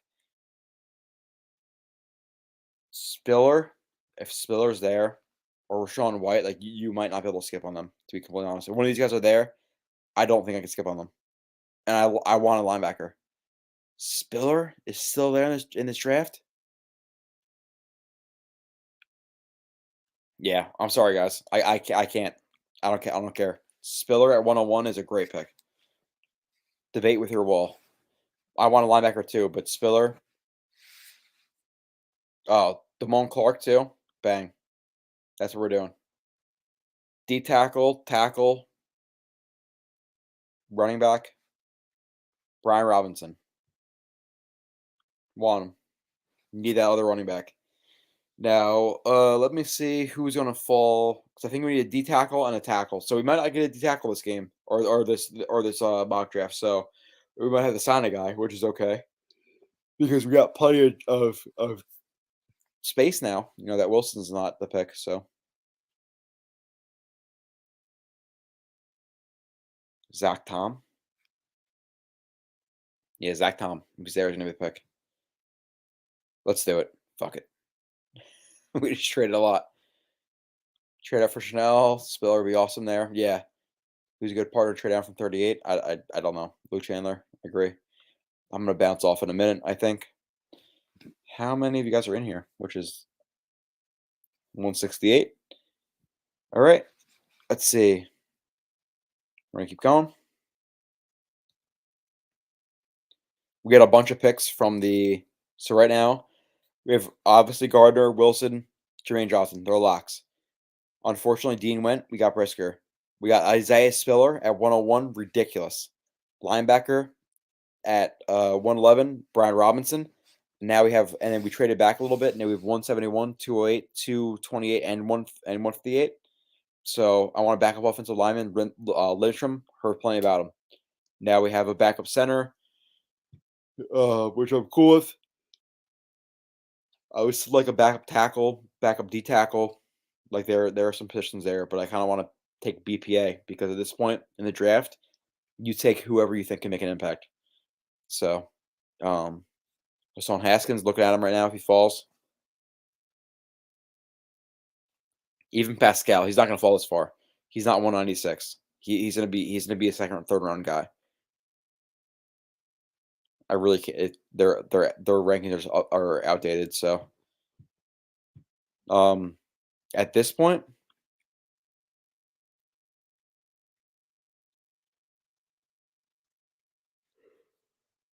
cool thing in safety. I'm gonna close it out. Doesn't even matter at this point. Who cares? So, let's see. Damone Clark out for the year. Back surgery not good for his long-term outlook. Yeah, 5th round though. You know, do a Cam Clark situation. We hope that works out. Friggle D, dude, you're still going. Yeah, 2 running backs. I think it happened, honestly. Like everybody likes to say, oh, the situation couldn't happen, but as of right now, like the Jets realistically have 2 running backs, or even 1. Like they have Carter, who's a good running back, and past that you have Tevin Coleman, who is a decent 3rd string guy, and then what past that, you know, like so. Let's see. Anything else in the chat? Because I'm gonna bounce. If you guys are ready to bounce, it's been 4 hours strong. It's 3:04 in the morning. Anything else? Nothing. All right. Great stream again. Tomorrow will be a little bit different. We're going to start. The draft starts at 7. We have pick 38 and 1, whatever the fuck it is, and we will be on for the entire thing. Appreciate you guys, and I will see you in how many hours? 12, 15. I'll see you in 15 and a half hours. Appreciate you guys.